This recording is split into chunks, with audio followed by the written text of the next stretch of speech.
by Carolyn Wells. The Man Who Fell Through the Earth.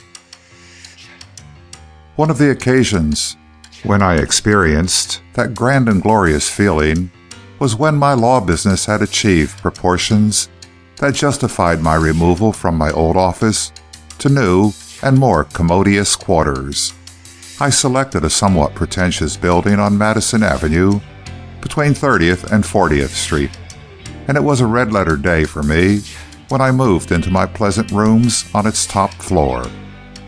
The Puritan Trust Company occupied all of the ground floor, and there were also some private offices of that institution on the top floor, as well as a few offices to be let. My rooms were well located and delightfully light, and I furnished them with care, selecting chairs and desks of a dignified type and rugs of appropriate quiet coloring.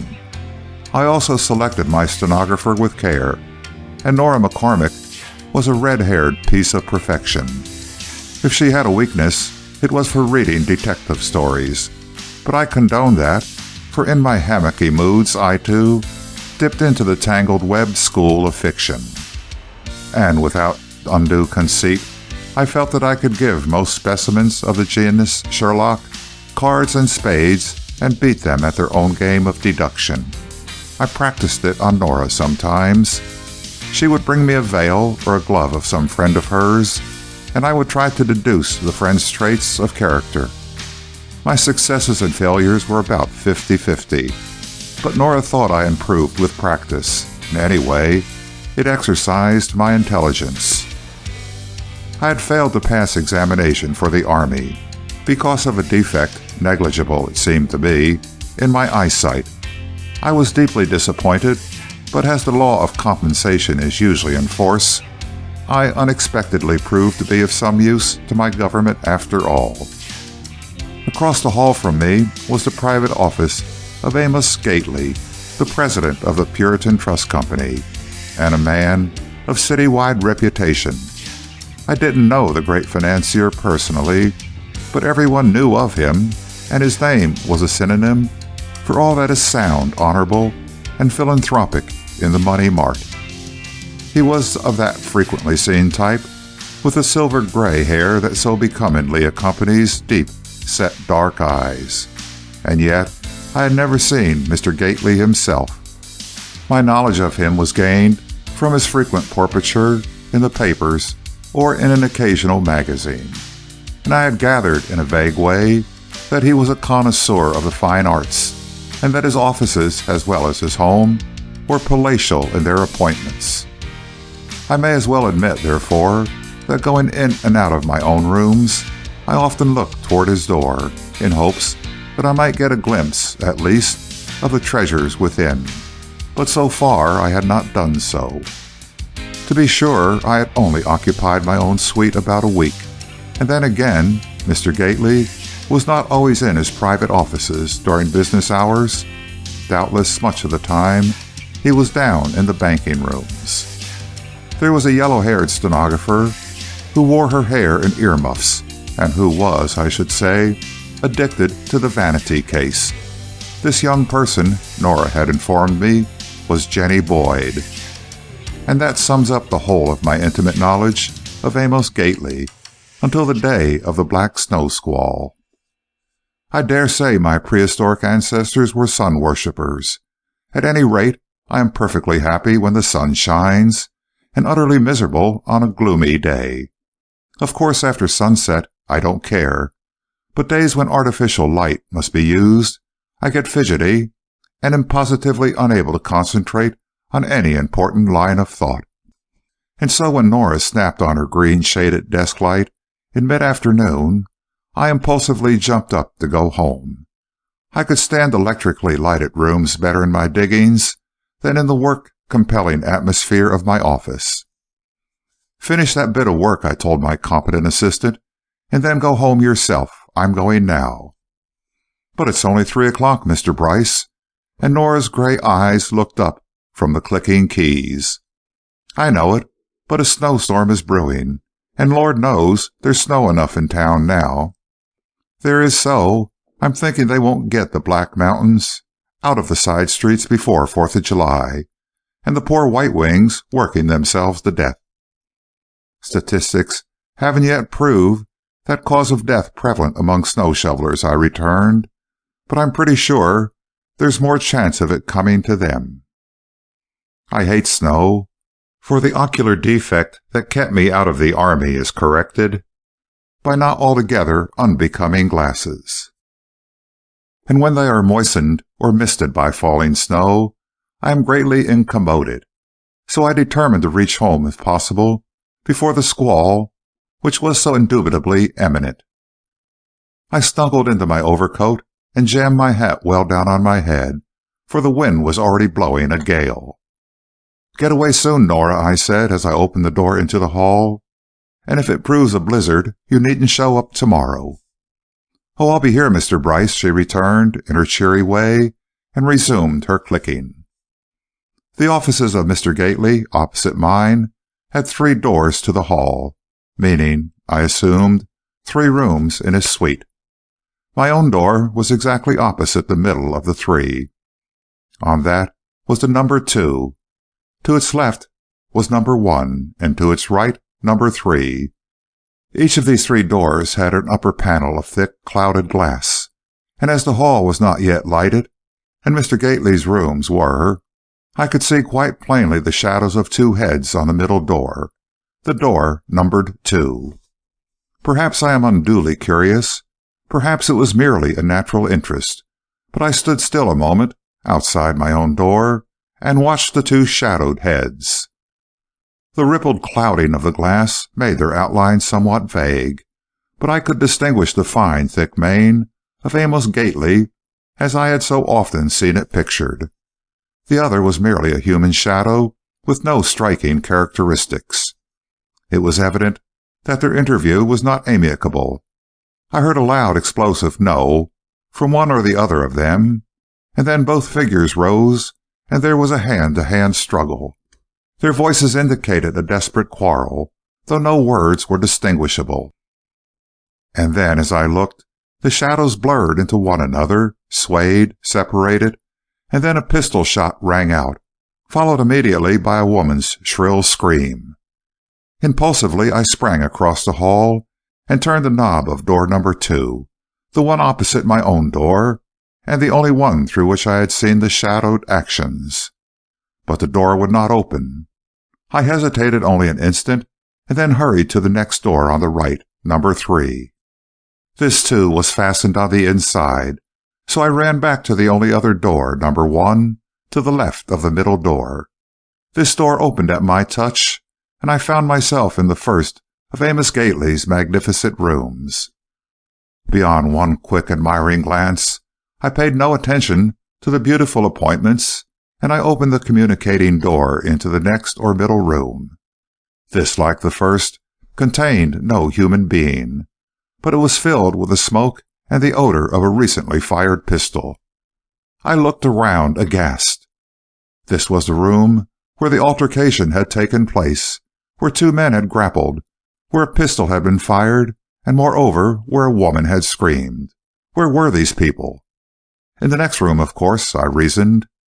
With eager curiosity I went into the 3rd room. It was empty, and that was all the rooms of the suite. Where were these people I had seen and heard? That is, I had seen their shadows on the glass door, and human shadows cannot appear without people to cast them. Where were the men who had fought? Where was the woman who had screamed? And who were they? Dazed, I went back through the rooms. Their several uses were clear enough. Number 1 was the entrance office. There was an attendant's desk, a typewriter, reception chairs, and all the effects of the first stage of an interview with a great man. The second office, beyond a doubt, was Mr. Gately's sanctum. A stunning mahogany table desk was in the middle of the floor, and a large, unusually fine swivel chair stood behind it. On the desk things were somewhat disordered.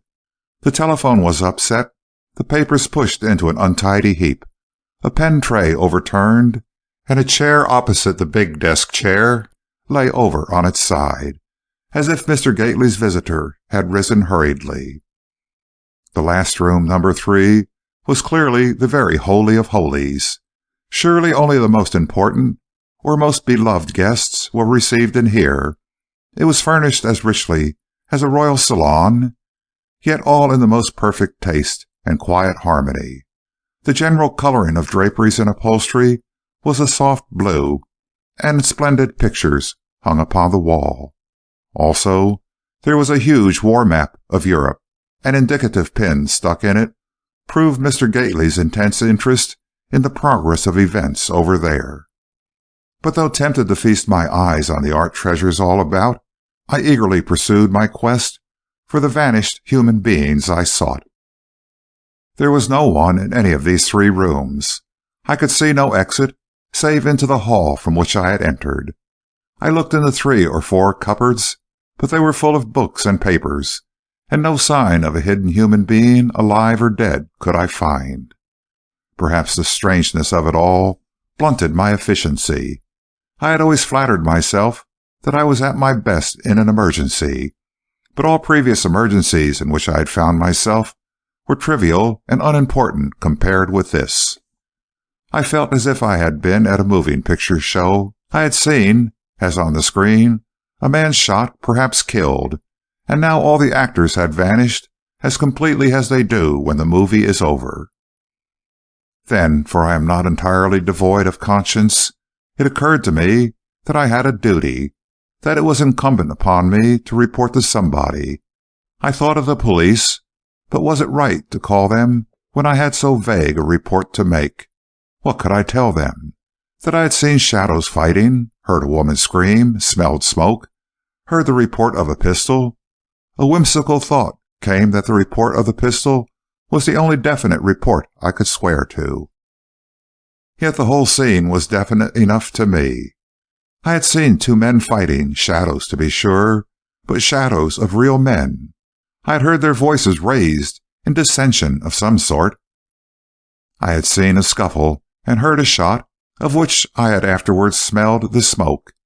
And the most incriminating of all, I had heard a woman scream, a scream too of terror as for her life. And then I had immediately entered these rooms. I had found them empty of all human presence, but with the smoke still hanging low, to prove my observations had been real, and no figment of my imagination. I believed I had latent detective ability. Well, surely here was a chance to exercise it. What more bewildering mystery could be desired than to witness a shooting, and, breaking in upon the scene, find no victim, no criminal, and no weapon? I hunted for the pistol, but found no more trace of that than of the hand that had fired it. My brain felt queer. I said to myself over and over, a fight, a shot, a scream, no victim, no criminal, no weapon. I looked out into the hall again. I had already looked out 2 or 3 times, but I had seen no one. However, I didn't suppose the villain and his victim had gone down by the elevator or by the stairway. But where were they, and where was the woman who had screamed? Perhaps it was she who had been shot. Why did I assume that Mr. Gately was the victim? Could not he have been the criminal? The thought of Amos Gately in the role of a murderer was a little too absurd. Still, the whole situation was absurd. For me, Tom Bryce, to be involved in this baffling mystery was the height of all that was incredible. And yet, was I involved? I had only to walk out and go home and be out of it all. No one had seen me, and no one could know I had been there. And then something sinister came over me, a kind of cold dread of the whole affair, an uncanny feeling that I was drawn into a fearful web of circumstances from which I could not honorably escape, if indeed I could escape at all.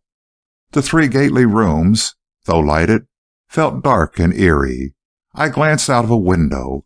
The sky was almost black, and scattering snowflakes were falling. I realized, too, that though the place was lighted, the fixtures were those great alabaster bowls, and as they hung from the ceiling, they seemed to give out a ghostly radiance that emphasized the strange silence. For in my increasingly nervous state, the silence was intensified, and it seemed the silence of death, not the mere quiet of an empty room. I pulled myself together, for I had not lost all sense of my duty. I must do something, I told myself sternly, but what? My hand crept toward the telephone that lay turned over on its side on Mr. Gately's desk. But I drew back quickly, not so much because of a disinclination to touch the thing that had perhaps figured in a tragedy, but because of a dim instinct of leaving everything untouched as a possible clue. Clue, the very word helped restore my equilibrium. There had been a crime of some sort, at least there had been a shooting, and I had been an eyewitness, even if my eyes had seen only shadows. My role, then, was an important one. My duty was to tell what I had seen and render any assistance I could. But I wouldn't use that telephone. It must be out of order anyway, or the operator downstairs would be looking after it. I would go back to my own office and call up somebody. As I crossed the hall, I was still debating whether that somebody would better be the police or the bank people downstairs. The latter, I decided, for it was their place to look after their president, not mine. I found Nora putting on her hat. The sight of her shrewd gray eyes and intelligent face caused an outburst of confidence, and I told her the whole story as fast as I could rattle it out. "Oh, Mr. Bryce," she exclaimed, her eyes wide with excitement. "Let me go over there, may I?" "Wait a minute, Nora. I think I ought to speak to the bank people. I think I'll telephone down and ask if Mr. Gately is down there. You know, it may not have been Mr. Gately at all, whose shadow I saw." "Oh, yes, it was. You couldn't mistake his head. And, too, who else would be in there? Please, Mr. Bryce, wait just a minute before you telephone. Let me take one look round. You don't want to look foolish, you know." She had so nearly warned me against making a fool of myself that I took the hint, and I followed her across the hall. She went in quickly at the door of room number 1. One glance around it, and she said, "This is the first office, you see. Callers come here. The secretary or stenographer takes their names and all that, and shows them into Mr. Gately's office." As Nora spoke, she went on to the second room. Oblivious to its grandeur and luxury, she gave swift, darting glances here and there, and said positively, "Of course it was Mr. Gately who was shot, and by a woman, too." "The woman who screamed?" "No, more likely not. I expect the woman who screamed was his stenographer. I know her. At least I've seen her. A little doll-faced jig who belongs about third from the end in the chorus. But sure she'd scream at a pistol shot, but the lady who fired the shot wouldn't." "But I saw the scrimmage, and it was a man who shot." "Are you sure? That thick clouded glass blurs a shadow beyond recognition." "What makes you think it was a woman, then?" "This," said Nora, pointing to a hat pin that lay on the big desk. It was a fine-looking pin with a big head, but when I was about to pick it up, Nora dissuaded me. "Don't touch it," she warned. "You know, Mr. Bryce, we've really no right here, and we simply must not touch anything." "But Nora," I began, my common sense and good judgment having returned to me with the advent of human companionship, "I don't want to do anything wrong. If we've no right here, for heaven's sake, let's get out." "Yes, in a minute, but let me think what you ought to do. Oh, do let me take a minute to look round." "No, girl, this is no time to satisfy your curiosity or to enjoy a sight of these." "Oh, I don't mean that, but what I want to see if there isn't some clue or some bit of evidence to the whole thing. It is too weird, too impossible, that 3 people should have disappeared into nothingness. Where are they?" Nora looked in the same closets I had explored. She drew aside window draperies and portieres. She hastily glanced under desks and tables, not so much, I felt sure, in expectation of finding anyone, as with a general idea of searching the place thoroughly. She scrutinized the desk fittings of the stenographer. "Everything of the best," she commented, "but very little real work done up here. I fancy these offices of Mr. Gately's are more for private conferences and personal appointments than any real business matters." "Which would account for the lady's hatpin," I observed. "Yes, but how did they get out? You looked out in the hall at once, you say?" "Yes, I came quickly through these 3 rooms, and then looked out into the hall at once. There was no elevator in sight, nor could I see anyone on the stairs." "Well, there's not much to be seen here. I suppose you'd better call up the bank people. Though if they thought there was anything queer, they'd be up here by this time." I left Nora in Mr. Gately's rooms, while I went back to my own office and called up the Puritan Trust Company. A polite voice assured me that they knew nothing of Mr. Gately's whereabouts at that moment, but if I would leave a message, he would ultimately receive it. So then I told them in part what had happened, or rather what I believed had happened, and still a little unconcerned, the polite man agreed to send somebody up. "Stuffy people," I said to Nora, as I returned to the room she was in. "They seem to think me officious." "I feared they would, Mr. Bryce, but you had to do it. There's no doubt Mr. Gately left this room in mad haste. See, here's his personal checkbook on his desk, and he drew a check today." "Nothing remarkable in his drawing a check," I observed, "but decidedly peculiar to leave his checkbook around so carelessly. As you say, Nora, he left in a hurry. But how did he leave? That's the mystery, and I, for one, give it up. I'm quite willing to wait until some greater brain than mine works out the problem." "But it's incomprehensible," Nora went on. "Where's Jenny?" "For that matter," I countered, "where's Mr. Gately? And where's his angry visitor, male or female? And finally, where's the pistol that made the sound and smoke of which I had positive evidence?" "We may find that," suggested Nora hopefully.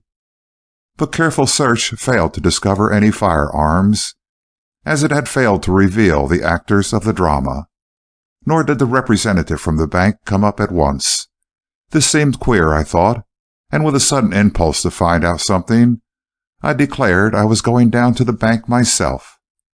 "Go on," said Nora. "I'll stay here, for I must know what they find out when they do come." I went out into the hall and pushed the down button of the elevator. "Be careful," Nora warned me, as the car was heard ascending. "Say very little, Mr. Bryce, except to the proper authorities. This may be a terrible thing, and you mustn't get mixed up in it until you know more about it. You were not only the first to discover the disappearance, but you and I are apparently the only ones on this corridor who know of it yet. We may be suspected of the abduction of Amos Gately. Hardly. Don't let your detective instinct run away with you, Nora." And then the elevator door slid open, and I got into the car. The elevators in the building were run by girls, and the one I entered was in charge of Minnie Boyd, a sister of Jenny, who was in Mr. Gately's office. As soon as I stepped into the car, I saw that Minnie was in a state of excitement. "What's the matter?" I asked sympathetically. "Oh, Mr. Bryce," the girl burst into tears. "Jenny said—" "Well," I urged as she hesitated, "what did Jenny say?" "Don't you know anything about it?" "About what?" I asked, trying to be casual. "About Mr. Gately." "And what about him?" "He's gone, disappeared." "Amos Gately, the president of the Puritan Trust Company? Minnie, what do you mean?" "Why, Mr. Bryce, only a little while ago I took Jenny down. She was crying like everything, and she said that Mr. Gately had been shot." "Shot?" "Yes, that's what she said." "Who shot him?" "I don't know, but Jenny's nearly crazy. I told her to go to the lunchroom. That's where the girls go when off duty, and I said I'd come to her as soon as I could. I can't leave my car, you know." "Of course not, Minnie," I agreed. "But what did Jenny mean? Did she see Mr. Gately shot?" "No, I don't think so. But she heard a pistol fired off, and she... "What did she do?" "She ran into Mr. Gately's private office, and he wasn't there. And then oh, I suppose she hadn't any right to do it, but she ran on into his own personal room, the one where she is never allowed to go, and there wasn't anybody there. So Jenny was scared out of her senses, and she ran out here to the hall, and I took her downstairs. And oh, Mr. Bryce, I've got to stop at this floor. There's a call. And please don't say anything about it. Don't tell I said anything, for Jenny told me not to." I saw Minnie was in great perturbation, and I forbore to question her further, for just then we stopped at the 7th floor, and a man entered the elevator. I knew him, that is, I knew he was George Rodman, but I wasn't sufficiently acquainted to speak to him. So the three of us went on down in silence, past the other floors, and reached the ground floor where Rodman and I got out. Waiting to go up, I found Mr. Pitt, a discount clerk of the Puritan Trust Company. "This is Mr. Bryce," he said, in a superior way. I resented the superiority, but I admitted his soft impeachment. "And you say there is something to be investigated in Mr. Gately's offices," he went on, as if I were a food administrator or something. "Well," I returned a little curtly, "I chanced to see and hear and smell a pistol shot, and further looking into the matter failed to show anybody killed or wounded, or, in fact, failed to disclose anybody whatever on the job, and I confess it all looks to me mighty queer. May I ask why it appeals to you as queer?" I looked friend Pitt square in the eye, and I said, "It seems to me queer that a bank president should drop out of existence, and even out of his business affiliations, in 1 minute, without any recognition of the fact." "Perhaps you overestimate an outside interest," said Pitt. "You must know it is really none of the business of the Puritan Trust Company what Mr. Gately does in his leisure hours." "Very well, Mr. Pitt," I returned. "Then let us go and interview the young woman who is Mr. Gately's stenographer, and who is even now in hysterics in the employees' lunchroom." Mr. Pitt seemed duly impressed, and together we went to find Jenny. The lunchroom for the employees of the building was a pleasant place on the ground floor, and there we found Jenny, the yellow-haired stenographer of Amos Gately. The girl was, without doubt, hysterical, and her account of the shooting was disjointed and incoherent. Moreover, Mr. Pitt was of the supercilious type, the kind who never believes anything, and his manner as he listened to Jenny's story was incredulous and almost scoffing. So Jenny's story, though to me illuminating, was, I felt sure, to Pitt, of little value.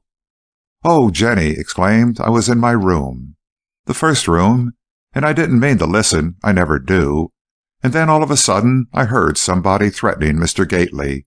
That made me listen, I don't care if it was wrong. And then I heard somebody quarreling with Mr. Gately."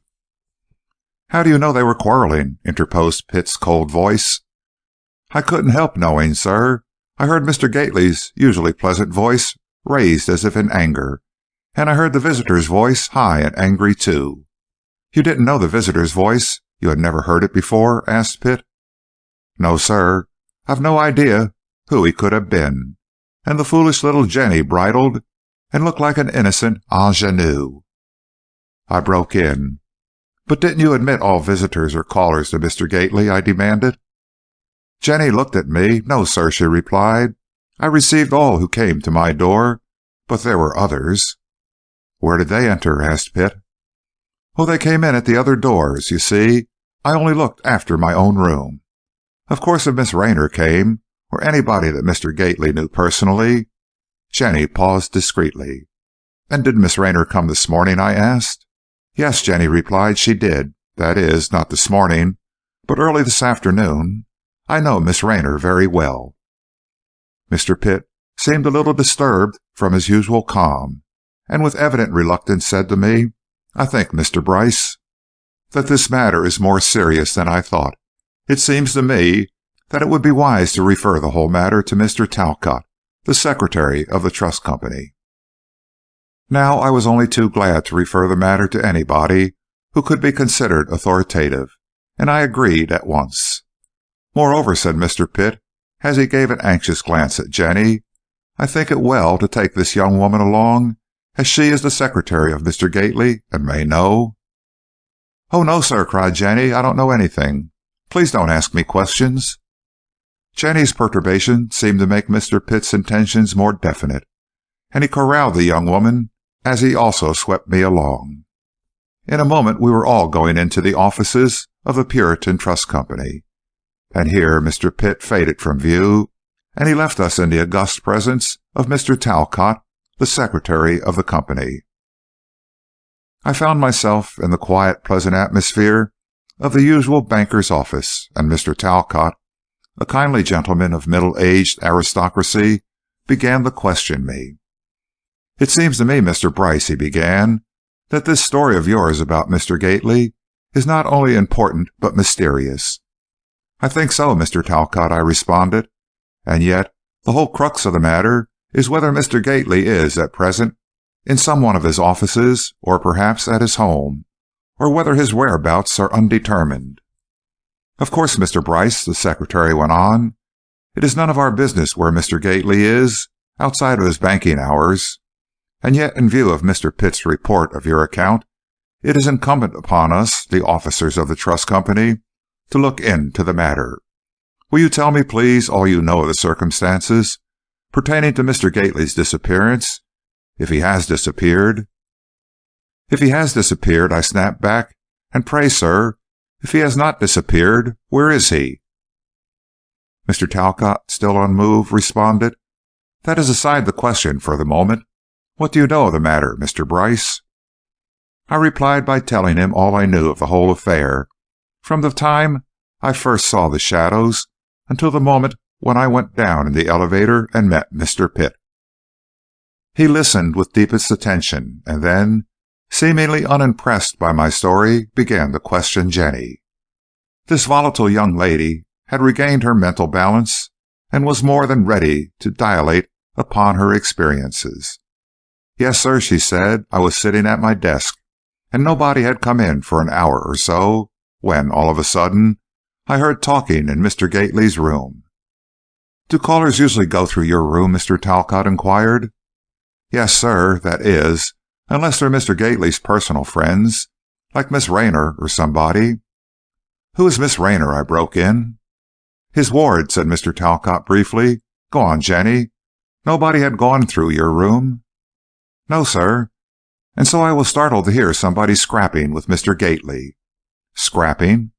"Yes, sir, sort of quarreling, you know. "Did you listen?" "Not exactly that, sir, but I couldn't help hearing the angry voices, though I didn't make out the words." "Be careful, Jenny." Talcott's tone was stern. "Don't assume more than you can be sure was meant." "Then I can't assume anything," said Jenny crisply, "for I didn't hear a single word, only I did feel sure that the two of 'em were scrapping."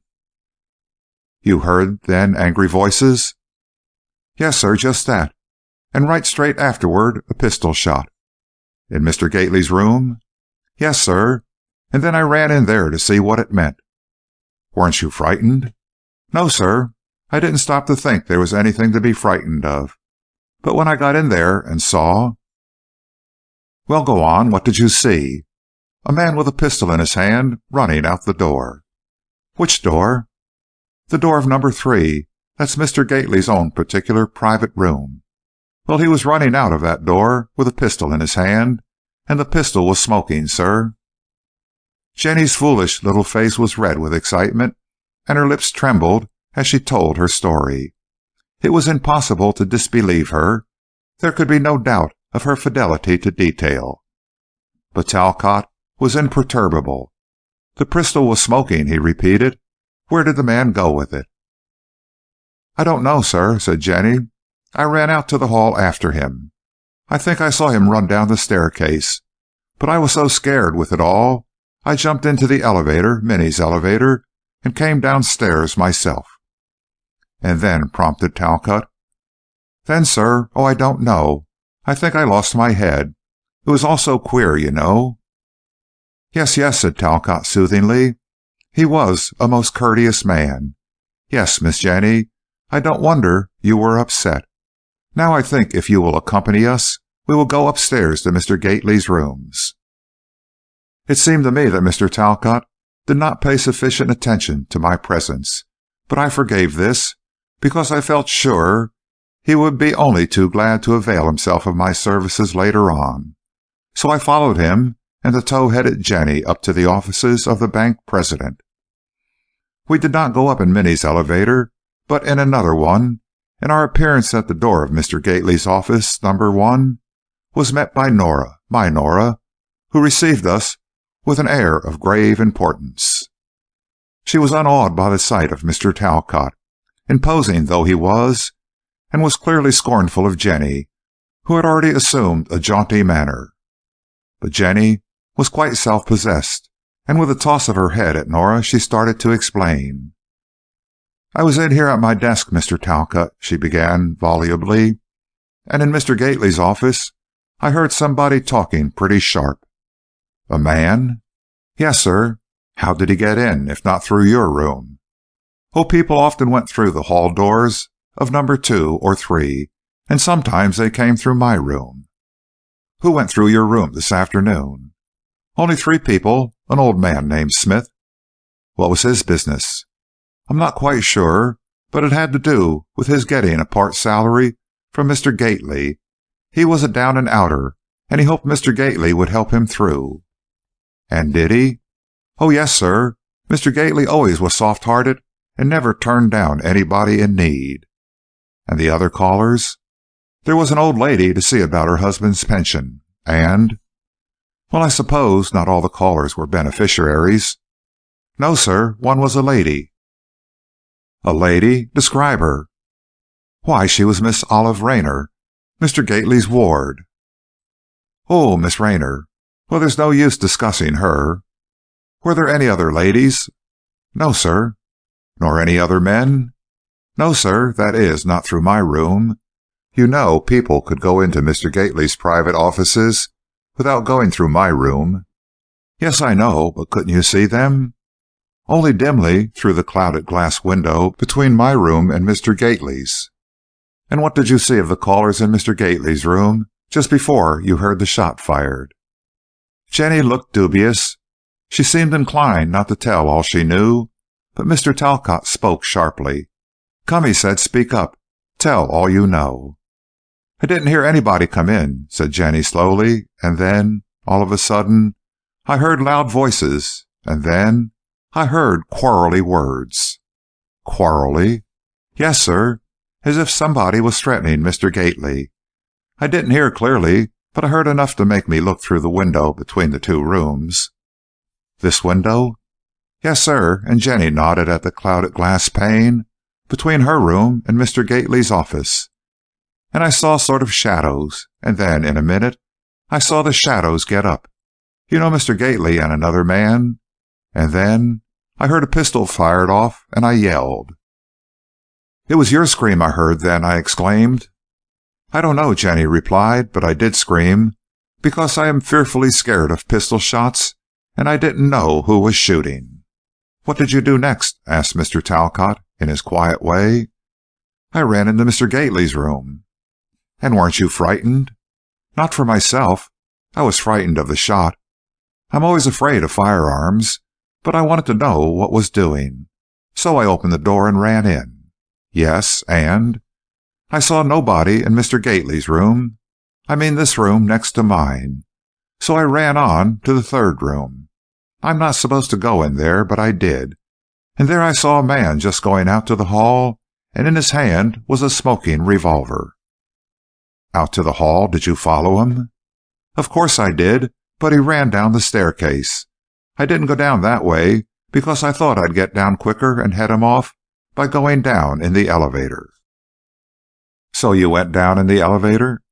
"Yes, sir. It was Minnie's elevator. Minnie's my sister. And after I got in and saw Minnie, I got sort of hysterical and nervous, and I couldn't remember what I was about." "What became of the man?" asked Talcott, uninterested in Jenny's nerves. "I don't know, sir. I was so rattled, and I only saw him a moment, and—" "Would you know him if you saw him again?" "I don't know. I don't think so." "I wish you could say yes. It may be of the gravest importance." But Jenny seemed to resent Mr. Talcott's desire. "I don't see how you could expect it, sir," she said pettishly. "I saw him only in a glimpse. I was scared to death at the sound of the pistol shot, and when I burst into this room and found Mr. Gately gone, I was so kerflummoxed I didn't know what I was about. That I didn't." "And yet," Nora remarked quietly, "after you went downstairs and these gentlemen found you in the lunchroom, you were perfectly calm and collected." "Nothing of the sort," blazed back Jenny. "I'm all on edge. My nerves are completely unstrung." "Quite so," said Mr. Talcott kindly. "And I suggest that you go back to the lunchroom, Miss Jenny, and rest and calm yourself, but please remain there until I call for you again." Jenny looked a little disappointed at being thus thrust out of the limelight, but as Mr. Talcott held the door open for her, she had no choice but to depart, and we presently heard her go down in her sister's elevator. "Now," Mr. Talcott resumed, "we will look into this matter further.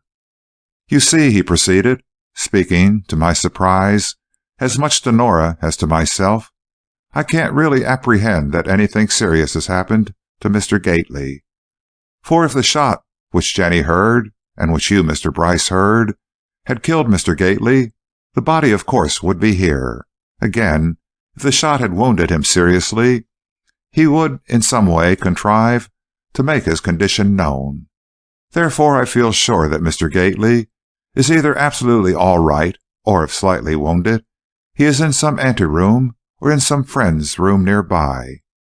And if this is the case, I mean, if our Mr. Gately is ill or hurt, we must find him. Therefore, careful search must be made."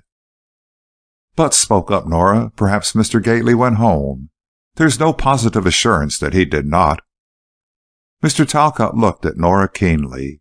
He didn't seem to regard her as an impertinent young person, but he took her suggestion seriously. "That may be," he agreed. "I think I will call up his residence." He did so, and I gathered from the remarks he made on the telephone that Amos Gately was not at his home, nor was his niece, Miss Olive Raynor, there. Talcott made another call or two, and I finally learned that he had located Miss Raynor. "Very well," he said. "I shall hope to see you here in 10 or 15 minutes, then." He hung up the receiver. He had used the instrument in Jenny's room, and not the upset one on Mr. Gately's desk, and he vouchsafed, "I think it's all right. Miss Raynor says she saw her uncle here this afternoon, shortly after luncheon, and she said he was about to leave the office for the day.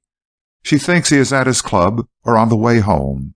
However, she is coming around here, and she is in the limousine, and fearing a storm, she wants to take Mr. Gately home." Mr. Talcott returned to the middle room and looked more carefully at the disturbed condition of things around and on Mr. Gately's desk. "It is certain that Mr. Gately left the room in haste," he said, "for here is what undoubtedly a private and personal checkbook left open. I shall take on myself the responsibility of putting it away, for the moment, at least." Mr. Talcott closed the checkbook and put it in a small drawer of the desk. "Why don't you put away that hat pin, too?" suggested Nora, eyeing the pin curiously. "I don't think it belongs to Miss Raynor." "Take it up by the edge," I warned. "I may be jumping to conclusions, but there is a possibility that a crime has been committed, and we must preserve what may be evidence." "Quite right, Mr. Bryce," agreed Talcott, and he gingerly picked up the pin by taking the edges of its ornate head between his thumb and forefinger. The head was an Egyptian scarab. Whether a real one or not I couldn't tell, and was set on a flat backing of gold. This back might easily retain the thumbprint of the woman who had drawn that pin from her hat in Mr. Gately's office, and who, Nora surmised, was the person who had fired the pistol that I had heard discharged. Placing the hatpin in the drawer with the checkbook, Mr. Talcott locked the drawer and slipped the key in his pocket. I wondered if he had seen some entry in the book that made him wish to hide Mr. Gately's private affairs from curious eyes. "There is indeed a possibility of something wrong," he went on. "At first I couldn't think it, but seeing this room, that overturned chair, and upset telephone, in connection with the shooting as you heard it, Mr. Bryce, it certainly seems ominous, and most mysterious. Two people quarreling, a shot fired by one or other of them, and no sign of the assailant, his victim, or his weapon. Now there are three propositions, one of which must be the truth. Mr. Gately is alive and well. He is wounded or he is killed. The last seems impossible, as his body could not have been taken away without discovery. If he were wounded, I think that, too, would have to be known. So, I still feel that things are all right. But until we can prove that, we must continue our search. Yes, I agreed. Search for Mr. Gately, and also search for the man who was here and who quarreled with him. Or the woman, insisted Nora. I can't think it was a woman, I said. Although the shadow was indistinct, it struck me as that of a man. The motions and attitudes were masculine, as I recall them. The hatpin may have been left here this morning or any time. The visitor must be found, declared Mr. Talcott, but I don't know how to go about it. Ask the elevator girls, I suggested. One of them must have brought the caller up here. We did this, but the attendants of the three elevators all denied having brought anyone up to Mr. Gately's office since the old man and the elderly lady who had been mentioned by Jenny. Miss Rayner had been brought up by one of the girls also, but we couldn't quite ascertain whether she had come before or after the other two. While waiting for Miss Rayner to come again, I tried to do a little scientific deduction from any evidence I might notice. But I gained small information. The desk blotter, inkwell, and pens were in immaculate order. Doubtless they were renewed every day by a careful attendant. All the minor accessories, such as paper weights and letter openers, were of individual styles and of valuable materials. There was elaborate smoking paraphernalia and a beautiful single rose in a tall silver vase. "Can you read anything bearing on the mystery, Mr. Bryce?" asked Talcott, noting my thoughtful scrutiny. "No, nothing definite. In fact, nothing of any importance. I see that, on one occasion at least, Mr. Gately kept the chauffeur waiting an unconscionably long time, and the man was finally obliged to go away without him." "Well, now, how do you guess that?" And Mr. Talcott looked decidedly interested. "Like most of those spectacular deductions," I responded, "the explanation takes all the charm out of it. There is a carriage check on the desk, one of those queer cards with a lot of circular holes in it. That must have been given to Mr. Gately when he left his car, or perhaps a taxicab, outside of some hotel or shop. As he didn't give it up, the chauffeur must have waited for him until he was tired."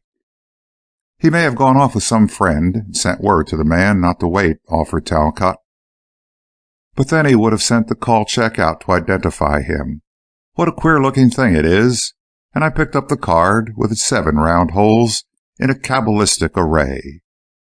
"Perhaps the caller left it," spoke up Nora. "Perhaps he or she came here in a cab or a car and—" "No, Nora," I said. "Such checks are not given out at buildings of this sort. Only at hotels, theaters, or shops." "It is of no importance," and Mr. Talcott gave a slight shrug of impatience.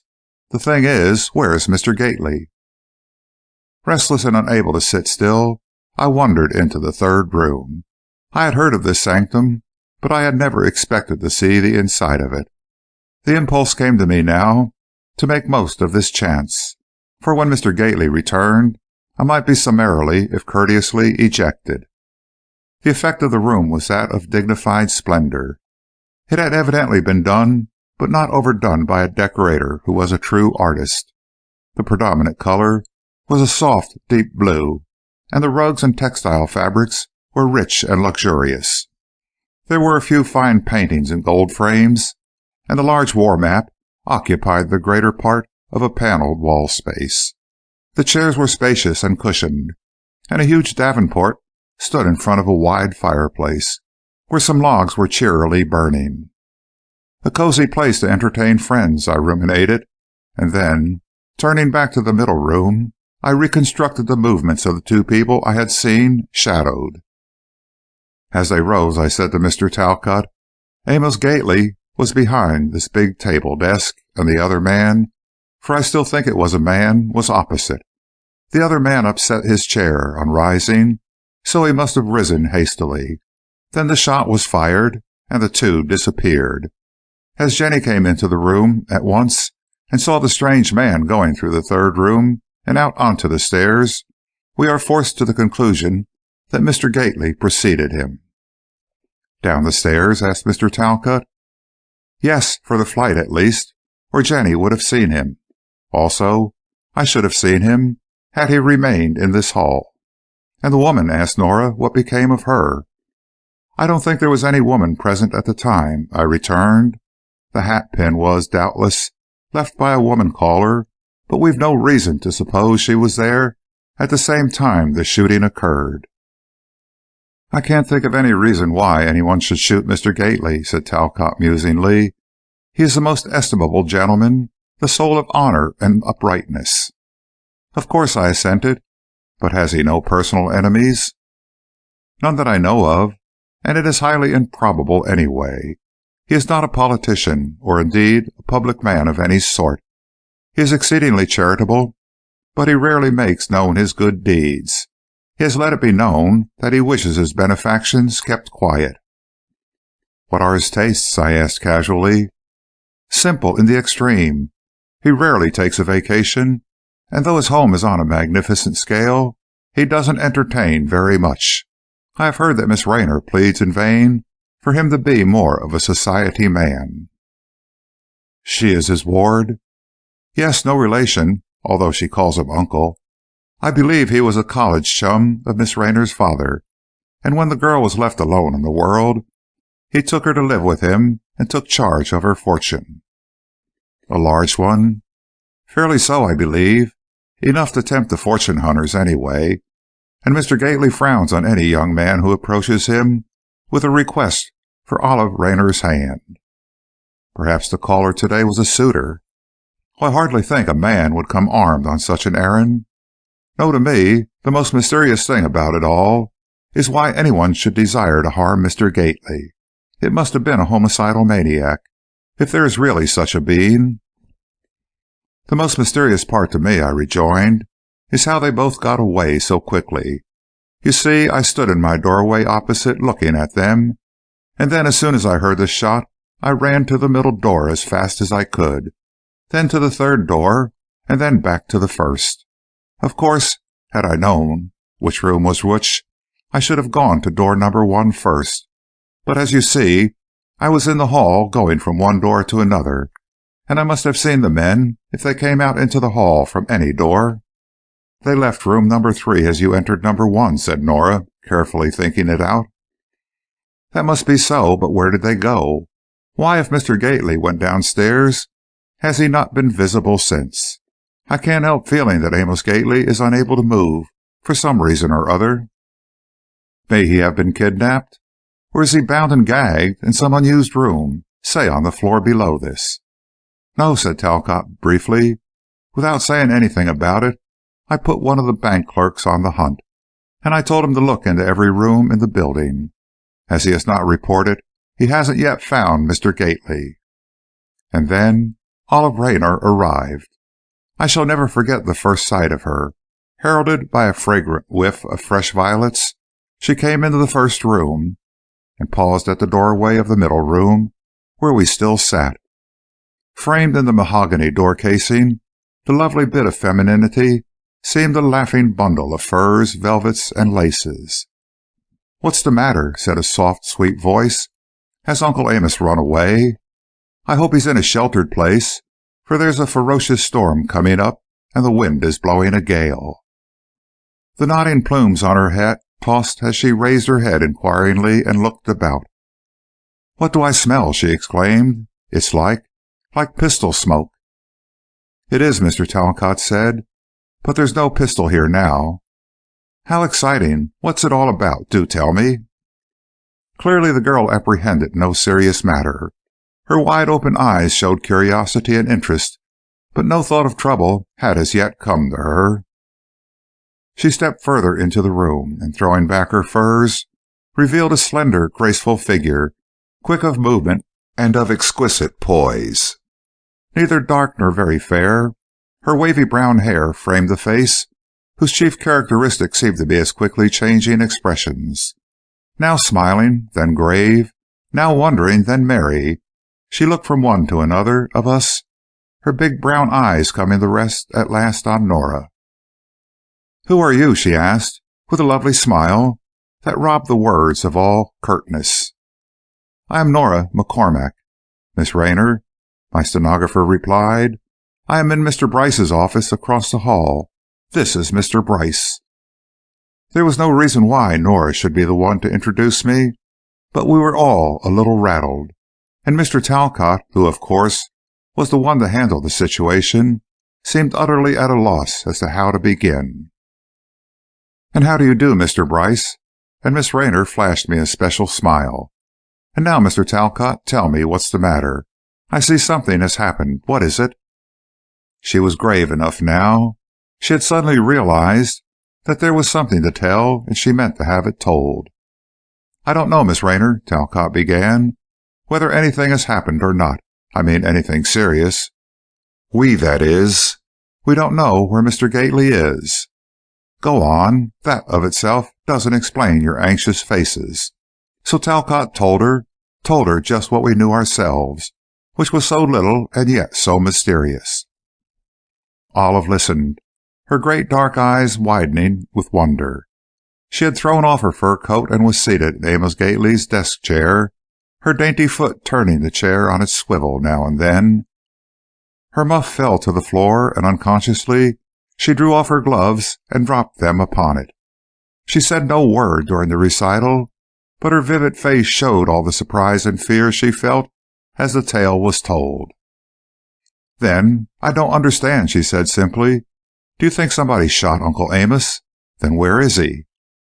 "We don't understand either," returned Talcott.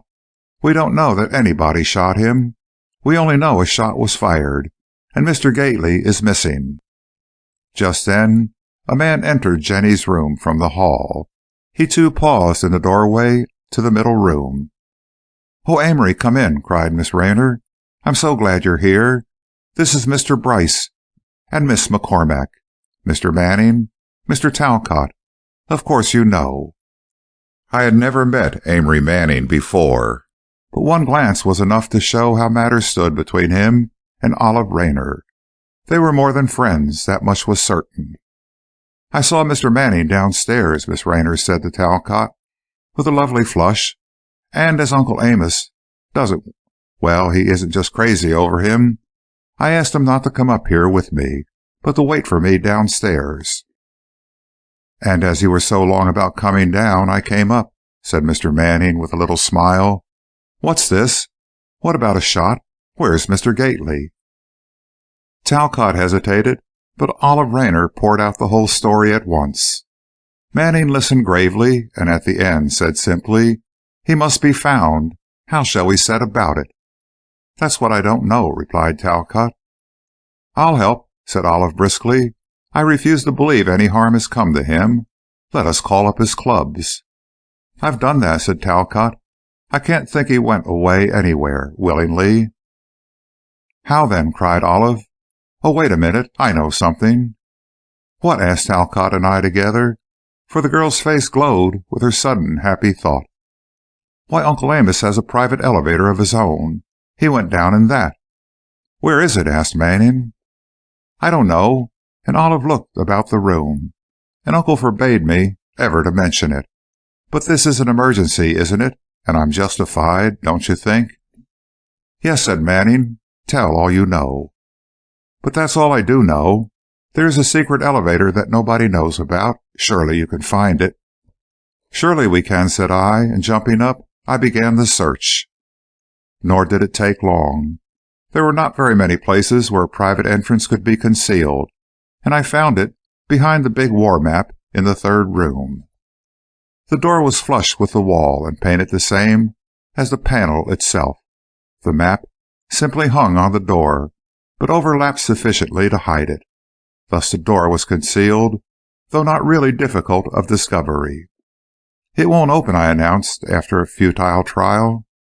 "Automatic," said Talcott. "You can't open that kind when the car is down." "How do you know the car is down?" I asked. "Because the door won't open." "Well, it does seem probable that Mr. Gately went away by this exit, then." "And the woman, too," remarked Nora. As before, Mr. Talcott didn't object to Nora's participation in our discussion. In fact, he seemed rather to welcome it, and in a way deferred to her opinions. "Perhaps so," he assented. "Now, Miss Raynor, where does this elevator descend to? I mean, where does it open on the ground floor?" "I don't know, I'm sure," and the girl looked perplexed. "I've never been up or down in it. I shouldn't have known about it, but once Uncle let slip a chance reference to it, and when I asked him about it, he told me, but told me not to tell. You see, he uses it to get away from bores or people he doesn't want to see." "It ought to be easy to trace its shaft down through the floor," said Amory Manning, "though I suppose there's no opening on any floor until the street floor is reached." Manning was a thoughtful-looking chap. Though we had never met before, I knew of him, and I had an impression that he was a civil engineer or something like that. I felt drawn to him at once, for he had a pleasant, responsive manner and a nice, kindly way with him. In appearance he was scholarly rather than businesslike. This effect was probably due in part to the huge, shell-rimmed glasses he wore. I can't bear those things myself, but some men seem to take to them naturally. For the rest, Manning had thick, dark hair, and he was a bit inclined to stoutness, but his goodly height saved him from looking stocky. "Well, I think we ought to investigate this elevator," said Talcott. "Suppose you and I, Mr. Bryce, go downstairs to see about it, leaving Miss Raynor and Mr. Manning here, in case Mr. Gately returns." I knew that Talcott meant in case we should find anything wrong in the elevator, but he put it the more casual way, and Miss Raynor seemed satisfied. "Yes, do," she said, "and we'll wait here until you come back. Of course, you can find where it lands, and... Oh, wait a minute. Maybe it opens in the next door building. I remember sometimes when I've been waiting in the car for Uncle, he has come out of the building next door instead of this one, and when I asked him why, he always turned the subject without telling me." "It may be," and Talcott considered the position of the shaft. "Well, we'll see." Nora discreetly returned to my offices, but I felt pretty sure she wouldn't go home until something was found out concerning the mysterious disappearance. On the street floor we could find no possible outlet for the elevator in question, and had it not been for Olive's hint as to where to look, I don't know how we should have found it at all.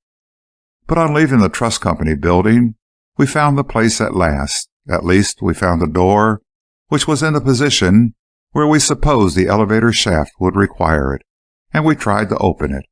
This we failed to do. "Looks bad," said Talcott, shaking his head. "If Amos Gately is in there, it's because he is unable to get out, or unconscious."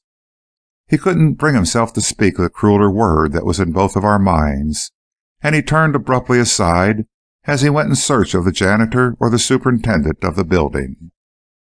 Left by myself, I stared at the silent door. It was an ordinary-looking door at the end of a small side passage which communicated with the main hall or lobby of the building. It was inconspicuous, and as the passage had an angle in it, Amos Gately could easily have gone in and out of that door without exciting comment. Of course, the janitor would know all about it, and he did. He returned with Mr. Talcott, muttering as he came, "I always said that Mr. Gately would get caught in that thing yet. I don't hold with them automatically things, so I don't. They may go all right for years and then cut up some trick on you. If that man's caught in there, he must be pretty sick by this time." "Does Mr. Gately use this thing much?" I asked. "Not very often, sir, irregular like. Now quite frequent, and then again sort of seldom." "Well, we can't open it, Mr. Talcott. These things won't work only just so. After anybody gets in and shuts the door, it can't be opened except by pressing a button on the inside. Can't you get in upstairs?" "No," said Talcott shortly. "Get help then, and we'll break the door down." This was done. The splintered door fell away, and there, in a crumpled heap on the floor of the car, was Amos Gately, dead. If I had thought Mr. Talcott somewhat indifferent before, I changed my opinion suddenly. His face turned a ghastly white, and his eyes stared with horror. There was more than his grief for a friend, though that was evident enough, but his thoughts ran ahead to the larger issues involved by this murder of a bank president and otherwise influential financier. For murder it was, beyond all doubt. The briefest examination showed Mr. Gately had been shot through the heart, and the absence of any weapon precluded the idea of suicide. The janitor, overcome at the sight, was in a state bordering on collapse, and Mr. Talcott was not much more composed. "Mr. Bryce," he said, his face working convulsively, "this is a fearful calamity. What can it mean? Who could have done it? What shall we do?" Answering his last question first, I endeavored to take hold of the situation. "First of all, Mr. Talcott, we must keep this thing quiet for the moment. I mean, we must not let a crowd gather here before the necessary matters are attended to. This passage must be guarded from intrusion, and the bank people must be notified at once. Suppose you and the janitor stay here while I go back next door and tell whom?" "Let me think," groaned Mr. Talcott, passing his hand across his forehead. "Yes, please, Mr. Bryce, do that. Go to the bank and tell Mr. Mason, the vice president. Ask him to come here to me. Then there is Miss Rayner. Oh, how horrible it all is." "Also, we must call a doctor," I suggested, "and eventually the police." "Must they be brought in?" "Yes, I suppose so." "Well, Mr. Bryce, if you will attend to those errands, I will stay here, but we must shut up that janitor." The man, on the verge of collapse, was groaning and mumbling prayers or something as he rocked his big body back and forth. "See here, my man," I said, "this is a great emergency, and you must meet it and do your duty. That, at present, is to stay here with Mr. Talcott and make sure that no one else comes into the small hall until some of Mr. Gately's bank officers arrive. Also, cease that noise you're making and see what you can do in the way of being a real help to us." This appeal to his sense of duty was not without effect, and he straightened up and seemed equal to the occasion. I ran off then, and out of one big building back into the other. The storm, still brewing, had not yet broken, but the sky was black, and a feeling of more snow was in the atmosphere. I shivered as I felt the bitterly cold outside air and hurried into the bank building. I had no trouble in reaching Mr. Mason, for the bank itself was closed and many of the employees had gone home. My manner of grave importance sufficed to let me pass any inquisitive attendants, and I found Mr. Mason in his office. I told him the bare facts in a few words, for this was no time to tarry. I wanted to get up and tell Miss Rayner before any less considerate messenger might reach her. Mr. Mason was aghast at the terrible tidings, and closing his desk at once, he quickly reached for his hat and coat and started on his fearsome errand. "I will call Mr. Gately's physician," he said, his mind working quickly, as he paused for a moment. "And you will break the news to Miss Rayner, you say? I can't seem to comprehend it all, but my place is by Mr. Gately, and I will go there at once." So I hastened up to the 12th floor again, trying on the way to think how I should best tell the awful story. The elevator ride had never seemed so short. The floors fairly flew past me, and in a few moments I was in the beautiful third room of Mr. Gately's and found Miss Rayner and Mr. Manning eagerly awaiting my news. "Have you found Mr. Gately?" Amory Manning asked, but at the same instant Olive Raynor cried out, "You have something dreadful to tell us, Mr. Bryce. I know you have." This seemed to help me, and I answered, "Yes, Miss Rayner, the worst." For I felt that this imperious, self-possessed girl would rather be told abruptly like that than to have me mince matters. And I was right, for she said quickly, "Tell it all. Any knowledge is better than suspense." So I told her as gently as I could of our discovery of the body of Amos Gately in his private elevator at the bottom of the shaft. "But I don't understand," said Manning. "Shot through the heart and alone in the elevator?" That's the way it is. I've no idea of the details of the matter. We didn't move the body or examine it thoroughly, but the first glance showed the truth. However, a doctor has been sent for, and the vice president and secretary of the trust company have things in charge, so I came right up here to tell you people about it. And I thank you, Mr. Bryce. Olive's lovely dark eyes gave me a grateful glance. What shall I do, Amory? Shall we go down there? Manning hesitated. I will, he said, looking at her tenderly. But, do you want to? It will be hard for you. I know, but I must go. If Uncle Amos has been killed, surely I ought to be there to I don't know what. Olive Raynor turned a piteous face to Manning, and he took her hand in his as he responded, Come, if you think best, dear. Shall we go together? Yes, she said. I dread it, but I must go. And if you are with me, I can stand it. What are you going to do, Mr. Bryce? I was about to go home, I replied, but I think I will go back to the Mattawan building, for I may be able to give assistance in some way. I went across to my office and found that Nora had gone home. Snapping on some lights, I sat down for a few minutes to straighten out my bewildered, galloping thoughts. Here was I, Tom Bryce, a quiet, inconspicuous lawyer, thrown suddenly into the very thick of a most mysterious murder case. I well knew that my evidence concerning the shadows I had seen would be eagerly listened to by the police when the time came, and I wondered how soon that would be. I wanted to go home. I wanted to avoid the coming storm and get into my cozy rooms and think the thing over. For I had always felt that I had detective ability, and now I had been given a wonderful chance to prove it. I did not intend to usurp anybody's prerogative, nor did I desire to intrude. If I were not asked to assist, I should not offer, but I had a vague hope that my early acquaintance with the vital facts would make me of value as a witness, and my mental acumen would bring forth some original ideas in the way of investigation. And I wanted some time to myself to cogitate and to formulate some theories already budding in my brain. Now, if the police were already on the scene next door, they would not let me get away if I appeared. And yet, I longed for further news of the proceedings.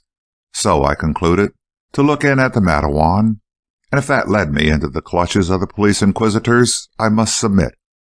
But if I could get away before their arrival, I should do so. I was quite willing to be called upon by them, and to tell all I knew, but I wanted to postpone that until the next day, if possible. Not wishing to obtrude my presence further on Miss Raynor, I went down in an elevator without returning to the Gately rooms. Indeed, I didn't know whether she had gone down yet or not. But she had, and when I reached the scene, both she and Manning were there and were consulting with the men from the bank as to what should be done. The doctor came too and began to examine the body. The rest of us stood huddled in the narrow hall, now grown hot and close, but we dared not open the door to the main lobby, lest outsiders should make their way in. I asked the janitor if there were not some room that could be used as a waiting place, but even as he answered me, the doctor made his report. It was to the effect that Amos Gately had been shot before he entered the elevator or immediately upon his entrance, that he had died instantly, and therefore it would seem that the body must have been placed in the car and sent down by the assailant. But this was only conjecture. All the doctor could assert was that Mr. Gately had been dead for perhaps an hour, and that the position of the body on the floor indicated an instantaneous death from a shot through the heart. And then the janitor bestirred himself and said that he could give us the use of a vacant office on the ground floor, and we went in there, all except the doctor, who remained by the elevator. Mr. Mason and Mr. Talcott agreed that the police must be notified, and they declared their willingness to stay for their arrival. But the vice president told Miss Raynor she could go home if she preferred to. "I'll wait a while," she said, with a quick decision that I found was habitual with her. "The car is still here, and—" "Oh, Ought we not to tell Connor? He's our chauffeur." "I'll tell him," volunteered Manning. "I have to go now. I have an important matter to attend to before 6 o'clock. Olive, may I come up to the house this evening?" "Oh, do," she answered. "I'll be so glad to have you. Come early, won't you?" "Yes," said Manning, and after pausing for some further talk with the doctor, he went away. I tarried, wondering if I might go also, or if I were needed there. But as Mason and Talcott were deeply engrossed in a low-toned conversation, and as Miss Rayner was waiting an opportunity to confer with the doctor, who was their family physician, I concluded I might as well go home while I was free to do so. So without definite adieu, but with a word to Miss Rayner that she might command my services at any time, I started for home. The long-expected storm had begun, and enormous snowflakes were falling thickly. As I left the Mattawan, I discerned Amory Manning talking to the chauffeur of a big limousine, and knew that he was telling Amos Gately's man what had happened to his master. I slowed up, hoping Manning would get through the interview and walk along, and I would join him. When he left the chauffeur, however, he darted across the street, and though I followed quickly, I almost lost sight of him in the blinding snowfall.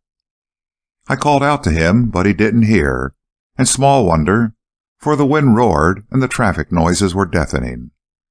So I hurried after him, still hoping to overtake him. And I did, or at least when he finally boarded the southbound car on 3rd Avenue, I hopped on the same car. I had intended taking a Madison Avenue car, but there was none in sight, and I felt pretty sure there was a blockade on the line. The streets showed snow piles, black and crusted, and the street cleaners were few and far apart. The car Manning and I managed to get onto was crowded to the doors. We both stood, and there was just too many people between us to make conversation possible. But I nodded across and between the bobbing heads and faces, and Manning returned my greeting. Stopping occasionally to let off some struggling, weary standees, or to take on some new snow-besprinkled stampeders, we at last reached 22nd Street, and here Manning nodded a farewell to me as he prepared to leave by the front end of the car. This was only 3 blocks from my own destination, and I determined to get off too, still anxious to speak to him regarding the scene of tragedy we had just left. So I swung off the rear end of the car, and it moved on through the storm. I looked about for Manning, but as I stepped to the ground, a gust of wind gave me all I could do to preserve my footing. Moreover, it sent a flurry of snowflakes against my glasses, which rendered them almost opaque. I dashed them clear with my gloved hand and looked for my man, but he was nowhere to be seen from where I stood in the center of the 4 street corners. Where could Manning have disappeared to? He must have flown like the wind. If he had already darted either up or down 3rd Avenue or along 22nd Street in either direction. However, those were the only directions he could have taken, and I concluded that as I struggled to raise my umbrella and was at the same time partially blinded by my snowed-under glasses, he had hurried away out of sight. Of course, he had no reason to think I was trying to catch up with him. Indeed, he probably did not know that I also left the car, so he had no need for apology. And yet, I couldn't see how he had disappeared with such magical celerity. I asked the street cleaner if he had seen him. "Nah," he said, blowing on his cold fingers. "Nah, didn't see nobody. Can't see nothing in this here black squall." And that's just what it was. A sudden fierce whirlwind, a maelstrom of tossing flakes, and a black lowering darkness that seemed to envelop everything. Mad Mary, the great clock nearby, boomed out 5 solemn notes that somehow added to the weirdness of the moment, and I grasped my umbrella handle, pushed my glasses more firmly into place, and strode toward my home. With some, home is where the heart is, but as I was still heart-whole and fancy-free, I had no romantic interest to build a home around, and my home was merely 2 cozy, comfy rooms in the vicinity of Gramercy Park. And at last I reached them, storm-tossed, weary, cold, and hungry, all of which unpleasant conditions were changed for the better as rapidly as I could accomplish it.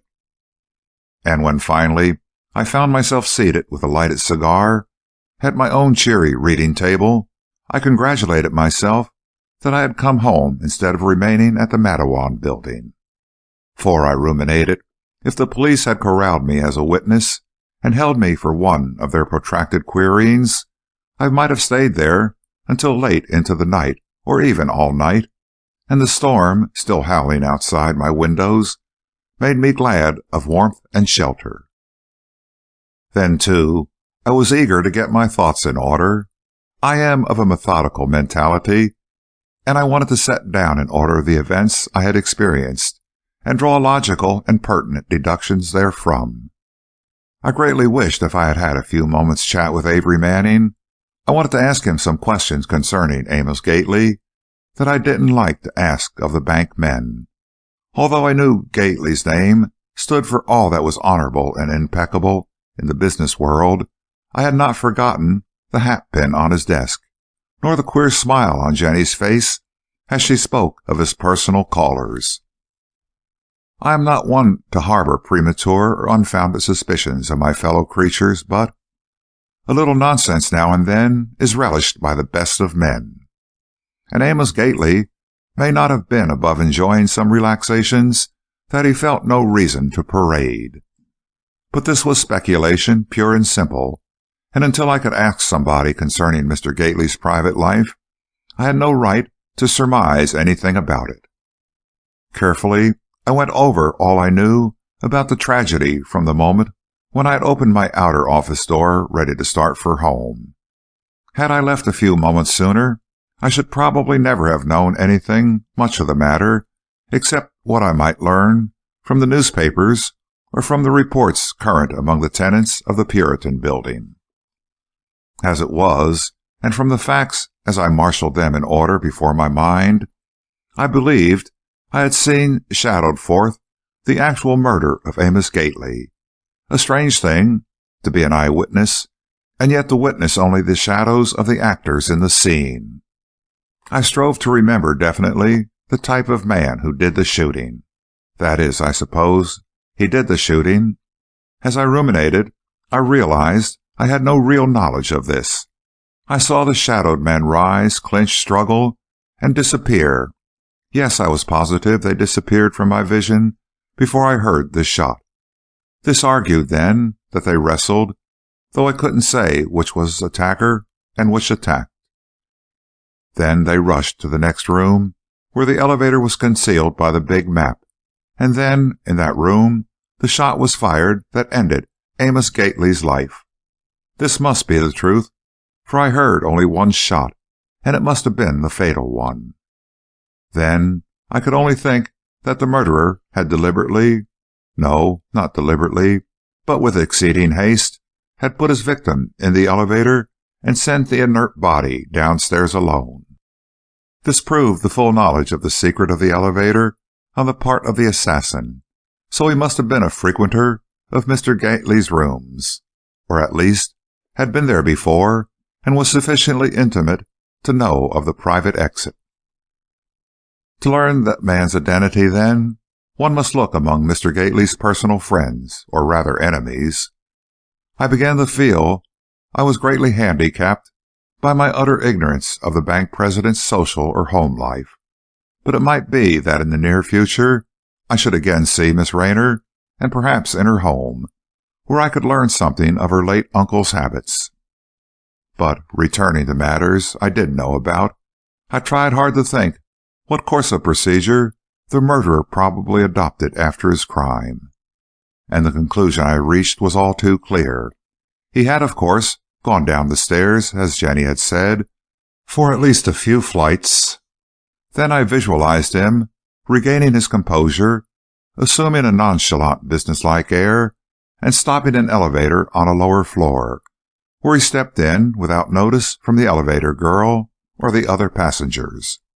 Just as Rodman had entered from a middle floor, when I was descending with Minnie. Perhaps Rodman was the murderer. I knew him slightly, and I liked him not at all. I had no earthly reason to suspect him, only he had got on, I remembered, at the 7th floor, and his office was on the 10th. This didn't seem terribly incriminating, I had to admit, but I made a note of it and determined to look Mr. Rodman up. My telephone bell rang, and with a passing wonder at being called up into such a storm, I responded. To my delight, it proved to be Miss Rayner speaking. "Forgive me for intruding, Mr. Bryce," she said, in that musical voice of hers, "but I'm so lonesome, and there isn't anyone I want to talk to." "Talk to me then, Miss Rayner," I said gladly. "Can I be of any service to you in any way?" "Oh, I think so. I want to see you tomorrow. Can you come to see me?" "Yes, indeed. At what time?" "Come up in the morning, that is, if it's perfectly convenient for you." "Certainly. In the morning, then, about 10?" "Yes, please. They brought Uncle home." "Did they? I'm glad that was allowed. Are you alone?" "Yes, and I'm frightfully lonely and desolate. It's such a terrible night, I wouldn't ask any of my friends to come to stay with me." "You expected Mr. Manning to call, I thought." "I did, but he hasn't come. Of course the reason is that it isn't a fit night for anyone to go out. I telephoned his rooms, but he wasn't in, so I don't know what to think. I suppose he'd telephone even if he couldn't get here." "Traffic must be pretty nearly impossible," I said. "It was awful going when I reached home soon after 5, and now there's a young blizzard raging." "Yes, I couldn't expect him, and perhaps the telephone wires are affected." "This one isn't, at any rate, so chat with me as long as you will. You can get some friend to come stay with you tomorrow, can't you?" "Oh, yes. I could have got somebody tonight, but I hadn't the heart to ask it. I'm all right, Mr. Bryce. I'm not a very nervous person, only it is sort of awful. Our housekeeper is a nice old thing, but she's nearly in hysterics, and I sent her to bed. I'll say good-bye now, and I'll be glad to see you tomorrow." I did see Miss Olive Rayner the next day, but not in the surroundings of her own home as I had expected, for I had received a rather peremptory summons to present myself at police headquarters at a shockingly early hour, and not long after my arrival there, Miss Rayner appeared also. The police had spent a busy night and had unearthed more or less evidence and had collected quite a cloud of witnesses. Chief of Police Martin conducted the inquiry, and I soon found that my story was considered of utmost importance, and that I was expected to relate it to the minutest details. This I did, patiently answering repeated questions and asseverating facts. But I could give no hint as to the identity or even to the appearance of the man who quarreled with Mr. Gately. I could and did say that he seemed to be a burly figure, or at least the shadow showed a large frame and broad shoulders. "Had he a hat on?" asked the chief. "No, and I should say that he either had a large head or thick, bushy hair, for the shadow showed that much." "Did you not see his face in profile?" "If so, it was only momentarily, and the clouded glass of the door, in irregular waves, entirely prevented a clear-cut profile view." "And after the two men rose, they disappeared at once?" "They wrestled, it seemed. I should say that Mr. Gately was grabbed by the other man and tried to make a getaway, whereupon the other man shot him." "Are you quite sure, Mr. Bryce?" and the chief fixed me with his sharp blue eye, "that you are not reconstructing this affair in the light of the latter discovery of Mr. Gately's fate?"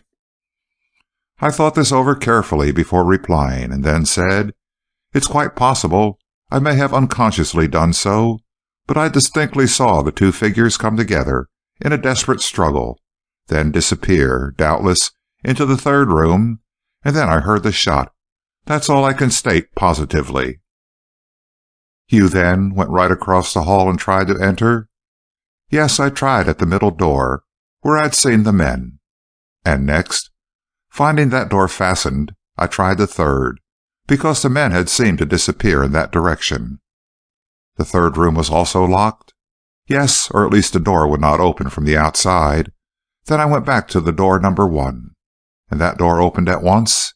Yes, had I tried it first, I should probably have seen the men, or the girl Jenny.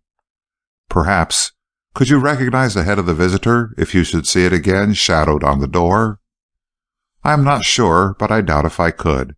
I could tell if it were a very different type of head, but if merely similar, I could not swear it was the same man. We must make that experiment. At least it may give us a hint in the right direction. He questioned me further as to my knowledge of Mr. Gately and his affairs, but when he found I knew almost nothing of those, and had been a tenant of the Puritan Building but a very short time, he suddenly lost interest in me and turned his attention to Miss Raynor. Olive Raynor had come alone and unattended. This surprised me, for I had imagined that young ladies of the higher social circles never went anywhere alone. But in many ways Miss Raynor evinced her independence and self-reliance, and I had no doubt a trusted chauffeur waited in her car outside. She was garbed in black, but it was not the heavy crepe material that I supposed all women wore as mourning. A long black velvet cape swathed the slender figure in its voluminous folds, and as this was thrown back, I saw her gown was of black satin, with thinner black material used in combination. Women's clothes, though a mystery to me, had a sort of fascination for my ignorant eyes, and I knew enough to appreciate that Miss Raynor's costume was correct and very smart. Her hat was black, too, smaller than the one I saw her in the day before, and of a quieter type. Altogether, she looked very lovely, and her sweet, flower-like face, with its big, pathetic brown eyes, was raised frankly to Chief Martin as she answered his questions in a low, clear voice.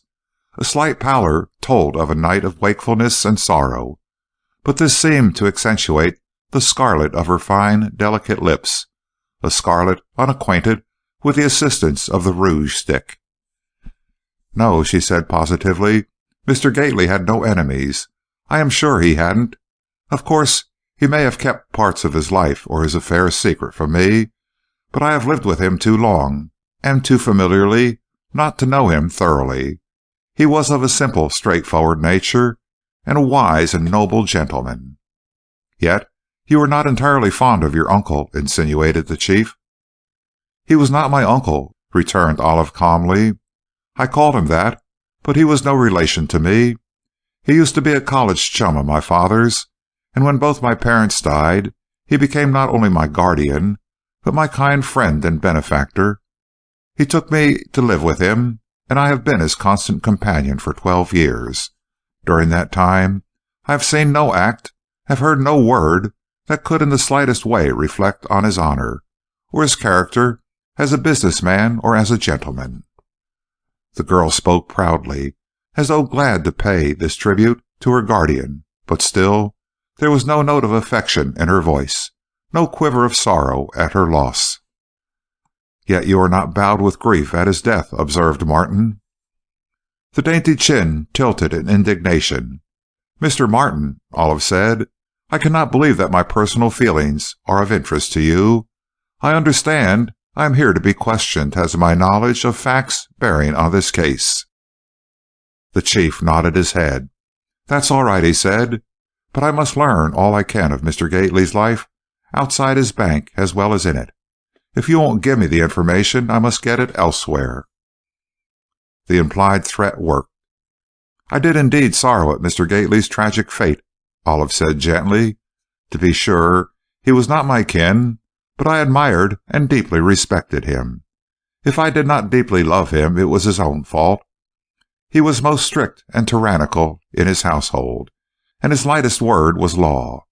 I was willing enough to obey in many matters, but it annoyed and irritated me when he interfered with my simplest occupation or pleasures.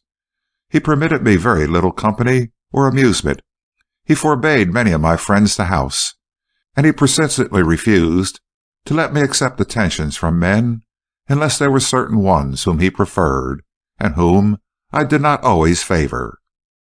"Did he favor Amory Manning?" was the next abrupt question. Olive's cheeks turned a soft pink, but she replied calmly, "Not especially, though he had not forbidden Mr. Manning the house. Why do you ask that?" "Had you noticed anything unusual lately about Mr. Gately? Any nervousness or apprehension of danger?" "Not in the least. He was of a most equable temperament, and there has been no change of late." "When did you last see him alive?" "Yesterday afternoon. I went to his office to get some money." "He has charge of your fortune?" "Yes." "He made no objection to your expenditures?" "Not at all. He was most just and considerate in my financial affairs. He gave me then what I asked for, and after a very short stay I went on." "Where?" "To a house of a friend on Park Avenue, where I spent most of the afternoon." "At what time were you in Mr. Gately's office?" "I don't know exactly. About 2 o'clock, I think." "Can you tell me more positively? It may be important." But Olive couldn't be sure whether she was there before or after 2. She had lunched late, and had done some errands, and had finally reached her friend's home by mid-afternoon.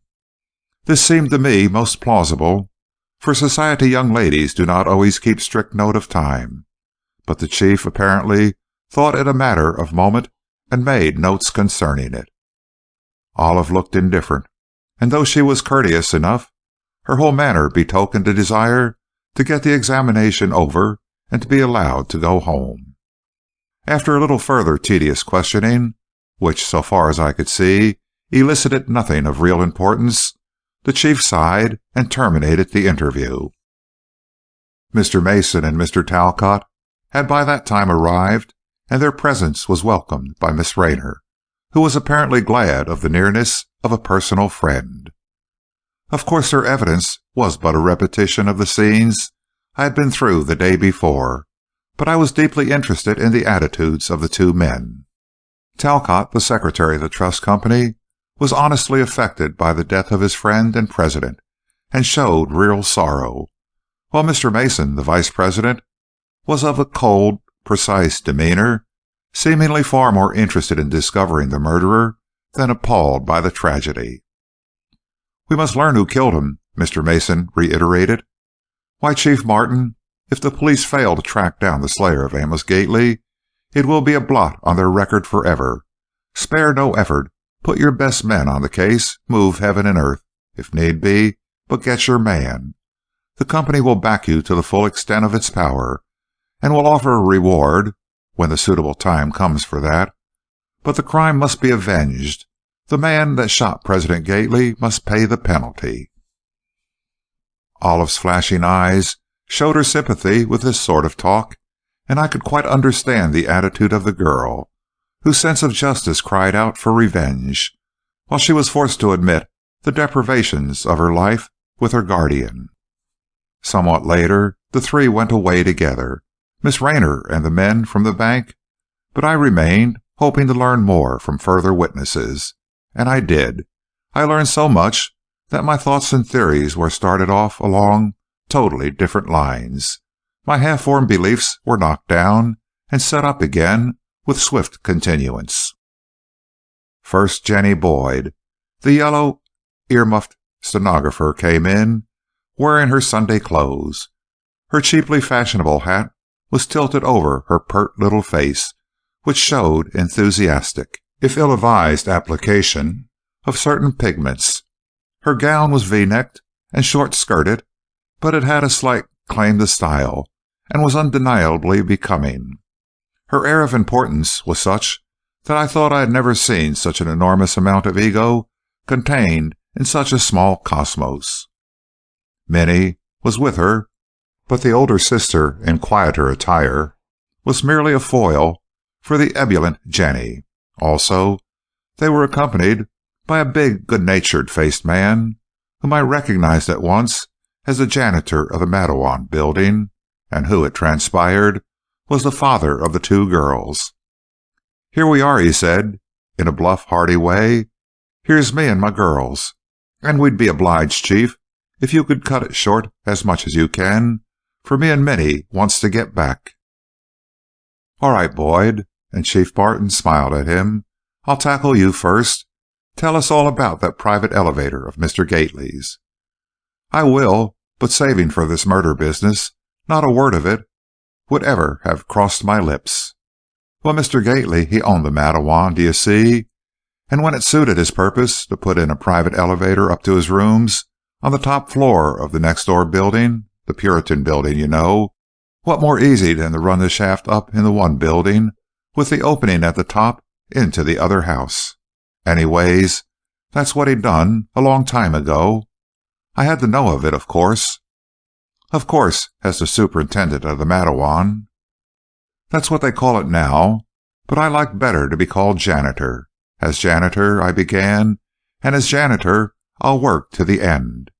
Well, Mr. Gately, he went up and down in that little car whenever he chose, and no one noticed him at all. It wasn't, after all, to say secret, exactly, but it was a private elevator. But a concealed door in his own office makes the thing pretty secret, I should say." "Secret it is, then, but it's no crime for a man to have a concealed way of getting in or out of his own rooms, is it? Many's the time Mr. Gately's come down laughing fit to bust at the way he got away from some old doddering fool who wanted to buzz him to death." "You frequently saw him come down, then?" "Not to say frequently, but now and again, if I happened to be about at the time." "Did anyone else use the elevator?" "Sometimes, yes. I've seen a few people go up or come down, but mostly it was the boss himself." "Did he go up in it yesterday?" "Not that I seen, but of course he may have done so." "When did he last come into the offices before he disappeared?" "When did he, Jenny? Speak up, girl, and tell the chief all you know about it." Although Martin had not addressed Jenny, he turned to her now as if inviting her story. And Jenny bridled, shook out her feathered boa, made a futile attempt to pull her brief skirt a trifle further down toward a silk-stocking ankle, and began. "Of course, when Mr. Gately went into his office, he most generally went in the middle door, right into his personal office. He didn't go through my room, and so yesterday he went in the middle door, but right away, almost, he opened my door and stuck his head in and says, 'Don't let anybody in to see me this afternoon unless you come and ask me first.'" "Wasn't this a general rule?" "Most always, but sometimes somebody I'd know come, like Mr. Talcott or Miss Olive, and they just nod or smile at me and walk right in at Mr. Gately's door. So I says, 'Yes, sir,' and I looked sharp that nobody rushed me. Mr. Gately, he trusted me, and I was careful to do just what he said, always." "Well, go on. Who called?" "First Mr. Smith, and then Mrs. Driggs, and after them Miss Olive." "Miss Rayner?" "Yes, of course," and Jenny spoke flippantly. "I even announced her, 'cause I had strict orders. Miss Olive, she just laughed and waited till I come back and said she might go in." "What time was this?" "Couldn't say for sure. Long about 2 or 3, I guess." Jenny was assiduously chewing gum, and her manner was far from deferential, which annoyed the chief. "Try to remember more nearly," he said sharply. "Was Miss Rayner there before or after the other 2 callers you mentioned?" "Well, now, it's awful hard to tell." Jenny cocked her head on one side and indulged in what she doubtlessly considered most fetching eye-play. "I ain't a two-legged timetable." "Be careful," advised the chief. "I want straight answers, not foolishness from you." Jenny sulked. "I'm giving it to you straight as I can, Mr. Chief. Honest to goodness, I don't know if Miss Olive was just before the Driggs hen or after her." "Also, be more careful of your choice of words. Did Mrs. Driggs go back through your room when she left?" "Yes, I guess she did, but let me see. No, I guess she didn't, either." "Isn't your memory very short?" "For such trifles, yes, sir. But I can remember lots of things real easy. I've got a date now with—" "Stop. If you don't look out, young woman, you'll be locked up." "Behave pretty now, Jenny girl," urged her father, who was quite evidently the slave of his resplendent offspring. "Don't be flip. This here's no place for such-like manners." "You're right, it isn't," agreed the chief, and he glared at Jenny, who was utterly unmoved by his sternness. "Well, ain't I behaving pretty?" And the silly thing giggled archly and folded her hands with an air of mock meekness. Continued harsh words from the chief, however, made her at last tell a straight and coherent story, but it threw no light on the mysterious caller. In fact, Jenny knew nothing whatever of him, save that she saw, or thought she saw him run downstairs with a pistol in his hand. "What sort of hat did the man wear?" asked the chief, to get some sort of description. "I don't know. A soft hat, I guess." "Not a derby?" "Oh, yes, I do believe it was a derby, and he had on an overcoat." "A dark one?" "No, sort of. Oh, I guess it wasn't an overcoat, but Norfolk jacket like." "A Norfolk? And no overcoat on a day like yesterday? I don't believe you saw any man at all, Jenny." "Do you know, that's what I think sometimes, Mr. Chief. It almost seems as if I dreamed it." "What do you mean? Don't you dare guy me, miss." "I'm not," and Jenny's saucy face looked serious enough now, "but it was all so fearful sudden, and I was so struck all a heap, that I just can't say what was so and what wasn't." "That does seem to be your difficulty. You sit over there and think the matter over while I talk to your sister." Minnie, a quiet, pretty girl, was as reticent as Jenny was voluble. But after all, she had little to tell. She had brought no one up in her elevator to see Mr. Gately, beside Miss Rayner, that she knew of except the man named Smith and Mrs. Driggs. "Did these people all go down in your car, too?" "I'm not sure. The cars were fairly crowded, and I know Miss Rayner did not, but I'm not so sure about the others." Well, Minnie's evidence amounted to nothing either, for though she told of several strangers who got on or off her car at various floors, she knew nothing about them, and they could not be traced. The three Boyds were quizzed a little more, and then old Joe Boyd, the father, and Minnie were allowed to go back to their respective posts, but the chief held Jenny for further grilling. He had a hope, I felt sure, that he could get from her some hint of Mr. Gately's personal affairs. He had heard of the hatpin, and though he hadn't yet mentioned it definitely, I knew he was satisfied it was not Miss Rayner's, and he meant to put Jenny through a mild sort of third degree. I was about to depart, for I knew I would not be invited to this session, and too, I could learn the result later. Then an officer came in, and after a whispered word to Chief Martin, they beckoned to me. "Do you know Amory Manning?" the chief inquired. "I met him yesterday for the first time," I replied, "but I have known of him before." "Where does he live?" "Up around Gramercy Park somewhere, I think." "That's right, he does. Well, the man is missing."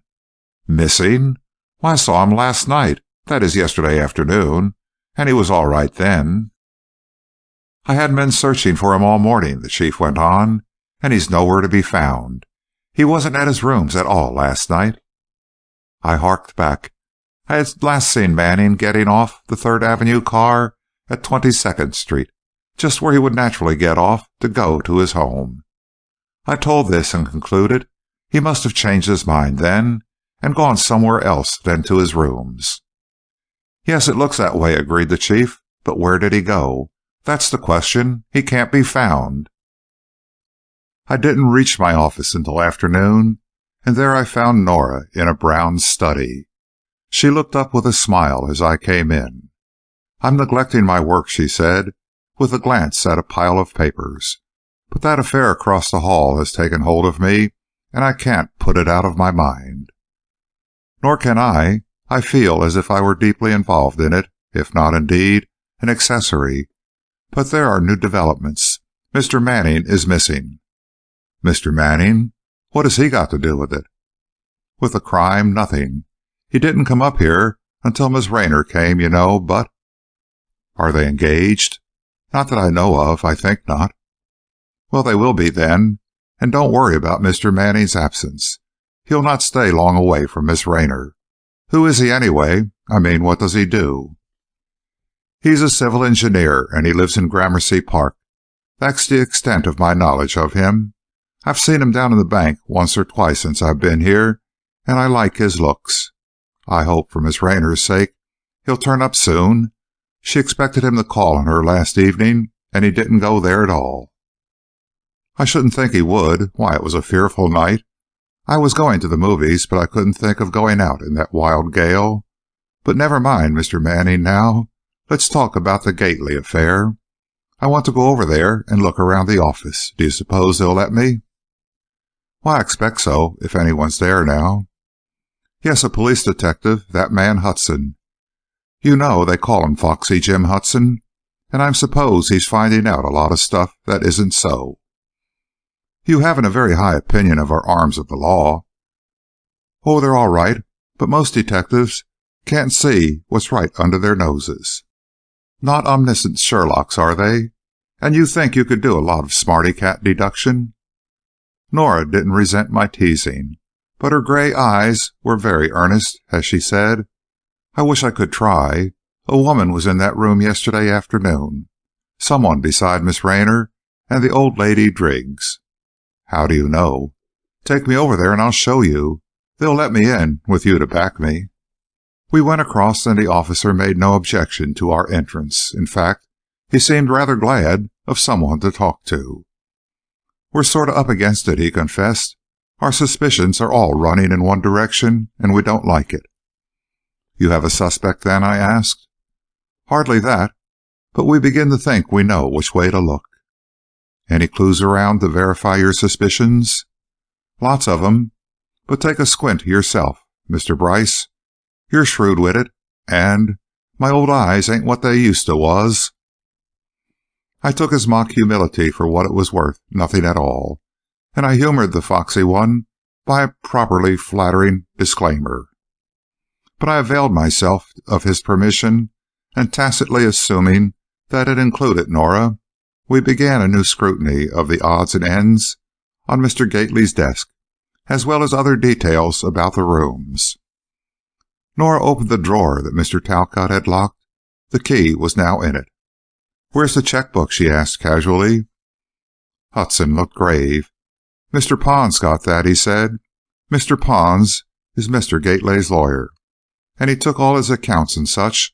But that checkbook's a clue. You see, the last stub in it shows a check drawn to a woman." "I said it was a woman," exclaimed Nora. "Well, maybe.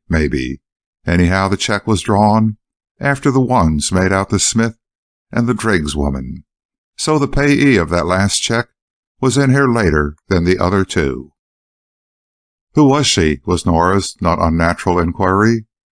But Hudson merely looked at her with a slight smile that she should expect an answer to that question. "All right," she retorted. "I see your hatpin is still here." "If that there hatpin is a clue, you're welcome to it. We don't think it is. Mr. Gately had frequent lady callers, as any man's got a right to have. But because they leaves their hatpins here, that don't make 'em murderers. No, I argue that if a woman shot Mr. Gately, she would be cute enough not to leave her hatpin by way of a visiting card." This raised Hudson's mentality, in my opinion, and I could see it also scored with Nora. "That's true," she generously agreed. "In books, as soon as I come to the dropped handkerchief or broken cufflink, I know that isn't the property of the criminal. But all the same, people do leave clues. Why, Sherlock Holmes says a person can't enter and leave a room without his presence there being discoverable." "Poppycock," said Hudson briefly, and resumed his cogitation. He was sitting at ease in Mr. Gately's desk chair, but I could see the man was thinking deeply, and as he had material for thought that he wasn't willing to share with us, I returned to my own searching. "Here's something the lady left," I exclaimed, as on a silver ashtray I saw a cigarette stub whose partly burned gold monogram betokened it had served a woman's use. "Hey, let that alone," warned Hudson, "and don't be too previous. Sometimes men have gilt-lettered cigs, don't they?" Without reply, I scrutinized the monogram, but only a bit remained unburnt, and I couldn't make out the letters. Nora was digging in the wastebasket, and the scamp, when Hudson's head was turned, she surreptitiously fished out something which she hid in her hand and later transferred to her pocket. "Nothing doing," scoffed Hudson, as he turned and saw her occupation. "We've been all through that, and anything incriminating has been weeded out. There wasn't much, some envelopes and letters, but nothing of any account. Oh, well, straw shows which way the wind blows, and we've got some several straws. Is this one?" And Nora pointed to the carriage check, which still lay on the desk. "Nope. Me and the chief, we decided that it didn't mean nothing at all. It's old, you can see, from its grimy look, so it wasn't left here yesterday. Those things are always clean and fresh when they're given out, and that's sort of soiled with age, you see." "Well," I exclaimed, "why would a carriage check be soiled with age? They're used the same day they're given out. Why is it here anyway?" Hudson looked interested. "That's so, Mr. Bryce," he admitted. "I'll take it that there's check was given to Mr. Gately at some hotel, say. Well, he didn't use it for some reason or other and brought it home in his pocket. But as you say, why is it here? Why did he keep it? And what did he do with it to give it that thumbed, used look?" We all examined the check, a bit of white cardboard about 2 by 4 inches in size and pierced with 7 circular holes in irregular order. Across the top was printed, "Don't fold this card," and at one end was the number 743 in large red letters. Also, the right-hand corner was sliced off. "Why," I exclaimed, "here's a narrow strip of paper pasted across the end. And look, it's almost transparent. I can read through it. Hotel St. Charles. That's where it came from." "Hold your horses," and Hudson smiled condescendingly. "That's where it didn't come from. It came from any hotel except the St. Charles. You may not know it, but often a hotel will use electric call checks of other hotels with a slip of paper pasted over the name. That's an item for you to remember. No, Mr. Bryce, I can't attach any importance to that check, but I'm free to confess that I don't see why it's there. Unless Mr. Gately found it in his pocket after it had been there unnoticed for some time. And yet, it is very much thumbed, isn't it? That's queer. Maybe he used it for a bookmark or something like that." "Maybe the lady left it here," suggested Nora, "the same time she left her hatpin." "Now, maybe she did," and Foxy Jim Hudson smiled benignly at her. "Anyways, you've made the thing seem curious, and I guess I'll keep it for a while." He put the card away in his pocketbook, and Nora and I grinned at each other in satisfaction that we had given him a clue to ponder over. "You know, Mr. Bryce," Hudson remarked, after another period of silent thought, "you missed it when you didn't fly in here quicker and catch the murderer red-handed." If I had known that the first door, Jenny's door, was the only one I could open, of course I should have gone there first. But I had never been in here at all. I've only been in the building a week or so, and I did lose valuable time running from one door to another. But I still think it's queer that I didn't see anything of the man Jenny describes. One reason is there wasn't any such man, and Hudson seemed to enjoy my blank look. "What became of the murderer, then?" "Went down in the car with Mr. Gately. Private elevator. Shot him on the way down." "But, man, I heard the shot, and this room was full of smoke." "Shot him twice, then. Say the first time, Mr. Gately wasn't killed and could get into the elevator. The murderer jumps in, too, and finishes the job on the way down. It's a long trip to the ground floor, you know. Then the murderer leaves elevator, slams door shut, and walks off." I ruminated on this. It seemed absurd on the face of it, and yet— "Why, then, did Jenny say she saw a man?" demanded Nora. "Maybe she thought she did. You know, people think they see what they think they ought to see. Jenny heard a shot, and running in, she expected to see a man with a pistol, and therefore she thought she did see him.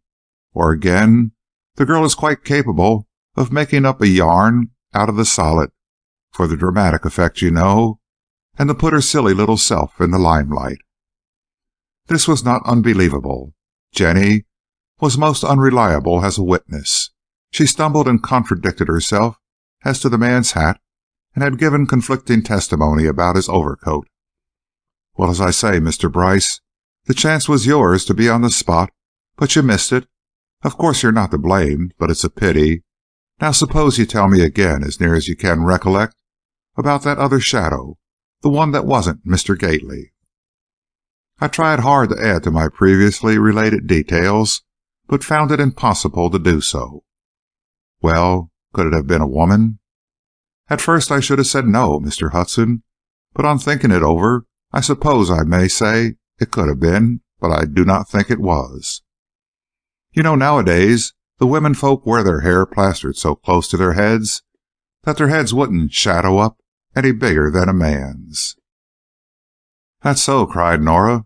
"A woman's head is smaller than a man's, but her hair makes it appear larger in a shadow, unless, as Mr. Hudson says, she wore it wrapped round her head and didn't have much anyway." "You go outside, Mr. Bryce," directed Hudson, "and look at the shadows of me and Mrs. McCormick. Then come back and tell us what you can notice."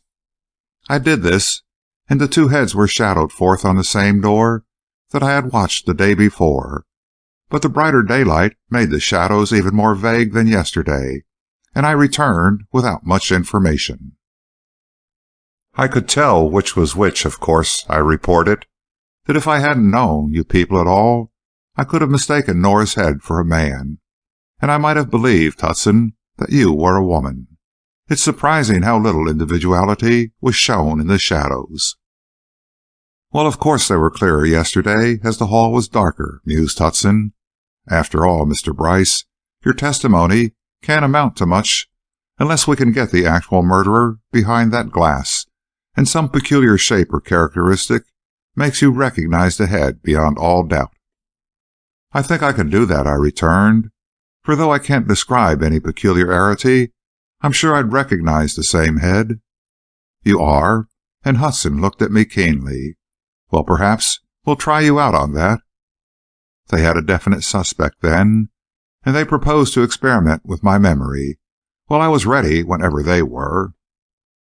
Nora and I went into the third room, Hudson making no objection. At another time, we would have been deeply interested in the pictures and the furnishings, but now we had eyes and thoughts only for one thing. We looked behind the war map and saw the elevator door, but could not open it. "The car's down," spoke up Hudson, who was watching us sharply. "I don't know if it will ever be used again, though I suppose these rooms will be let to somebody else some time. Mr. Gately's things here will be sent to his house, I expect, but his estate is a big one and will take a deal of settling." "Who's his executor?" "Mr. Pond is lawyer, but his financial affairs are all right. Nothing crooked about Amos Gately financially, you can bank on that." "How then?" I asked, for the tone implied a mental reservation. "I'm not saying, but they do say that every man has a secret side to his life, and why should Mr. Gately be a lone exception?" "A woman?" asked Nora, always harking back to her basic suspicion. Foxy Jim Hudson favored her with that blank stare which not infrequently was his answer to an unwelcome question, and which, perhaps, had a share in earning him his sobriquet. Then he laughed and said, "You've been reading detective stories, miss, and you remember how they always say, 'Churches lay femi.' Well, go ahead and church if you like, but be prepared for a sad and sorrowful result." The man was obviously deeply moved, and his big homely face worked with emotion. But as he would tell us nothing further, and Nora and I had finished our rather unproductive search of the rooms, we went back to my office. Here Nora showed me what she had taken from the wastebasket. "I'll give it back to him if you say so," she offered, "but he could do nothing with it, and maybe I can." It was only a tiny scrap of pinkish paper, thin and greatly crumpled. I took it. "Be careful," warned Nora. "I don't suppose it could show fingerprints, but anyway, it is a sort of a kind of clue." "But what is it?" I asked, blankly, as I held the crumpled paper gingerly in thumb and forefinger. "It's a powder paper," vouchsafed Nora briefly. "A what?" "A powder paper. Women carry them. They come in little books. That's one of the leaves. They're to rub on your face, and the powder comes off on your nose or cheeks." "Is that so? I never saw any before." "Lots of girls use them." Nora's clear, wholesome complexion refuted any idea of her needing such, and she spoke a bit scornfully, proving once more the presence of what friend Hudson calls a femme. I smiled. "Yes, but these things have great individuality, Mr. Bryce. This is of exceedingly fine quality. It has a distinct, definite fragrance, and is undoubtedly an imported article, from France likely." "Can they get such things over now?" "Oh, pshaw, it may have been imported before the war. This quality would keep its odor forever. Anyway, don't you believe we could trace the woman who used it and left it there? It must have happened yesterday, for the basket is, of course, emptied every day in that office." "Good girl, Nora," and I nodded approval. "You are truly a she-Sherlock. A bit intimate, isn't it, for a woman to powder her nose in a man's office?"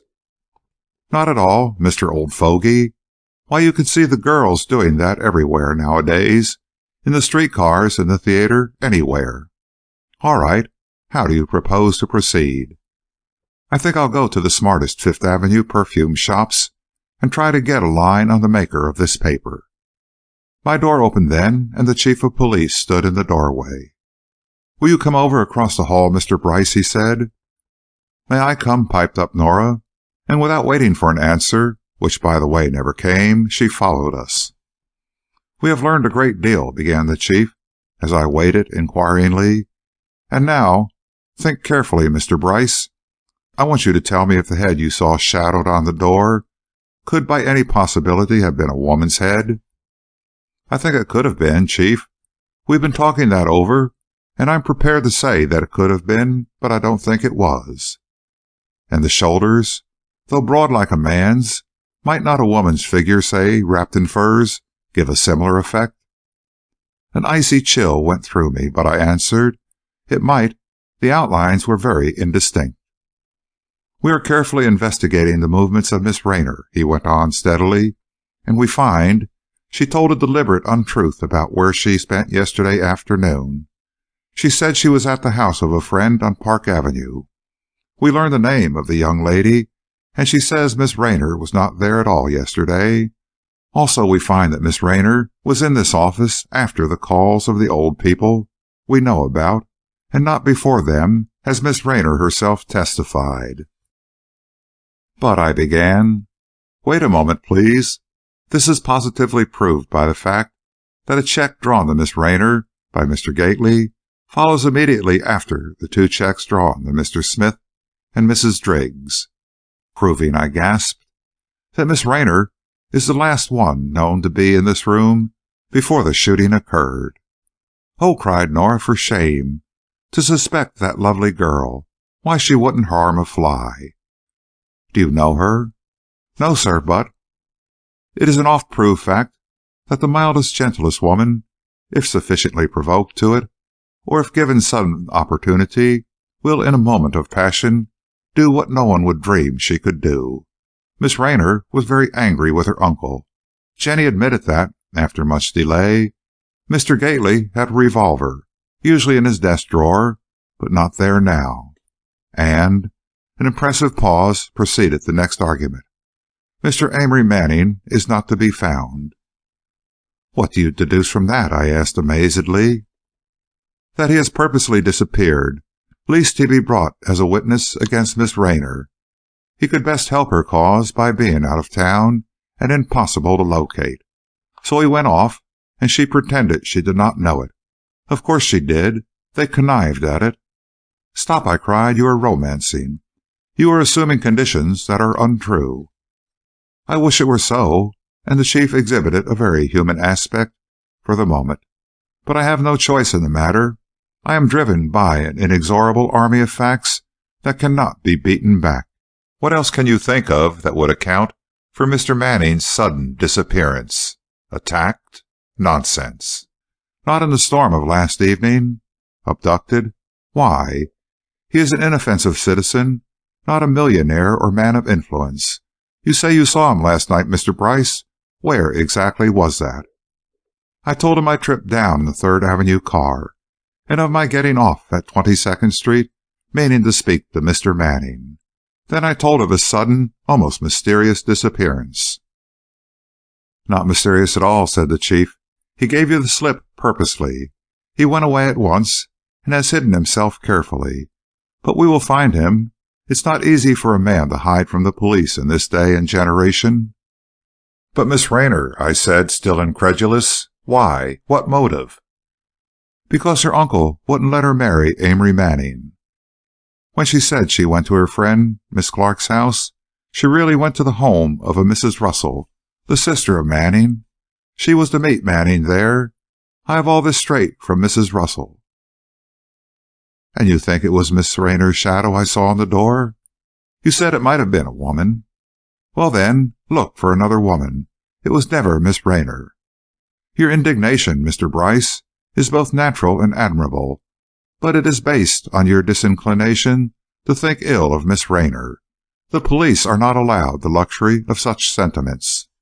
But how did Miss Rayner get out of the room?" "We do not entirely credit Jenny's story of the man with a revolver running downstairs, and we do think the person who did the shooting may have gone down in the private elevator with the victim. It would be easy to gain the street unnoticed, and it presupposes someone acquainted with the working of the automatic elevator." "But Miss Rayner said she had never seen it," I cried triumphantly. "She said she had only heard her uncle speak of it." "I know she said so," returned the Chief. For a day or two I moped around, decidedly out of sorts. I didn't feel sufficiently acquainted with Miss Rayner to call on her, though she had once asked me to do so. But I greatly longed to find out if the police had yet acquainted her with their suspicions. I thought perhaps they were waiting for further proofs, or it might be waiting until after the funeral of Mr. Gately. There had been so far nothing in the papers implicating Olive, and I hoped against hope there would not be. But I felt sure she was being closely watched, and I didn't know what new evidence might be cooking up against her. The funeral of the great capitalist was on Saturday evening. I attended, and this being my first visit to the house, I was all unprepared for the wealth of art treasures it held.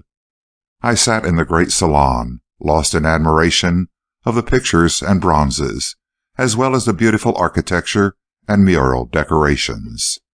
A throng of people attended the services, and the oppressive fragrance of massed flowers and the continuous click of folding chairs, combined with the whispers and subdued rustlings of the audience, produced that unmistakable funeral atmosphere so trying to sensitive nerves. Then a single clear, sweet soprano voice, raised in a solemn anthem, broke the tension. And soon the brief obsequies were over, and I found myself moving along with the crush of people slowly surging toward the door. I walked home, the clear, frosty air, feeling grateful after the crowded rooms. And I wondered what would be the next scene in the awful drama. Would they accuse Miss Rayner, lovely Olive Rayner, of the crime? How could they, that delicate, high-bred girl? And yet she was independent of thought and fearless of action. Though I knew her but slightly, I had heard more or less about her, and I had learned she was by no means of a yielding or easily swayed disposition. She deeply resented her guardian's tyrannical treatment of her, and had not infrequently told him so. While they were not outwardly at odds, they were uncongenial natures and of widely divergent tastes. Olive, as is natural for a young girl, wanted guests and gaiety. Mr. Gately, a thoroughly selfish man, preferred quiet and freedom from company. Her insistence met with refusal, and the results were often distressing to both of them. In fact, Miss Rayner had threatened to leave her guardian's home and live by herself, but this by no means suited his convenience. The comfort of his home and the proper administration of his household depended largely on Olive's capable and efficient management, and without her presence and care he would miss many pleasant details of his daily existence. He rarely allowed her to go away on a visit, and almost never permitted her to have a friend to stay with her. I learned of these intimate matters from Nora, who in turn had them from Jenny. Jenny had not been with Mr. Gately long, but she had managed to pick up bits of information regarding his home life with surprising quickness, and when quizzed by the police, had told all she knew, and I suspected more than she knew, about Miss Rayner. Now, I don't suppose the police went so far as to assume that Olive Rayner had killed Mr. Gately because he would not indulge her wishes, but they seemed to think they really had grounds for suspecting. I was in despair. On Sunday I could think of nothing but the matter, and I wondered if it would be too presumptuous of me to offer Miss Rayner my help or advice. Doubtless she had hordes of advisers, but she might need such a legal friend as I could be to her. On the impulse, I telephoned and asked if she cared to see me. To my delighted surprise, she welcomed the suggestion and begged me to call that afternoon, as she had real need of legal advice. And so 4 o'clock found me again at the house of the late president of the trust company. This time I was shown to a small reception room where Olive soon appeared. "It is this way, Mr. Bryce," she said, after a few moments' conversation. "I don't like Mr. Pond. He's Uncle's lawyer. I just can't bear the man." "For any definite reason, Miss Rayner?" I asked. "No, well, that is, he's a horrid old thing, and he wants to marry me." "Are you quite sure you want to confide these personal matters to me?" I felt I ought to say this, for the girl was nervously excited, and I was by no means sure she would not later regret her outspokenness. "Yes, I do want a lawyer, Mr. Bryce, and I will not have Mr. Pond. So I ask you here and now to take my affairs in charge, look after my financial matters, and advise me in many ways when I need your help. You may suppose I have many friends." The big brown eyes were pathetically imploring. "But I haven't. Uncle Amos, of course, you know he was not my uncle, but I called him that, would not allow me to make any friends, and his own acquaintances are all elderly people, and he hadn't very many of those. My money is in my own right. Mr. Gately was punctilious in his care of my accounts, and I want it all taken out of the hands of Mr. Pond and transferred to your care. This can be done, of course." Olive looked imperious and seemed to think the matter all settled. "Doubtless it can be arranged, Miss Rayner. I will consider it." "Don't consider, just say yes. If you don't, I must hunt up another lawyer, and I'd rather have you." I wasn't proof against her pretty dictatorial ways, and I agreed to take the steps she desired. She went on to tell me how she was placed. Not only in possession of a considerable fortune of her own, Amos Gately's will left her a goodly additional sum, and the house in which they had lived. "So you see," Olive said, "I shall continue to live here for the present. I have Mrs. Vail now with me as a duenna for propriety's sake. She is a dear old lady, and is of a pliable, manageable sort. I chose her for that reason largely. Also, she is pleasant and cheerful, and I like to have her about. I was fond of Uncle Amos, Mr. Bryce, but we had many dissensions. If he had allowed me a little more freedom, I could have gotten along with him beautifully. But he treated me as a child. You see, he took me to live with him when I was a child, and he never realized that I had grown up and had an individuality and a will of my own. I am 22 years old, and he acted as if I were 12. "And now absolutely your own mistress?" "Yes, doesn't it seem strange? And it is all so strange. This house without him is like a different house. And the dreadfulness of his death. Sometimes I think I can't stay here. I must get into other surroundings. But the thought of moving out of here is too much for me at present. Anyway, I don't know what to do. I can't realize that he is gone." Olive did not cry. She sat dry-eyed and tearless, looking so pathetically lonely and so unable to cope with her new responsibilities that I gladly promised her all possible assistance that I could give, both in legal matters and in any personal or friendly ways. "Don't think me helpless," she said, reading my thoughts. "I shall rise to the situation. I shall adapt myself to my changed circumstances. But it will take a little time, of course." "Yes, indeed," I agreed. "And don't attempt to do too much at first. Take plenty of time to rest, and to let yourself react from the shock and the awful scenes you have been through." It was clear to me that the girl had no thought that she was suspected or that the police were watching her. I wondered whether it would be kinder to give her a hint of this or leave her in ignorance, when just then a servant entered, saying Mr. Hudson wished an interview with Miss Rayner. Hudson? Foxy Jim Hudson? Of course, this could mean but one thing. "Let me stay," I said impulsively, and "Oh, do," she returned, and in another minute Hudson came in. There was something about the man's manner that I couldn't help liking, and if Olive had to be questioned, I felt sure he would do it as gently as anybody could. Though uncultured, his voice was kindly, and as he put some preliminary questions, Olive answered straightforwardly and without objection. But when he asked her where she had been on the afternoon of Mr. Gately's death, she looked at him haughtily and said, "I told all that to the man who questioned me downtown, that Mr. Martin." "Did you tell him the truth, Miss Rayner?" "Sir?" Into the one word, Olive put a world of scornful pride, but I could note also a look of fear in her eyes. "Now let me give you a bit of friendly advice," Hudson said. "You're a very young lady, and you probably think you can tell a little white falsehood and get away with it.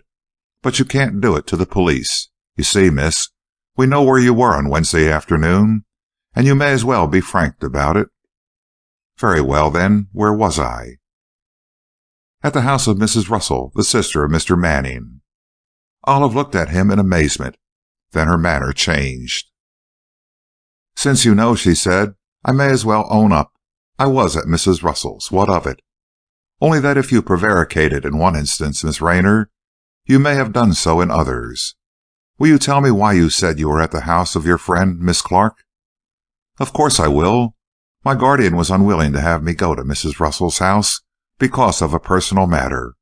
Therefore, when I wished to go there, I sometimes told him that I was going to Miss Clark's. This small falsehood I considered justifiable, because Mr. Gately had no right to say where I should go and where not. If I were untruthful, it was because his unjust rules and regulations made me so. I am not a storyteller, ordinarily. If I was forced to be one, in order to enjoy some simple pleasures or diversions, it is no one's business but my own." "That's true, Hudson," I interposed. "Why constitute yourself Miss Rayner's Sunday school teacher?" "Sorry, I am to do so," and the good-natured face showed real regret. "But I've orders. Now, Miss Rayner, I must put you a few straight questions. Where's Mr. Amory Manning?" "I don't know. I only wish I did." Now, that won't do. I guess you can think up some hints of his whereabouts for me. You can't deceive us, you know." "Nor do I want to." Olive's eyes blazed. "Because I found it necessary to evade my guardian's espionage now and then, you needn't think I am unable to tell the truth. I have no idea where Mr. Manning is, and I am exceedingly anxious lest some harm has befallen him. If you can find him, you will be doing me a great favor." "Are you engaged to him, Miss Rayner?" "No, I am not, though I do not concede your right to ask that question. Mr. Manning and I are good friends, that is all." "Mr. Gately did not approve of his attentions to you?" "He did not, and that was why I refrained from telling of occasions where I saw or might see Mr. Manning at his sister's house. If that is of interest to you, I've no objections to you knowing it." "Can you fire a pistol, Miss Rayner?" I perceived it was Hudson's method to take her by surprise, and so perhaps learn something from an answer given off her guard. "Yes," she replied promptly. "I'm a good shot. Why?" Her wondering eyes were fearless now, and to me it seemed a proof of her entire innocence that she showed no embarrassment at this inquiry. But Hudson evidently thought differently. He looked accusingly at her and continued, "Do you own a pistol?" "Yes, Mr. Gately gave me one a few years ago." "Where is it?" "Down at our country place on Long Island. I'm afraid of burglars there, but not nearly so much so in the city." Now, Miss Rayner, You are the last one known to have seen Amos Gately alive." "Why, Mr. Bryce saw the shooting." "Only in shadow.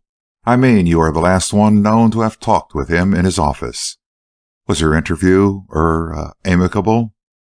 "Entirely so. I went there for some money, as I occasionally did. My guardian gave me a check, and I cashed it at the Trust Company Bank." "Yes, we know that. And that check was given to you and was later cashed all about the time Mr. Gately was killed." "Earlier, Mr. Hudson. I was in the bank about 2:30. "No, Miss Rayner. We have the teller's statement that you were there about 3:00. "He's mistaken." Olive's voice was confident, and had in it a ring of indignation. "By 3:00, or very little after, I was at Mrs. Russell's." "Was Mr. Manning there?" "No, he expected to come later, after he had attended to some business." "What was the business?" "I do not know, but it must have been somewhere in the vicinity of the Puritan Building, for he was near there when I arrived." "And what time was that?" "I don't know exactly. Perhaps 3:30 or a little later.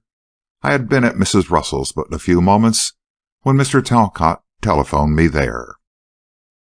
"How did he know you were there?" "He called up Miss Clark first, and she told him." "Your friends, then, aided and abetted you in deceiving your guardian?" "I resent the way you put that, Mr. Hudson." Olive looked at him haughtily. "But I answer, yes. My friends agreed with me that Mr. Gately was unreasonable in his commands, and that I was not bound to obey them. But you are now freed from his injustice." "That's a brutal speech, and unworthy of any man. My freedom is too dearly purchased at such a fearful price." "Are you sure you think so?" "What are you implying, Mr. Hudson? Speak out. Do you think I killed my guardian?" "There are people who do think that, Miss Rayner." "Leave this house," cried Olive, rising. "Such words cannot be spoken here." Now, Miss, dramatics won't get you anywhere. There is evidence against you, or so the police think, and it's up to me to tell you that we must ask you not to go out of town without acquainting us of the fact. We do not accuse you, but we do want you where we can communicate with you at will. I am going now, Miss Rayner. I came only to make sure on a few points, which I have done, and to tell you to remain within call. Indeed, I may as well tell you that any attempt to get away will be frustrated." "You mean I'm under surveillance?" "That's about it, miss." Olive looked at him as one might regard a worm of the dust. "Go," she said quietly but forcefully. "I shall not leave town. I shall probably not leave this house. Your suspicion is beneath contempt. However, it has taught me one thing. I shall engage someone else, someone quite outside the stupid police, to discover the murderer of my uncle, and also to trace my friend, Mr. Manning." Hudson smiled. He looked at Olive almost tolerantly, as if she were a willful child. "All right, Miss Rayner, I'll take your word as to you staying here, and I rather guess the police force will yet round up the murderer and will also discover the hiding place of Avery Manning. Good day." Hudson went away, and Olive turned to me in a passion of rage. "What insolence!" she exclaimed. "Are such things permitted? To come here and practically accuse me of my uncle's murder?" "He wasn't your uncle, you know." "That doesn't matter. I loved him as I would a relative. His sternness and his unreasonable commands were distasteful to me, but that didn't alter my real love and affection for the man. He has been everything to me for the greater part of my life. He has been kindness itself in most matters. He indulged me in all possible ways as to creature comforts and luxuries. He never criticized the ways in which I spent my money, or in which I entertained myself, save in the manner of having guests or making visits." "And allowing admirers?" "There were some many approved of. You may as well know, Mr. Bryce, my guardian wished me to marry his friend and lawyer, Mr. Pond." "Why, when that gentleman is so greatly your senior?" "Merely because Uncle was fond of him. And, too, Uncle never seemed to realize that I was of a different generation from himself. He couldn't understand, he really couldn't, why I wanted young company and gay parties. He didn't, and he really assumed that I didn't. I think he never realized how greatly he was depriving me when he forbade me society." "Did it really amount to that?" "Practically, or if I succeeded in persuading him to let me have a house guest or a small party, he made things so unpleasant that I was glad when they were gone." "Unpleasant? How?" "Oh, fussing around, as if his comfort were interfered with, as if he were terribly incommoded by their presence and by demanding my time and attention for himself, instead of allowing me to entertain my guests properly." "Doubtless, so you wouldn't do it again." "Yes, of course. But all that was uncomfortable for me, almost unbearable. Yet one doesn't kill one's people for such things." To me, this simple statement of Olive Rayner's was more convincing than a storm of denial. She had stormed with indignation at the hint of suspicion, but her quiet, dignified refutation went far to assure me of her entire innocence. "Of course one doesn't," I agreed.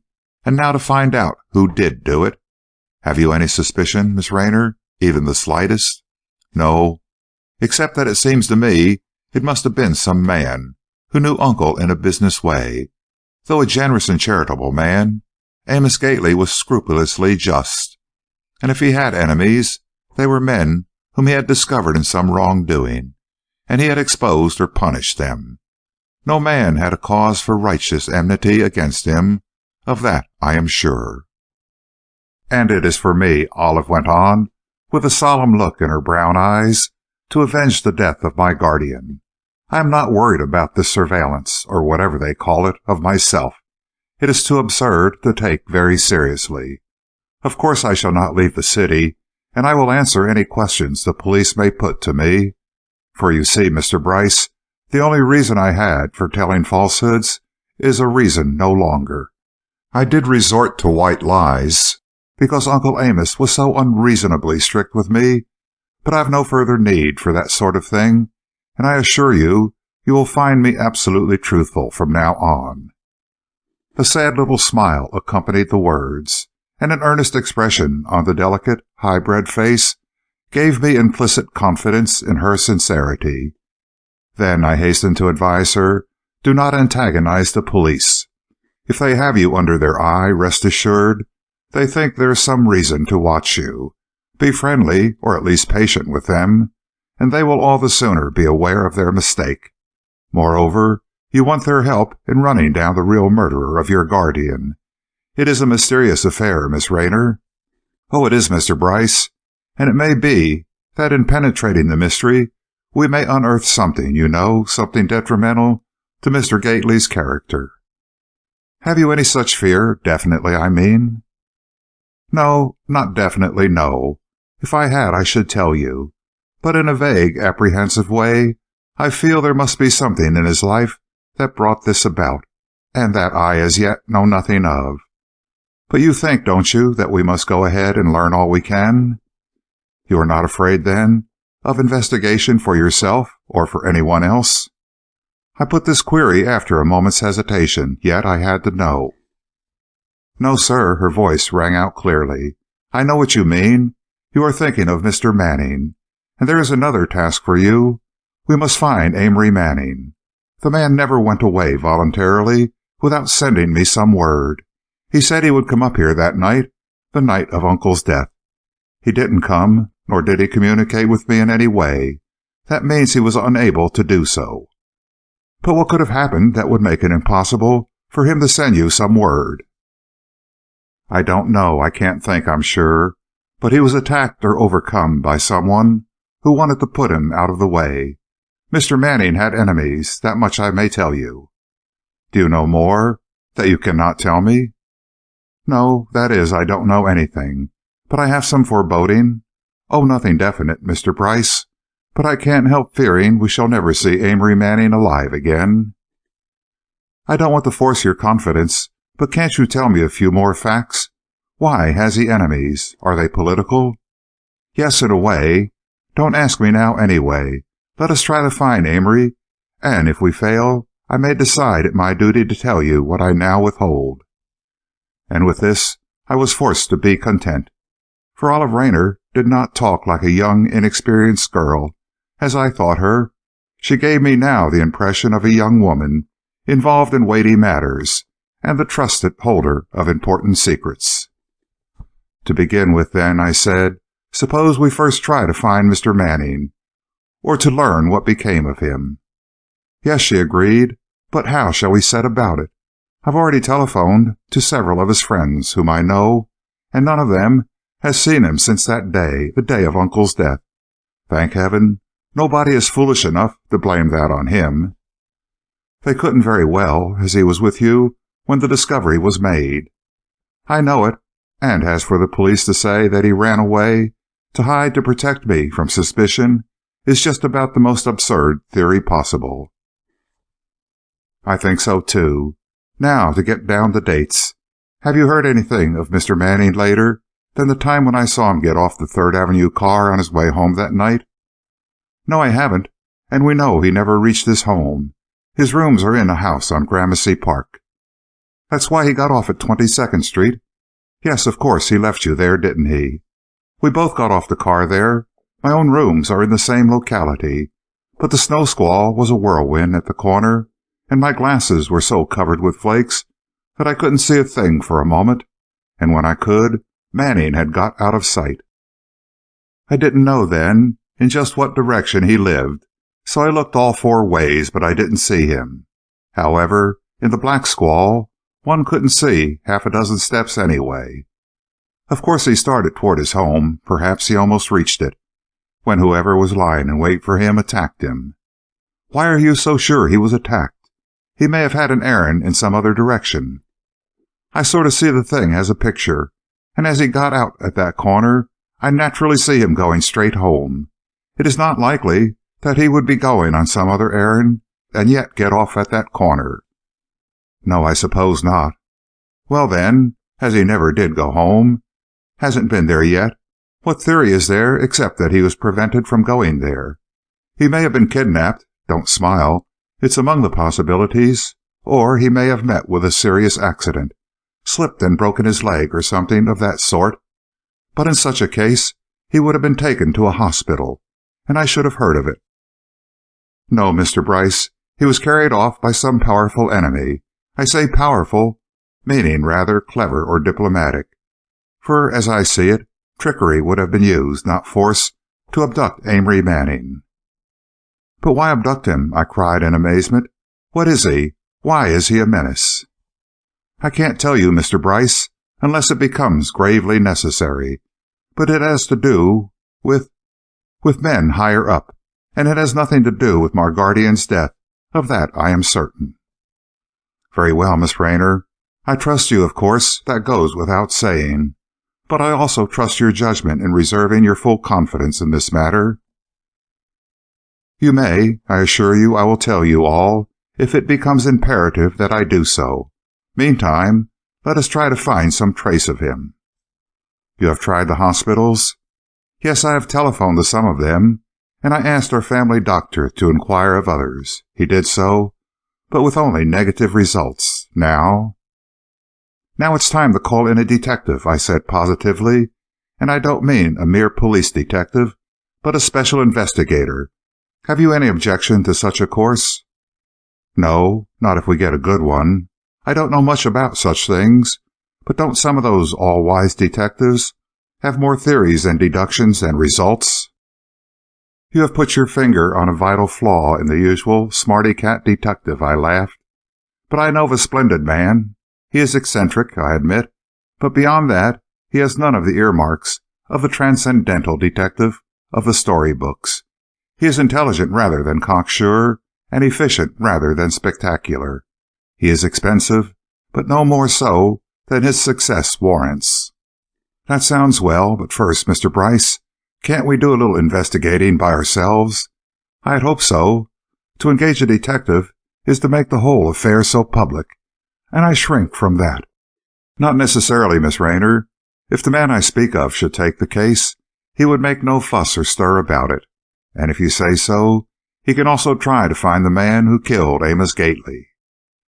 Oh, that is what I want. Yes, let us retain, or whatever the procedure is, your detective. What is his name? Don't laugh, but it is penny wise." "What? How ridiculous!" "Yes, but true. Pennington Wise is on his visiting cards, but no human nature could refrain from that inevitable nickname." "He ought to change that name. It's enough to belittle any good work he might do." "Well, he doesn't think so. In fact, he has become so used to having people joke about it that he only smiles perfunctorily and goes on about his business." "Will you ask him to help us?" "Of course I will, and if not too busy on some other matter, he will doubtless begin at once." "I feel so young and inexperienced," Olive shuddered, "to be deciding these big things. It seems as if someone older and wiser ought to direct me. Oh, I know I have your help and counsel, but I wish I had some relative or near friend on whose judgment I could rely. I am singularly alone in the world, Mr. Bryce." "You have Mrs. Vail." "My companion? She is delightful as a chaperone, and promises to be most pleasant and congenial in my home life, but she is not capable of giving me any advice of value in these important affairs." "You are indeed alone, Miss Rayner, but you are amazingly capable for a young woman, and you continually surprise me by your grasp of the situation and your ability to rise to its demands." If I only had Amory Manning to help me. Poor child, I knew that was at the bottom of her loneliness, and though I didn't presume to sympathize, I felt privileged to assure her of my personal help as well as my interested performance of my legal duties. "Well then, Mr. Bryce," she responded, "there is one thing I want you to do for me. I want you to go to the morgue. I can't bring myself to do that, nor do I want to ask anyone else I know to do so." "Certainly," I replied, instinctively treating the matter casually, for I saw she was deeply moved. "It will be merely a form, but it is better to feel we have made every possible inquiry and left no stone unturned. I will go there at once, now if you say so." She seemed gratified at my prompt compliance, and urged my going immediately. "Come back this evening and report," she said, and then, with one of those sudden changes of demeanor which I was beginning to learn were characteristic of her, she bade me good afternoon with a quick, curt manner, and practically dismissed me. I started on my gruesome errand with enough food for thought to set my brain in a whirl. I was deeply in the matter now, and quite satisfied that it should be so. I was the lawyer and adviser of Miss Rayner, and I determined to do my best to deserve and justify her choice. Hitherto obscure, I should now be looked up to by members of my profession with envy and doubtless with criticism. The latter, I meant to take good care, should be favorable. As I looked at it, I had three distinct missions. First, to arrange and attend to all of Miss Rayner's financial matters. Second, to assist her to track down the murderer of Amos Gately. Third, to help her find or to learn the fate of Amory Manning. The first was my only personal charge. The other two must be accomplished by Wise, and for my part I felt sure he would succeed. My visit to the morgue, as I had surmised, brought no result. The poor unfortunates whose mortal remains had been brought in there during or since Wednesday, the day of Manning's disappearance, could by no stretch of the imagination be thought to look like Amory Manning. Though I had never seen him until that day, I had a vivid picture of the man, large-framed, well set up, and with a general air of forcefulness and power. I had watched his face as we stood in the crowded streetcar, too far apart for conversation, yet in full view of each other. His face was strong and scholarly, the latter effect enhanced by his huge shell-rimmed glasses, and he had thick, rather coarse dark hair, also a dark Van Dyke beard and small mustache, both carefully trimmed. "No," I said to the morgue keeper, "the man I'm looking for isn't here." I went on to tell him of Manning in case he knew anything to tell me, but he only said briefly, "You're not the first, sir. The police have looked here for Mr. Manning, and some others have done so beside." So the police were ahead of me. Well, that only made it the more certain that what we sought was not here. "There was another chap, but he wasn't Mr. Manning either," vouchsafed my informant. Howsomever, The police went to see him. Want to go?" "What do you mean?" "Well, that same afternoon there was a corpse picked out of the East River. Froze stiff. Leastways, we thought he was a corpse, but blamed if the chap didn't come to life." I wasn't greatly interested, for if the corpse was taken from the river that afternoon, it couldn't have been Manning. But the moorkeeper went on. "You might take a look, sir, to see if you know him, for the poor fellow's lost his mind. No, not that, but he's lost his memory, and he don't know who he is." "Amnesia?" I asked. "That's what they call it. And that other thing, too, aspasia, or whatever it is." "Aphasia," I corrected him, without smiling, for how should he know anything about what was a mystery to most skilled physicians? "Where is he?" "They carted him over to Bellevue soon as they saw he was alive. It was a touch job to keep him alive, I heard, and his memory is completely busted. It would be a godsend to him if you could identify him. I ask everybody to take a look on the chance. Somehow, I'm sorry for him." I wasn't especially interested, but being thus appealed to in the interest of humanity, I went over to the hospital and had no difficulty in gaining a sight of the patient in question. Indeed, the doctors were most anxious for visitors to see him, hoping that someone might identify the man. My first glance convinced me it was not Amory Manning, though I had not thought that it was. The man had thin, light hair and vacant-looking, weak eyes.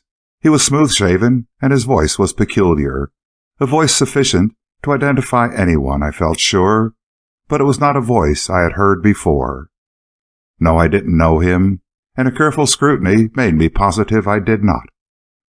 But it was a sorry case. Apparently the man was of good education and accustomed to cultured surroundings. Moreover, he had a sense of humor which had not deserted him along with his memory. I sat by his bedside, and I remained rather longer than I had intended, for I became interested in his story, and the time slipped by. "You see," he said, fixing me with his queer-looking eyes, "I fell through the earth." "You what?" "I did. I fell through the earth, and it was a long, long fall." "Well, yes, 8,000 miles, I'm told." "Oh, no," and he was almost pettish. "I didn't fall through the middle of it." "Oh," and I paused for further enlightenment. "It was this way. I remember it perfectly, you know. I was somewhere up north." "Canada?" I don't know," he shook his head uncertainly, "but I know it was up north, where it's always cold." Perhaps the man had been an Arctic explorer. "Iceland," I said. "Greenland?" "Maybe," and he looked uninterested. "But," here he brightened a little, "anyway, I fell through the earth. I fell in there, wherever it was, and came on down through the earth, till I came out at the other end." "You mean you fell through a section or segment of the globe?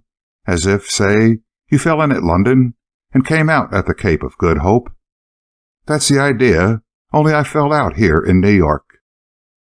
"And you fell in?" "That's what I can't remember, only it was way up north, somewhere." "If you had a map now, and looked at all the northern countries, it might recall itself to you, the place where you entered, where you began your journey." "I thought so, but the nurse brought me an atlas, and I couldn't find the place. I wish I had a globe." Poor chap, I wondered what had given him this strange hallucination. But as he talked on, I became interested in his own personality. He was as sane as I was in all respects, save his insistence that he had fallen through the earth. As a child, an ambition of mine had been to dig down to China, and many times I had started the task. Perhaps his childhood had known a similar ambition, and now, his memory gone, his distorted mind harked back to that idea. I changed the subject, and found him remarkably well informed, fairly well educated, and of a curiously analytical temperament. But of his identity or his personality he had no knowledge. He appreciated this, and it made the thing more pathetic. "It will come back to me," he said cheerfully. "The doctors have explained all about this aphasic amnesia, and though mine is the worst case they have ever seen, it will go away sometime, and I'll recover my memory and know who I am." You can reason and understand everything said to you? Oh, yes, I'm my own man in every respect, except in a knowledge of who or what I was before that journey through the earth. Then I tried plain common sense. Then if you can reason, you must know that you didn't fall through the earth. It would be impossible. I know that. My reason tells me it's impossible, but all I know about it is that I did do it. Through a long hole miles long? Yes. Who bored the hole? It was there all the time. I suppose nature made it. Oh, a sort of rock fissure? No, like a mine. That's it, old chap. You were a miner, and there was a cave-in, and it spoiled your thinker, temporarily. But a mine doesn't have an exit at the bottom of it. I tell you, I was far away from where I fell in, and I came miles straight down through the solid earth. Could you see plainly? Oh, no, it was dark. How could it be otherwise inside the earth? It was hopeless to dissuade him. We talked for some time, and outside his hallucination, he was keen and quick-witted. But whatever gave him his idea of his strange adventure, he thoroughly believed in it, and nothing would shake that belief. But what are you going to do when you get out of here? I asked him. I don't know, I'm sure, but I can't help feeling that the world owes me a living, especially after I've fallen through it. I laughed, for his humor was infectious, and I felt pretty sure he would make good somehow. He was about 30, I judged, and though not a brawny man, he seemed possessed of a wiry strength. The doctors, he told me, assured him of speedy returning health, but would give no definite promise regarding the return of his memory. So he said cheerfully, I'll get along without it and start out fresh. Why, I haven't even a name. You can acquire one at small expense, I advised him. Yes, I've part of it now. I shall take Rivers as a surname, because they pulled me out of the East River, they say. How were you dressed? In Adam's costume, I'm told. I regret the loss of a full suit of apparel, more especially as it might have proved my identity. You mean you were entirely divested of clothing?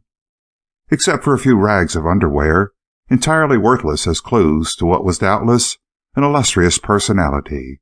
However, I'm lucky to have breath left in my body, and when I get back my memory, I'll prove that I really did fall through the earth, and I'll find out where I fell in. I sincerely hope you will, old chap, and I shook hands as I rose to go. As the play says, you interest me strangely. May I come to see you again? I wish you would, Mr. Bryce, and by that time I shall have chosen me a first name. I could not suppress a feeling of elation as I once again rang at the door of Olive Rayner's home that evening. I almost began to feel a proprietary interest in the mansion, as I was now practically the legal adviser of its new mistress, and to be received as a privileged caller, even a welcome one, was a source of gratification to my pride and self-respect. Mrs. Vail was present at our interview this time, and my first sight of her gave me a very favorable impression. A distinguished-looking lady, slightly past middle age, she was aristocratic of bearing and kindly pleasant of manner. Perhaps a trifle of condescension mingled with her courteous reception of me, but I put that down to her recent acquirement of a position of importance. No such trait was visible in Miss Rayner's simple and sincere greeting, and as Olive eagerly inquired as to the result of my afternoon's quest, I told her my story at once. She was greatly relieved that no trace of Amory Manning had been found on the morgue records, and though she was duly sympathetic when I told her of the strange case of the man who fell through the earth, it only momentarily claimed her preoccupied attention. But first she satisfied herself that by no chance could this man be Manning, and then turned her thoughts back to her all-engrossing theme. I'm sorry for him, she said, as I described his cheerful disposition and rather winning personality. And if I can do anything to help him, I will do it. Does he want a position of some sort when he gets well enough to take one? I suppose he will, I returned. He is an alive sort of chap, and of course he'll earn his living one way or another. And he may soon recover his memory, began Mrs. Vail. I knew a man once who had amnesia and aphasia both, and it was 6 months before he got over it. But when his memory came back, it came all at once, like a flash, and then he was all right. In this case, I said, the doctors want to find someone who knows the man. It ought not to be difficult to find his friends, or someone who can identify him. Why, that peculiar voice ought to do it. Imitate it, directed Mrs. Vail, and to the best of my ability I talked in the monotonous tones of the amnesic victim. Olive laughed. I never heard anybody talk like that, she said. It's absolutely uninflected. Yes, that's just what it was. He had no inflections or shadings in his tones. A voice is so individual, pursued Olive. Amory Manning's voice is full and musical. I often told him he conveys as much meaning by his tones as by his words. I knew a man once, put in Mrs. Vail, who could recite the alphabet so dramatically that he made his audience laugh or cry or shudder just by his tones. Yes, I've heard that done on the vaudeville stage, said Olive. Now, Mr. Bryce, what shall be our next step? I don't mind confessing I'm relieved that your errand of today is over with. Our doctor told me there was no chance of Mr. Manning having been killed or injured without our receiving notification of the fact somehow. But I've been nervously troubled about it, and nights I've dreamed of seeing him somewhere, alone and helpless, and unable to let me know. Maybe he is, said Mrs. Vail. I knew a man once. But Olive cut short the tale of this acquaintance of her friend and kept to the business in hand. I can't think of anything better to do, I said, than to advertise. But why are not other people doing this? Who are Mr. Manning's friends? Who are his business people? Why are they silent? I don't know that they are, Olive returned.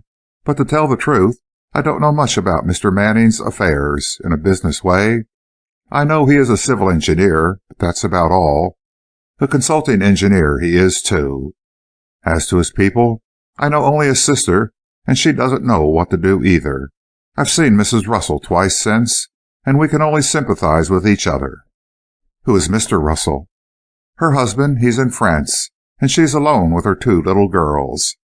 She and Amory are devoted to each other, and he was of such help and comfort to her in her husband's absence. Now, she doesn't know which way to turn. I must look these things up, I said. I must talk with Mr. Manning's business associates. Doubtless, Mrs. Russell can tell me of them. Oh, yes, of course, you can go see her, and she'll be only too glad to see you. And as to a detective, shall I get in touch with Wise? Yes, I think so. It does seem so queer for me to decide these things. I can't get used to the fact that I'm my own guardian. You're of age, Olive, and Mrs. Vail smiled.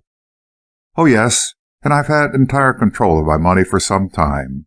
But Uncle always decided all matters of importance, though, goodness knows, there were never any such to decide as those that beset us now. Think of my engaging a detective. But Wise is so interesting and so adaptable, you'll really like him. I'll ask him to call here with me some afternoon or evening, and you can get acquainted. I'd like to meet him, put in Mrs. Vail. I knew a man once who wanted to be a detective, but he died. I've never seen a real detective. Pennington Wise is a real one, all right, I declared. Of course, Miss Rayner, I shall tell the police that you are employing a private detective, for I don't think it's a good plan to do it secretly. It's never wise to antagonize the police. They do all they can, popular prejudice to the contrary notwithstanding. Very well, Mr. Bryce, and Olive gave me a look of confidence. I don't care what you do, so long as you attend to it. I don't want to see those horrid police people again. I thought to myself that she might be obliged to do so unless Penny Wise could find another way to make them look. But I did not tell her so, for nothing raised her ire like the hint of suspicion directed toward herself in the matter of Amos Gately's murder. How dare they, she exclaimed, her eyes fairly snapping with anger, to dream that I, Olive Rayner, could— why, it's impossible to put it into words. It did seem so. To look at that dainty, lovely girl, the very idea of all that is best and gentlest in human nature, it was impossible to breathe the word murder in the same breath. I went away from the house when my visit was over, determined to track down the assassin with the help of Pennywise, and thereby clear Olive's name from the least taint of the ugly suspicion now held by the police. The next morning in my office, I told Nora of all the developments of Sunday. The warm-hearted girl was deeply interested and eager for me to communicate with Wise at once, for which purpose she slipped a fresh sheet of paper into her typewriter and waited for my dictation of a letter to the detective. "Wait a minute, Nora," I laughed. "Give me time to open my desk." But I did dispatch the letter that morning, and awaited the answer as impatiently as Nora herself. And then I went down to police headquarters. There a surprise was given me. The chief had received a letter that seemed to have a decided bearing on the mystery of the murder. He handed it to me without comment, and I read this. To Police Headquarters, New York City. Sirs, last Wednesday afternoon I was in New York and was in the building of the Puritan Trust Company. I had occasion to transact some business on the 10th floor, and afterward, when waiting for the elevator to take me down, I saw a pistol lying on the floor of the hallway near the elevator. I picked it up and put it in my pocket, undecided at the moment whether to consider it findings keepings, as it was a first-class one, or whether to turn it in at the superintendent's office. As a matter of fact, when I reached the street floor, I forgot all about the thing, nor did I remember it until I was back in Boston. And then I read in the papers the account of the murder in that same building that same afternoon, and I saw it was my duty to return the pistol and acquaint you with these facts. But alas, for dilatory human nature, I procrastinated, without meaning to, until today, and now I send this belated word with an apology for my tardiness. The pistol is safe in my possession, and I will hold it pending your advices. Shall I send it to you, and how, or shall I turn it over to the Boston police? My knowledge of the whole matter begins and ends with the finding of the pistol, which, after all, may have nothing to do with the crime. But I found it at 3 o'clock, or a very few minutes after, if that interests you. I shall be here at the Touraine for another week, and will cheerfully allow myself to be interviewed at your convenience. But, as I said, I have no further information to give than that I have here set forth. Very truly yours, Nicholas Lusk. The letter was dated from Boston on Saturday evening 2 days before. Truly, friend Lusk had delayed his statement, but, as he said, that was human nature in matters not important to oneself. The chief was furiously angry at the lateness of the information, and had already dispatched the messenger to get the weapon and to interview the Boston man. "It's all straight on the face of it," declared Chief Martin. "Only an honest, cheerful booby would write like that. He picks up a pistol, forgets all about it, and then, when he learns it's evidence, or maybe, he calmly waits 48 hours before he pipes up." "Is it the pistol?" I asked quietly. "How do I know?" blustered Martin. "Likely it is. I don't suppose half a dozen people sewed pistols around that building at just 3 o'clock last Wednesday afternoon." "How do you fit it in?"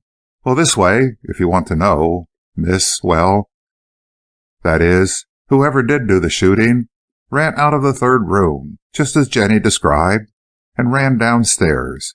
It doesn't matter whether all the way down or not, but at least to the 10th, 2 floors below, and there dropped the pistol, either by accident or by design, and proceeded to descend, as I said, either by the stairs or by taking an elevator at some intervening floor.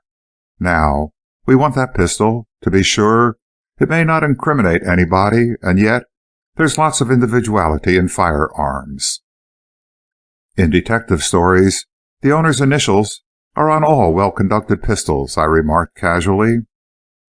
Not in real life, though. There's a number on them, of course, but that seldom helps, and yet I've got a hunch that the pistol will tell its own story, and my fingers itch to get a hold of it.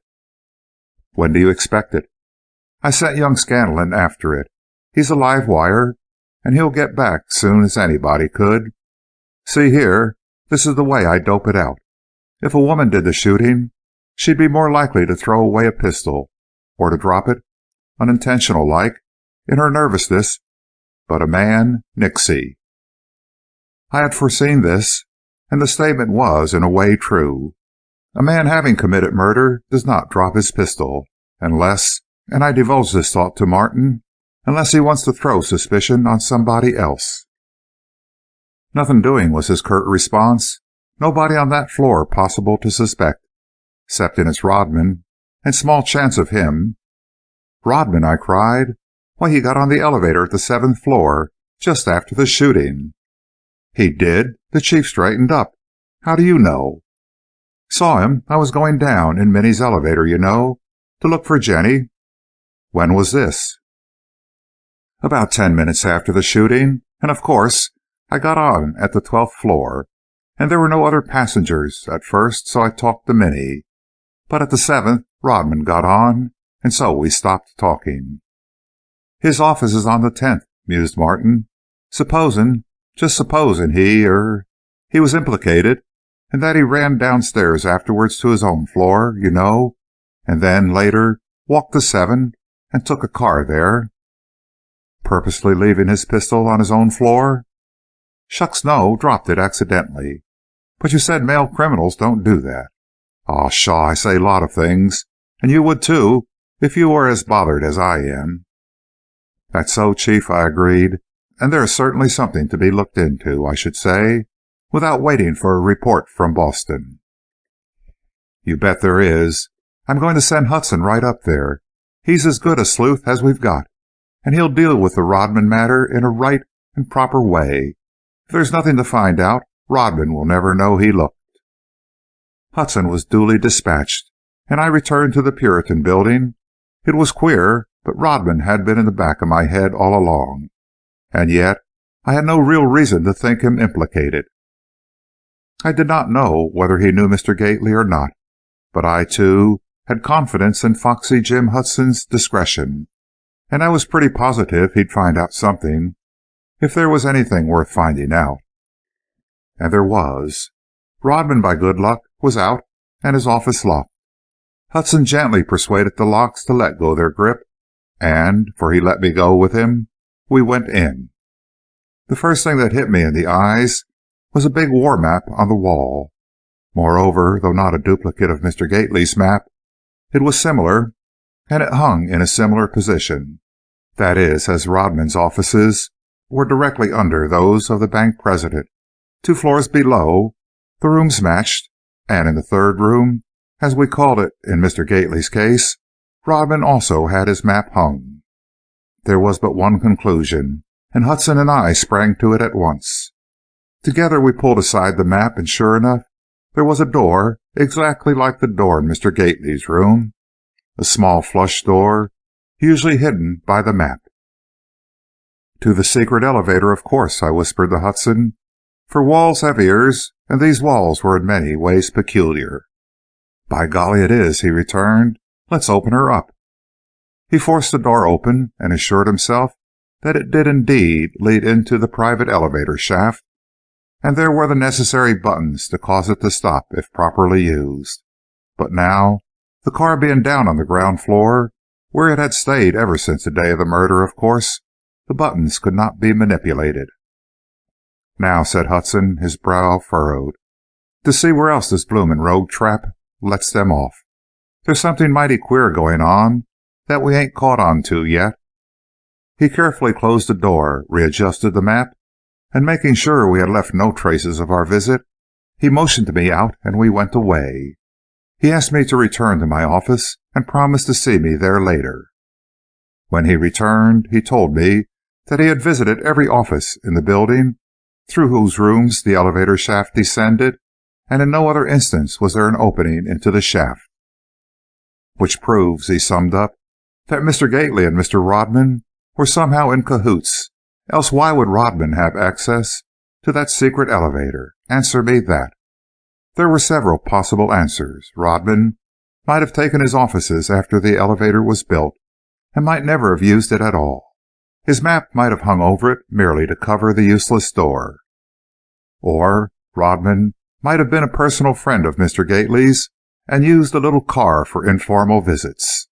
Again, though I hated myself for the thought, Mr. Gately might have had guests whom he didn't wish to be seen entering his rooms, and he might have had an arrangement with Rodman whereby the visitors could go in and out through his rooms and take the private elevator between the 10th and 12th floors. I distrusted Rodman without any definite reason, but all the same, I did distrust him, and I have frequently found my intuitions regarding strangers hits pretty nearly right. It was unnecessary, however, to answer Foxy Jim's question, for he answered it himself. "There's something about Mr. Gately," he said, and he spoke seriously, almost solemnly, "that hasn't come to light yet, but it's bound to. Yes, sir, it's bound to, and it's on the way. Now, if we can hook up that Boston pistol with Mr. George Rodman, well and good. If we can't, Rodman's got to be put through the grill anyhow. He's in it for keeps. The elevator door isn't easily explained away." "Does Mr. Rodman—" It was Nora who spoke, and as before, Hudson turned to her almost expectantly. He seemed to depend upon her for suggestions, or at least, he always listened to them. "I wonder, Mr. Bryce," she went on slowly, "does Mr. Rodman look at all like the figure you saw in the shadow?" I thought back. "Yes," I said decidedly, "he does. Now hold on, Hudson, it's only a memory, you know, and I may easily be mistaken. But it seems to me I can remember a real resemblance between that shadowed head and the head of George Rodman." "It's worth an experiment," returned the foxy detective, and on the strength of his decision, he waited in my office until George Rodman returned to his. I didn't know at the time what argument Hudson used to get Rodman to do it, but as foxiness prevailed, and obeying orders, I found myself watching the shadow of George Rodman's head on Amos Gately's glass door, as Hudson engaged his suspect in animated conversation. Of course, the scene of the crime was not reenacted. There was merely the shadowed picture of the two men, but Hudson managed to have Rodman conspicuously shadowed in various positions and postures. After it was over, and Hudson, back in my office, asked me for my verdict, I was obliged to say, "Mr. Hudson, if that is not the man I saw quarreling with Mr. Gately, it is his exact counterpart. Were it a less grave occasion, I should not hesitate to swear that it is the same man." "That's enough, Mr. Bryce," and Foxy Jim Hudson went back to headquarters with his report. And so it was at this stage of affairs that Pennington Wise got into the game. He willingly agreed to take up the case, for the mystery of it appealed to him strongly, and by a stroke of good luck he was not otherwise engaged. He had promised to call at Miss Raynor's, and as she had asked me to be present also, I went up there, reaching the house before Wise did. "What's he like?" Olive inquired of me. "Good-looking sort of chap, without being handsome," I told her. "You'll like him personally, I'm sure, whether he helps us out of our troubles or not."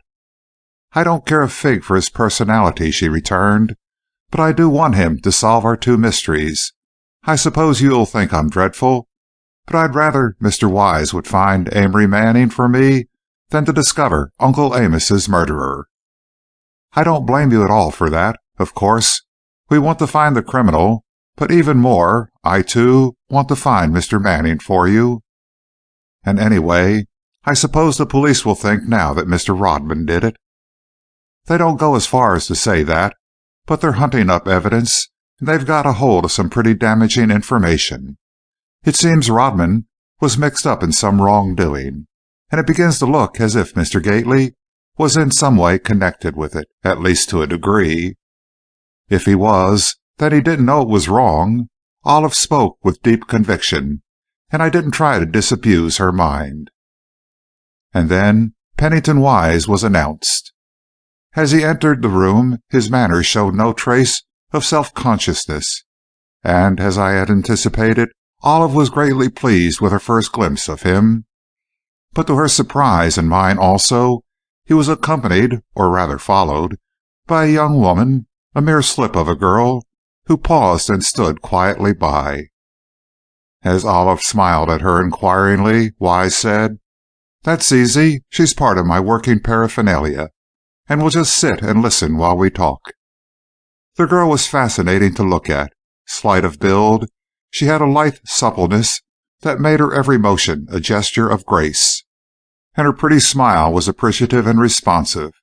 She had black hair and very black eyes, which sparkled and danced as she took in her surroundings. But she said no word, acknowledging her brief introduction only by a slight bow, and accepting the chair that Olive offered, she sat quietly, her small gloved hands resting in her lap. She wore a black suit with a fine set of black fox furs. Unfastening the fur collar, she disclosed a black blouse of soft, thin material, which fell away from her slender white throat in becoming fashion. Her manner was correct in every particular, and she sat in an unembarrassed silence as Wise proceeded to talk. "I know all that has been in the papers," he said, somewhat abruptly. "Now I'd like you to tell me the rest.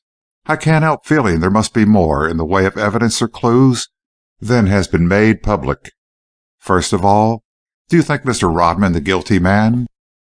He addressed himself mainly to Olive, though including me in his inquiring glance. "I'm sure I don't know," Olive returned. "I won't believe, however, that Amos Gately was involved in any sort of wrong. His honor and integrity were of the highest type. I knew him intimately enough to certify to that." "What sort of wrongdoing is this Rodman accused of?" asked Wise. "Nobody seems willing to tell that," I answered, as Olive shook her head. "I inquired of the police, and they declined to reveal just what they do suspect him of. But I think it's something pretty serious, and they're tracking it down as fast as they can." "You see," Olive put in, "if Mr. Rodman is such a bad man, he may have hoodwinked Mr. Gately, and made him believe something was all right when it was all wrong." "Of course he might," said Wise, sympathetically. "Did people come here to the house to see Mr. Gately on business?" "No, never. Uncle had few visitors, but they were always just his friends, not business callers." "Then most of our search must be in his offices. You've noticed nothing there, Mr. Bryce, that seems indicative?" Then I told him about the hat pin and the carriage check, and I also related how Nora had found and kept the powder paper that she picked out of the wastebasket. Zizi's eyes flashed at this, and she said, "Has she traced it?" It was the first time the girl had spoken, and I was charmed with her voice. Low and soft, it had also a bell-like quality, and seemed to leave a ringing echo in the air after she ceased speaking. "Yes, to the shop where it was bought," I replied. "As Nora guessed, it came from a very high-class perfumer's on Fifth Avenue. But of course he could not tell us to whom he had sold that particular paper." "I'd like to see it," said Zizi simply, and again she relapsed into silence.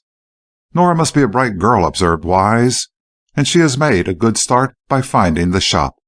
Perhaps we can carry the trail further. It wasn't yours, Miss Raynor?"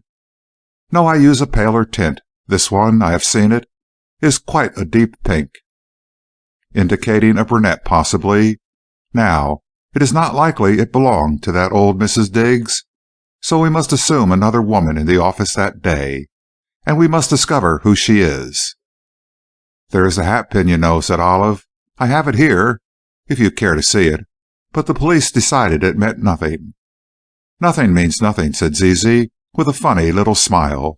"Please let us see the hat pin." Olive took it from a desk drawer and handed it to the girl, who immediately passed it over to Penny Wise.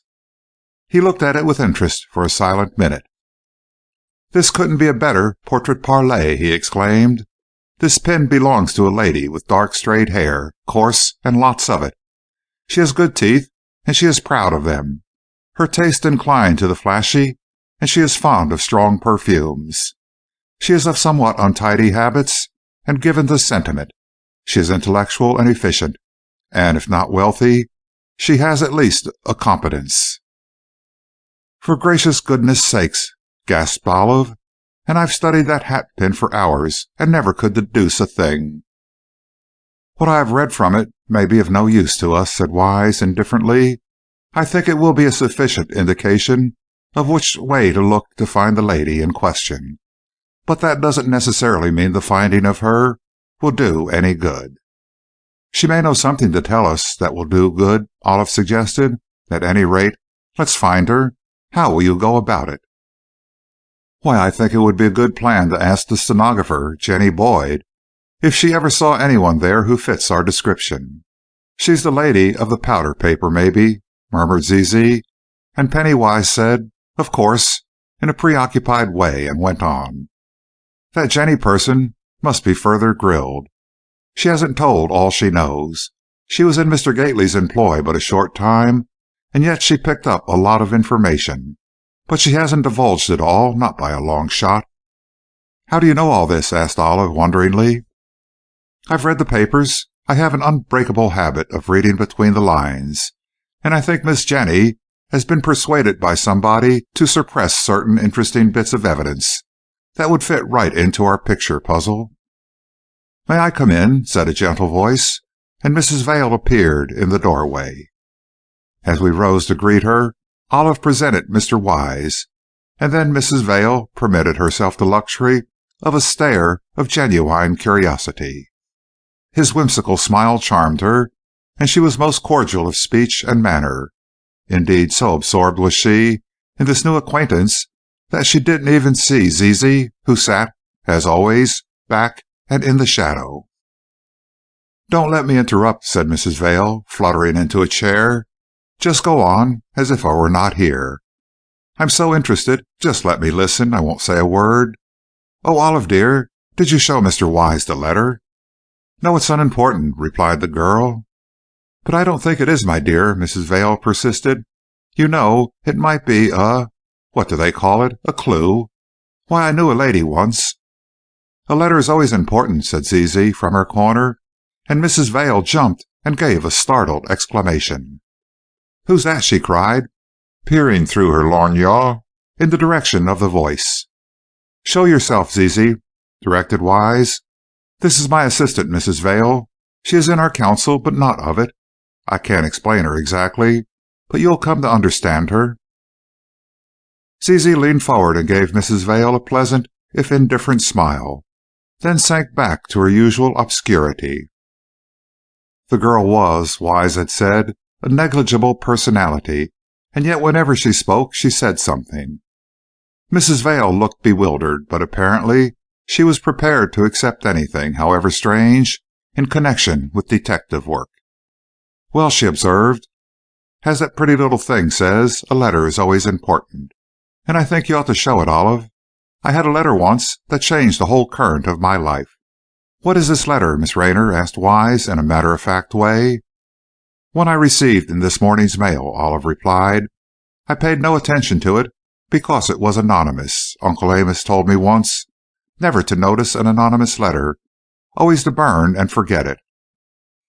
"Good enough advice in general," said Wise, "but in such serious matters as we have before us, any letter is of interest." "Is the letter written by a woman and signed a friend?" asked Zizi in her soft voice. "Did you write it?" cried Olive, turning to the wraith-like girl who sat so quietly behind her. "Oh, no, no, no, I didn't write it," and the demure little face showed a fleeting smile. "Then how did you know? For it is signed a friend, but I don't know whether it was a woman who wrote it or not." "It was," and Zizi nodded her sleek little black head. She had removed her hat and placed it on a nearby chair, and as she nestled into her furs, which formed a dark background, her small white face looked more eerie than ever. 90% of all anonymous letters are written by women, and 90% of these are signed a friend, though usually that is a misstatement. "May I see the letter?" asked Wise. "Sure, I'll get it." It was Zizi who spoke, and rising, she went swiftly across the room to a desk, and from a pigeonhole took an opened letter, which she carried to Wise and then dropped back into her seat again. Mrs. Vail gave a surprised gasp, and Olive looked her amazement. "How did you know where to find that?" she exclaimed, her great brown eyes wide with wonder. "Dead easy," said Zizi nonchalantly. "You've scarcely taken your eyes off that spot, Miss Rayner, since the letter was mentioned." "But even though I looked at the desk, how could you pick out the very letter at once?" Oh, I looked at the desk, too, and I saw your morning's mail, pretty well sorted out. There's a pile of bills, a pile of what are unmistakably social notes, and up above in a pigeonhole all by itself was this letter. You glanced at it a dozen times or more, so I couldn't help knowing." Olive laughed. One couldn't help liking the strange girl, whose expression was so earnest even while her black eyes were dancing. Meanwhile, Penny Wise examined the missive. "I'll read it aloud," and he glanced at Olive, who acquiesced by a nod. Miss Rayner. "Quit looking for the slayer of A.G., or you'll be railroaded in yourself. This is straight goods. Call off all texts, or beware consequences.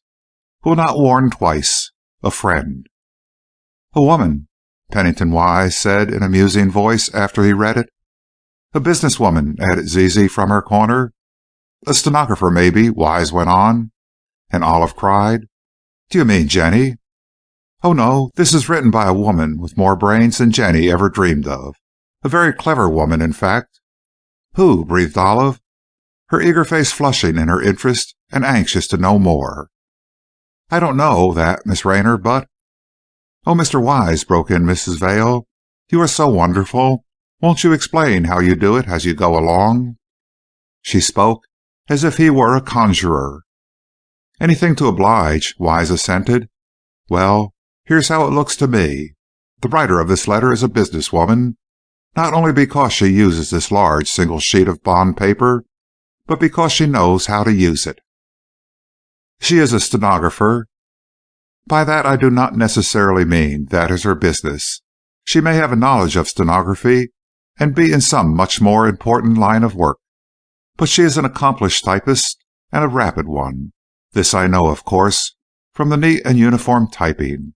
She is clever because she has used this non-committal paper, which is in no way special or individual.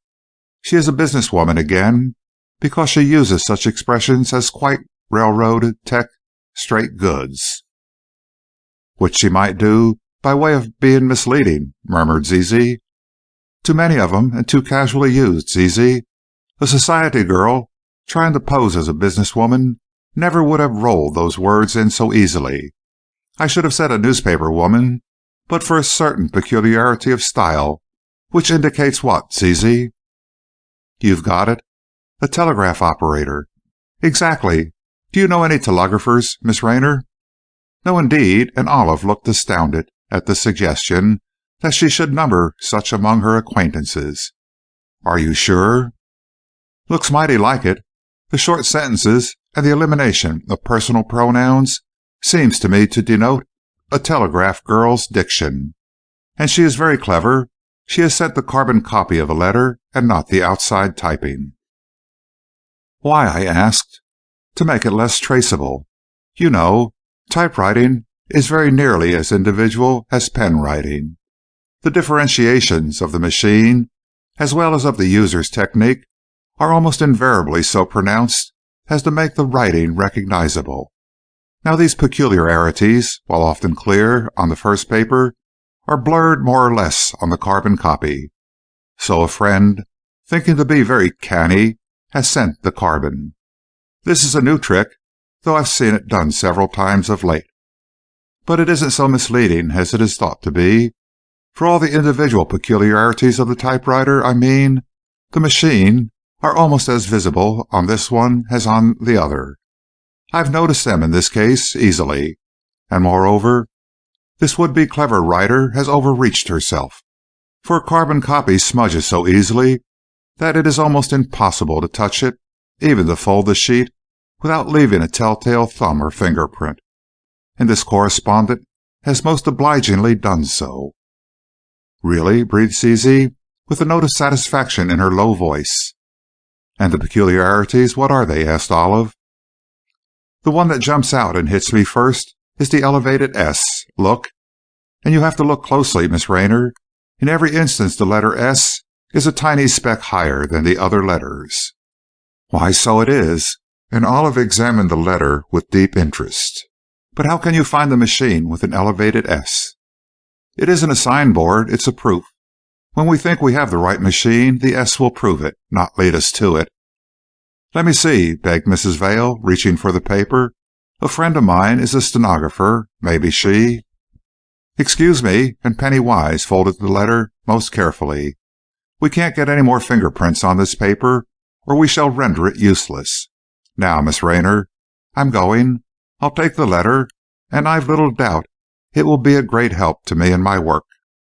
I will report to you from time to time, but it may be a few days before I learn anything of importance. Zizi?"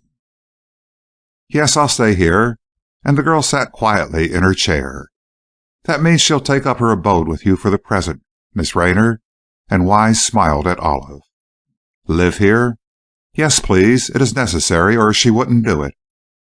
"Oh, let her stay," cried Mrs. Vail. "She's so interesting and queer." The object of her comment gave her an engaging smile, but said nothing, and beckoning me to go with him, Wise rose to take leave. But I wanted to have a little further talk with Olive on several matters, and I told Wise I'd join him a little later. "Be goody girl, Zizi," he adjured as he went off, and she nodded her head, but with a saucy grimace at the detective. "My room?" she said, inquiringly, with a pretty shy glance at Olive. "I'm no trouble, not a bit. Any little old room, you know." "You shall have it in a few moments," and Olive went away to see the housemaids about it. Mrs. Vail snatched at a chance to talk uninterruptedly to the strange girl. "What is your work?" she inquired. "Do you help Mr. Wise? Isn't he wonderful? How you must admire him. I knew a detective once, or at least a man who was going to be a detective, but— Oh, do tell me what your part of the work is." "I sit by," returned Zizi, with a dear little grin that took off all edge of curtness. "Sit by? Is that some technical term? I don't quite understand." "I don't always understand myself," and the girl shook her head slowly. "But I just remain silent until Mr. Wise wants me to speak, to tell him something, you know. Then I tell him." "But how do you know it?" I put in, fascinated by this strange child, for she looked little more than a child. "Oh," Zizi shuddered, and drew her small self together, her black eyes round and uncanny looking. "Oh, I don't know how I know. I guess the bogeyman tells me." Mrs. Vail shuddered too, and gave a little shriek. "You're a witch!" she cried. "Own up now. Aren't you a witch?" "Yes, lady, I am a witch, a poor little witch girl," and Zizi laughed outright at her own little joke. If her smile had been charming, her laugh was more so. It was not only of a silvery trill, but it was infectious, and Mrs. Vail and I laughed in sympathy. "What are you all laughing at?" said Olive, reappearing. "At me," and Zizi spoke humbly now. "I made him laugh. Sorry." "Come along with me, you funny child," and Olive led her away, leaving me to be the victim of Mrs. Vail's incessant stream of chatter. The good lady volubly discussed the detective and his assistant, and detailed many accounts of people she had known. Her acquaintance was seemingly a wide one. At last Olive returned, smiling. "I never saw anything like her," she exclaimed. "I gave her a pretty little room not far from mine. I don't know, I'm sure, why she's staying here, but I'd like to have her. Well, in about 2 minutes she had all the furniture all changed about. Not the heavy pieces, of course, but she moved a small table and all the chairs, and finally unscrewed an electric light bulb from one place and put it on another. And then, after looking all about, she said, 'Just one more thing,' and if she didn't spring up on a table with one jump and take down quite a large picture. 'There,' she said, and she set it out in the hall. I can't bear that thing. Now, this is a lovely room, and I thank you, Miss Raynor. The pink one we passed is yours, isn't it?" "Yes, how did you know?" I asked her, and she said, "I saw a photograph of Mr. Manning on your bureau." Little rascal, I can't help liking her. So absorbed was I in the new interests that had come into my life, so anxious to be of assistance to Olive Raynor, and so curious to watch the procedure of Pennington Wise, that I confess I forgot all about the poor chap I had seen at Bellevue Hospital, the man who fell through the earth. And I am not sure I should ever have thought of him again, save as a fleeting memory, if I hadn't received a letter from him. "My dear Bryce," he wrote, "I've no right to pilfer your time, But if you have a few minutes to squander, I wish you'd give them to me. I'm about to be discharged from the hospital with a clean bill of health, but with no hint or clue as to my cherished identity. The doctors, drat 'em, say that some day my memory will spring full-armed back at me, but meanwhile I must just sit tight and wait. Not being of a patient disposition, I'm going to get busy at acquiring a new identity. Then, if the old one ever does spring a comeback, I'll have two and can lead a double life. No, I'm not flippant. I'm philosophical. Well, if your offer didn't have a string tied to it, come in to see me, please. Sincerely yours, Case Rivers. P.S. The doctors look upon me as a very important and interesting case, hence my name. I smiled at the note, and as I had taken a liking to the man from the start, I went at once to see him. No, I assured him, after receiving his cordial welcome, my offer had no string attached. I am more than ready to help in any way I can, to find a niche for you in this old town and fit you into it. It doesn't matter where you hail from or how you got here. New York is an all-comers race, and the devil take the hindmost. He won't get me then, and Rivers nodded his head determinedly. I may not be in the van just at first, but give me half a chance, and I'll make good. This was not bumptious or braggadocio, I could see, but an earnest determination. The man was sincere, and he had a certain doggedness of purpose, which was evident in his looks and manner as well as in his words. Rivers was up and dressed now, and I saw he was a good-looking chap. His light brown hair was carefully parted and brushed. His smooth-shaven face was thin and pale, but showed strong lines of character.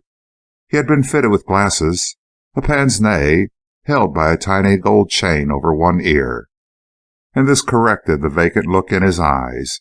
His clothes were inexpensive and quite unmistakably ready-made. He was apologetic. I'd rather have better duds, he said, but as I had to borrow money to clothe myself at all, I didn't want to splurge. One doctor here is a brick. He's going to follow up my case, and so I accepted his loan. It is a fearful predicament to be a live, grown-up man without a cent to your name. Let me be your banker, I offered in all sincerity. No, I don't want coin so much as I want a way to earn some. Now, if you'll put me in the way of getting work, anything that pays pretty well, I'll be obliged, sir, and I'll be on my way. His smile was that of frank, chummy sort that makes for sympathy, and I agreed to help him in any way I could think of. What can you do? I asked preliminarily. Don't know. Have to investigate myself and learn what are my latent talents. Doubtless their name is legion. But I've nailed one of them. I can draw. Witness these masterpieces. He held up some sheets of scribbled paper on which I saw several careful and well-done mechanical drawings. You are a draftsman, I exclaimed, in that lost life of yours. I don't know. I may have been. Anyway, these things are all right. What are they? Not much of anything. They're a sort of design for wallpaper or oilcloth. See? Merely suggestions, you know. But this one, repeated, would make a rippling study for a two-tone paper. You're right, I exclaimed in admiration of the pattern. You must have been a designer of such things. No matter what I was, the thing is, what can I be now to take my place in the economic world? These are, do you see, adaptations from snow crystals. So they are. It takes me back to my school days. Perhaps I am harking back to those, too. I remember the pictures of snow crystals in Steele's 14 Weeks in Natural Science. Did you study that? I did, I replied, grinning, in high school. But is your memory returning? Not so you'd notice it. I have recollection of all I learned in an educational way, but I can't see any individual pictures of me personally. Oh, never mind. How can I get a position as a master designer in some great factory? That's a big order, I laughed. But you can begin in a small way and rise to proud eminence. No, thank you. I'm not as young as I once was. My favorite doctor puts me down at 30, plus or minus, but I feel about 60. Really, Rivers, do you feel like an old man? Not physically, that's the queer part, but I feel as if my life were all behind me." "Oh, that's because of your temporary mental—" "I know it, and I'm going to conquer it, or get around it some way. Now, if you'll introduce me, and yes, act as my guarantee, my reference. I know it's asking a lot, but if you'll do that, I'll make good, I promise you." "I believe you will, and I'm only too glad to do it. I'll take you, whenever you say, around to a firm I know of, that I believe will be jolly glad to get you. You see, so many men of your gifts have gone to war." "Yes, I know, and I'd like to enlist myself, but Doc says I can't, being a defective."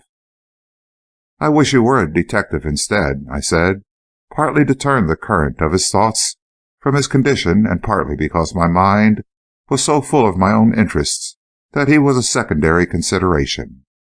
"I'd like to be. I've been reading a bunch of detective stories since I've been here in the hospital, and I don't see as that deduction business is such a great stunt. Sherlock Holmes is all right, but most of his imitators are stuff and nonsense." And then, unable to hold it back any longer, I told him all about the Gately case and about Pennington Wise. He was deeply interested, and his eyes sparkled when I related Wise's deductions from the hatpin. "Has he proved it yet?" he asked. "Have you checked him up?" "No, but there hasn't been time. He only just started his work. He has another task, to find Amory Manning." "Who's he?" "A man who has disappeared, and there's fear of foul play." "Is he suspected of killing Gately?" "Oh, no, not that. But he was suspected of hiding to shield Miss Raynor." "Pshaw! A girl wouldn't commit a murder like that." "I don't think this girl did, anyway. And, in fact, the police, I mean, have a new suspect. There's a man named Rodman who is being looked up." "Oh, it's all a great game. I wish I could get out into the world and take part in such things." "You will, old man. Once you're fairly started, the world will be my cellar door. You bet it will. I'm going to slide right down it." "What about your falling through it? Do you remember any more details of that somewhat unusual performance?" "Yes, I do, and you can laugh all you like. That's no hallucination. It's a clear, true memory, the only memory I have." "Just what do you remember?" "The journey through the earth." "You've been reading Jules Verne lately?" "Never read it, but that long journey, down, miles and miles. I can never forget it. I've had a globe to look at, and I suppose I must have started thousands of miles from here." "Oh, now, come off." "Well, it's no use. I can't make anybody believe it, but it's the truth." "Write it up for the movies. The Man Who Fell Through the Earth would be a stunning title." "Now you're guying me again. Guess I'll shut up on that subject.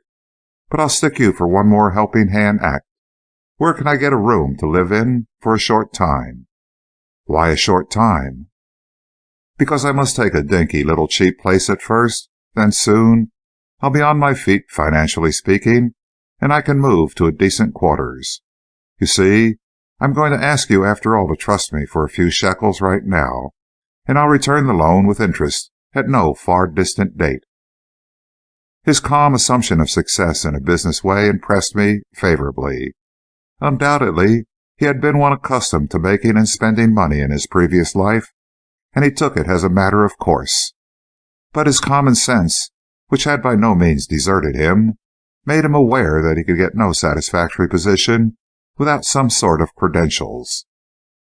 As he talked, he was idly, it seemed, unconsciously, drawing on the paper pad that lay on the table at his elbow. Delicate pencil marks that resolved themselves into six-sided figures whose radii blossomed out into beautiful tendrils or spikes until they formed a perfect harmonious whole, each section alike, just as in a snow crystal. They were so exquisitely done that I marveled at his peculiar gift. "You ought to design lace," I observed. "Those designs are too fine for papers or carpets." "Perhaps so," he returned, seriously gazing at his drawings. "Anyway, I'll design something, and it'll be something worthwhile." "Maybe you were an engraver," I hazarded, "before I fell through the earth? Maybe I was."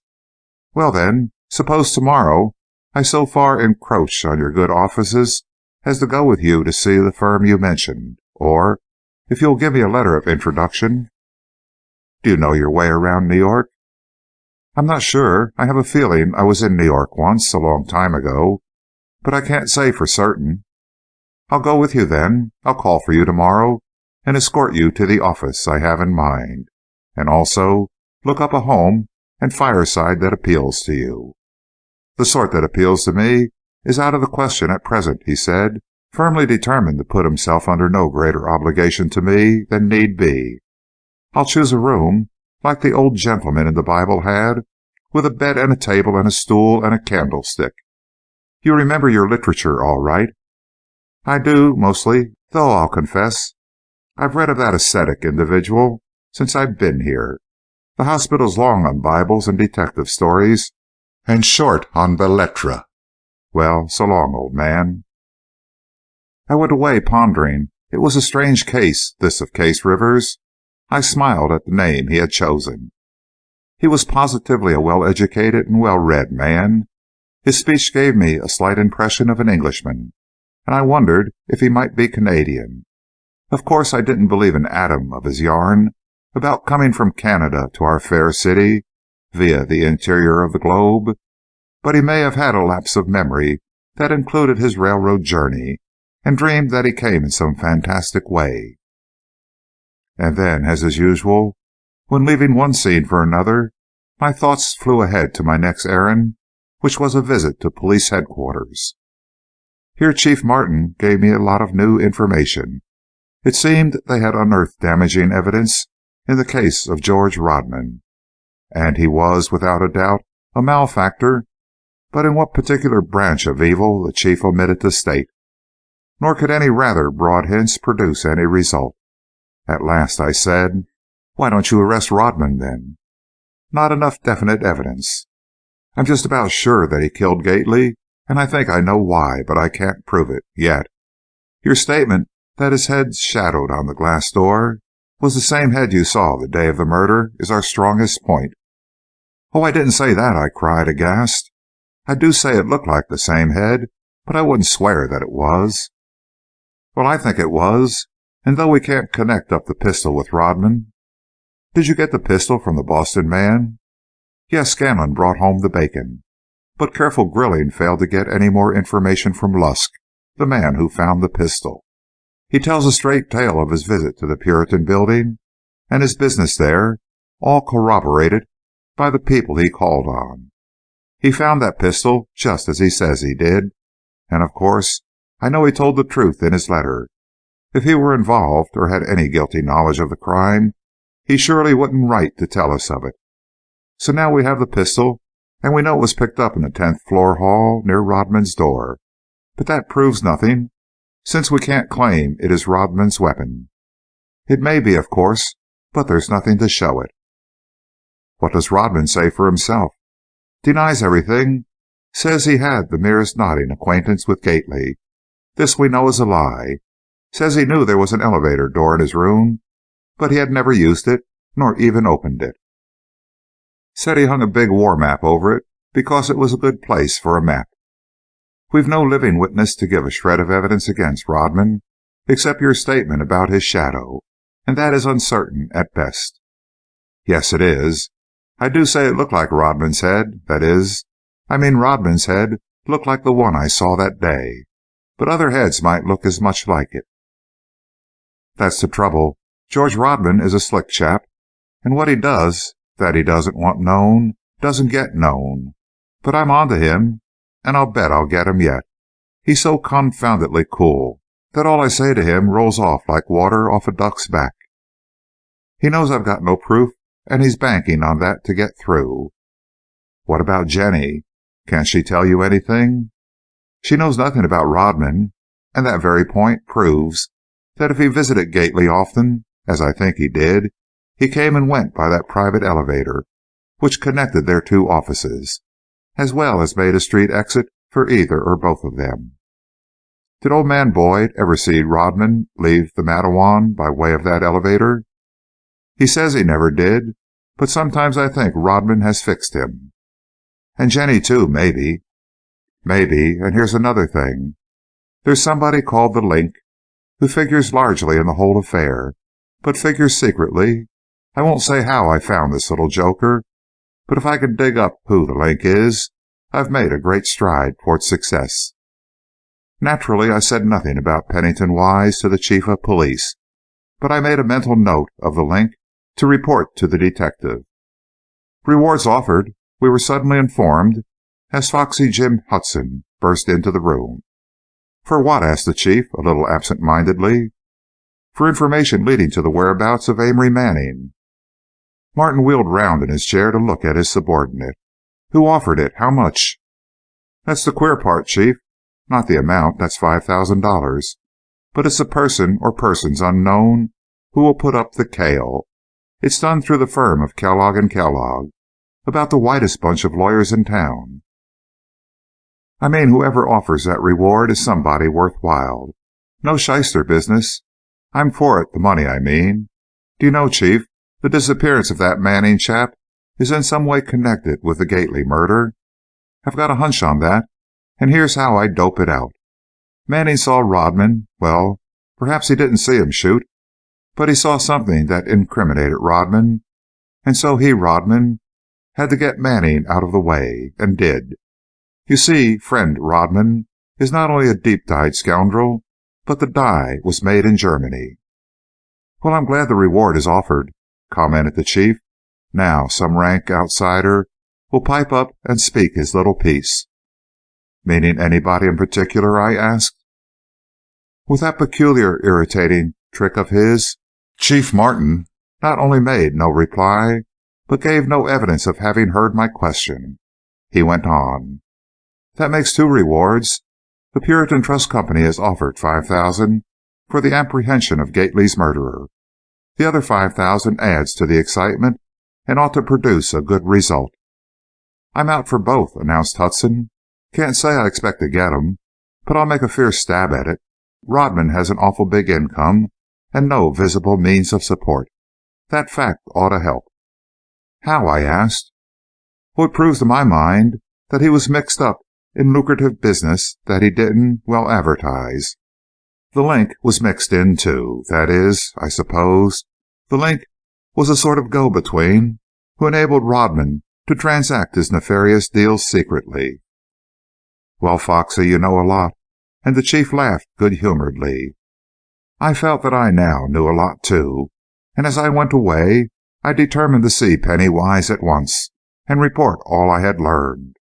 I dropped in first at my own office and found Nora in a brown study, her hands behind her head and a half-written letter in her typewriter.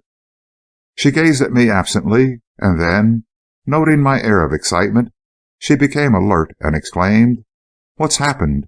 What do you know new?" "Heaps," I vouchsafed, and then I told her briefly of Rodman's probable guilt and also of the offered rewards. "Jenny's your trump card," she said, after a thoughtful silence. "That girl knows a good deal that she hasn't told. I shouldn't be surprised if she's in Rodman's employ." "What do you mean?" "Oh, she's too glib. She admits so many things that she has seen or heard, and then when you ask her about others, she's a blank wall.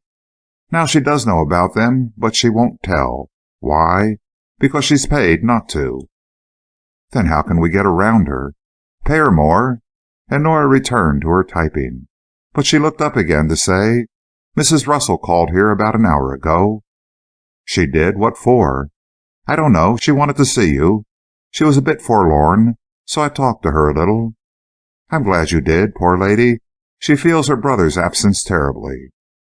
"Yes, we discussed it. She thinks he has been killed." "Has she any reason to think that?" "No, except that she dreamed it." "A most natural dream for a nervous, worried woman." "Of course, I wonder if she knows there's a reward offered for Mr. Manning."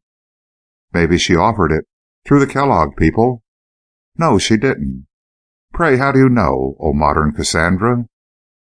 "I don't know your old friend Cassandra, but I do know Mrs. Russell isn't offering any $5,000. She can't afford it." "Why? She's a rich woman." "She passes for one, and of course she isn't suffering for food or clothes, but she is economizing. She was wearing last year's hat and muff, and she maids herself."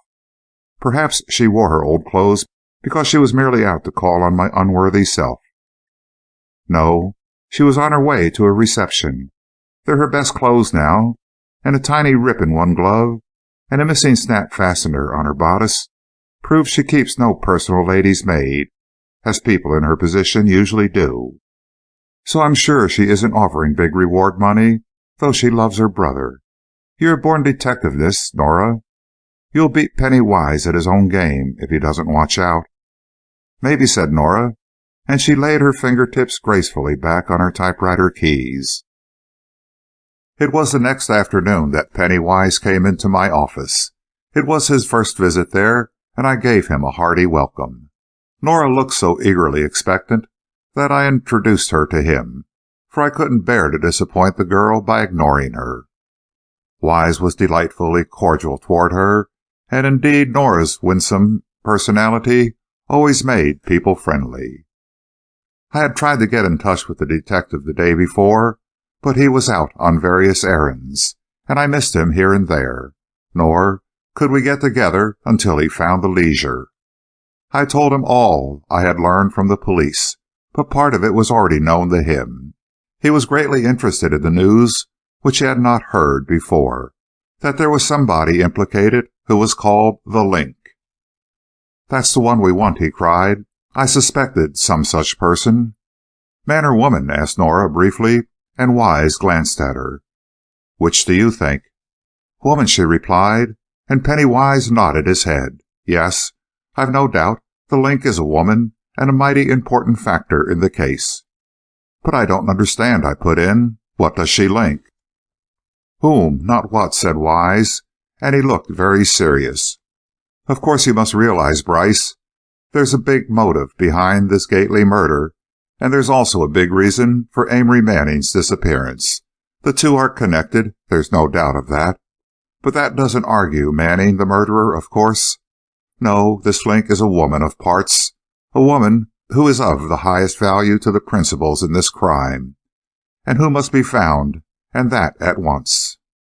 "Did she have to do with Mr. Gately?" asked Nora, her gray eyes burning with interest. "I don't know." Wise's hesitating answer was by no means because of disinclination to admit his ignorance, but because he was thinking deeply himself. "Look here, Bryce, can't we go over Gately's rooms now? I don't want to ask permission of the police, but if the trust company people would let us in."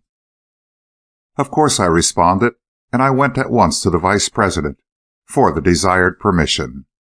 "It's all right," I announced, returning with the keys. "Come ahead." We went into the beautiful rooms of the late bank president. Pennington Wise was impressed with their rich and harmonious effects, and his quick eyes darted here and there, taking in details.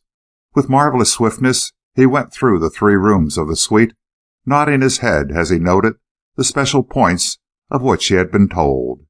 In the 3rd room, the blue room, he glanced about, raised the map from the wall, and dropped it back in place, opened the door to the hall and closed it again, and then turned back to the middle room, the office of Amos Gately, and apparently, to the detective's mind, the principal place of interest.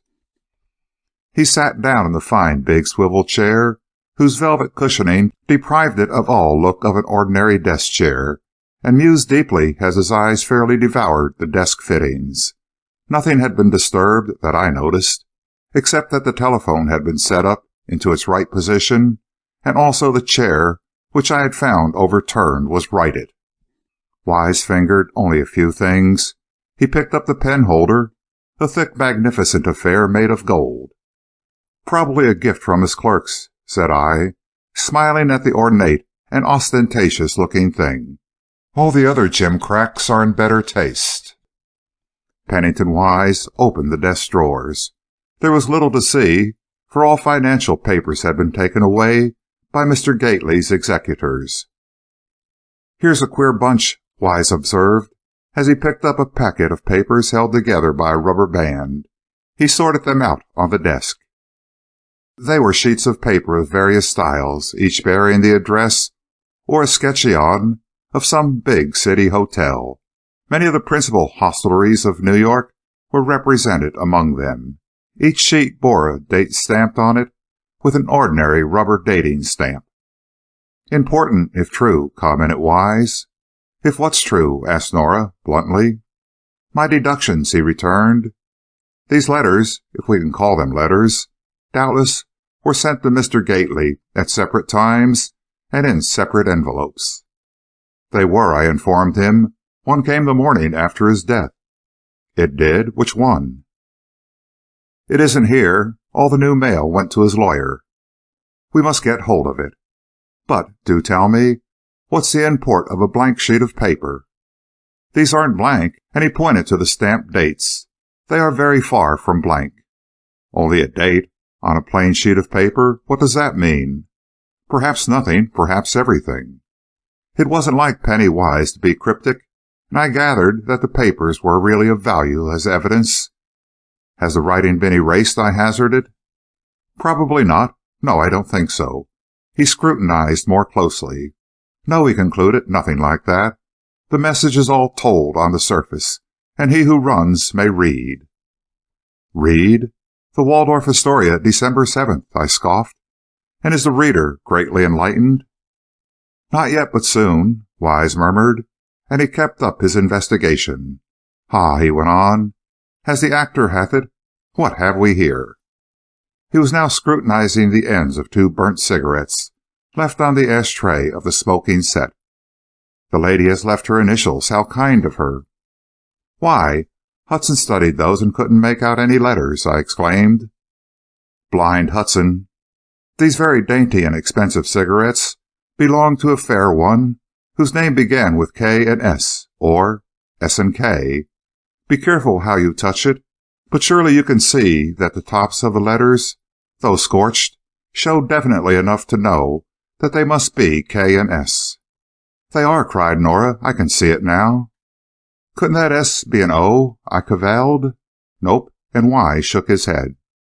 "The two, though both nearly burnt away, show for sure that the letters are K and S. Here's a find. Does Miss Rayner smoke?" "I don't think so," I replied. "I've never seen her do so, and she doesn't seem that type. And then the initials." "Oh, she might have had some of her friend's cigarettes with her. I was only thinking it must have been a pretty intimate caller who would sit here and smoke with Mr. Gately. Here are his own cigar stubs, you see, and of course Miss Rayner came into my mind. Eliminating her we have, maybe, the lady of the hatpin." "And the powder paper," cried Nora. "Yes, they all seem to point to a very friendly caller, who smoked, who took off her hat, and who powdered her nose, all in this room, and all on the day Mr. Gately was killed. For, of course, the whole place was cleaned and put in order every day." "And there was that carriage check," I mused. "Perhaps she left that." "Carriage check?" asked Wise. "Yes, a card like a piece of Swiss cheese. You know those perforated carriage call checks?" "I do. Where is it?" "Hudson took it, but he won't get anything out of it, and you might." "Perhaps. I must see it, anyway. Also, I want to see Jenny, the young stenographer who was—" "Shall I get her here?" offered Nora. "Yes," Wise began, but I cut him short. "I've got to go home," I said. "I promised Rivers I'd see him this afternoon and take him on some errands. Suppose I go now and you go with me, Mr. Wise, and suppose Nora gets Jenny and brings her round to my rooms. We can have the interview there. Rivers may not come till later, but I must be there to receive him." So Penny Wise and I went down to my pleasant vine and fig tree, and as we went I told him about Case Rivers. He was interested at once, as he always was in anything mysterious, and he said, "I'm glad to see him. What a strange case. Can he be the missing Manning?" "Not a chance," I replied. "The 2 men are totally dissimilar in looks and in build. Manning is heavy, almost stocky. Rivers is gaunt and lean. Also, Manning is dark-haired and full-blooded, while Rivers is pale and has very light hair. I tried to make out a resemblance, but it can't be done. However, Case Rivers is interesting on his own account." And I told him the story of the journey through the earth. He laughed. "Hallucination, of course," he said. but it might easily lead to the discovery of his identity. That amnesic aphasia business always fascinates me. That is, if I'm convinced it's the real thing. For, you know, it is a fine opportunity to fake loss of memory. There's no fake in this case, I'm positive, I hastened to assure him. I've taken a decided liking to Rivers, and I mean to keep in touch with him. For when he regains his memory, I want to know about it. Pulled out of the river, you say? Yes, a tugboat picked him up, drowned and frozen, it was supposed. He was taken to the morgue, and bless you, if he didn't show signs of life when he thawed out a little. So they went to work on him and revived him and sent him over to Bellevue, where he became a celebrated case. I should think so. No clothes or any identification? Not a rag? Or rather only a few rags of underwear, but nothing that was the slightest clue. What became of his clothes? Nobody knows. He was found drifting unconscious, apparently dead, and entirely nude, save the fragments of underclothing. Those fragments, have they been kept? Oh, yes, but they mean nothing. Just ordinary material, good, but nothing individual about them. Where was he picked up? I don't know exactly, but not far from the morgue, I believe. It was the same day as the Gately murder. That's why I remember the date. It was a dreadfully cold snap, and the river was full of ice, and it's a wonder he wasn't killed, as well as knocked senseless. Was he knocked senseless? I'm not sure, but he was unconscious from cold and exposure, and very nearly froze to death. And his memory now is perfect in all respects, except he doesn't know who he is. A fishy tale. No, you won't say so after you've seen him. When I say his memory is perfect, I mean regarding what he has read or has studied. But it is his personal recollections that have gone from him. He has no remembrance of his home or his friends or his own identity. Can't you deduce his previous occupation? I can't. Perhaps you can. He can draw, and he is well read. That's all I know. We were at my rooms by that time, and going up, we found Case Rivers already there awaiting us. I lamented my lack of promptness, but he gracefully waived my apology. It's all right, he smiled in his good-humored way. I've been browsing among your books and having the time of my life. I introduced the two men and told Rivers that Wise was the famous detective I had mentioned to him. I'm downright glad to know you, Rivers said earnestly. If you can do a bit of deduction as to who I am, I'd be under deepest obligation. I give you myself as a clue. Got a picture of Avery Manning? Asked Wise abruptly. I handed him a folded newspaper, whose front page bore a cut of Manning and the story of his mysterious disappearance. Wise studied the picture and compared it with the man before him. Totally unlike, he said, disappointedly. Not a chance, laughed Rivers. I wish I could step into that chap's shoes, but you see, I came from far away.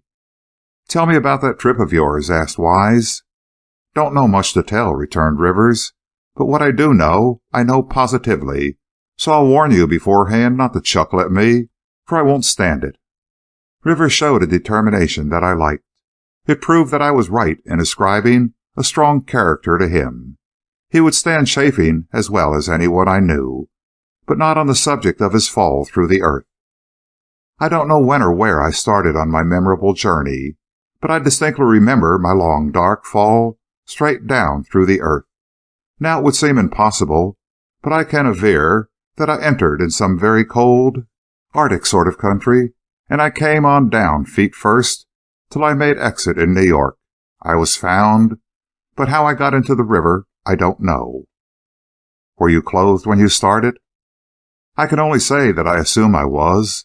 I am a normal, decent sort of man, and I can't think I'd consciously set out on a trip of any sort undressed. But I've no doubt my swashing around in the ice-filled river did for my clothes.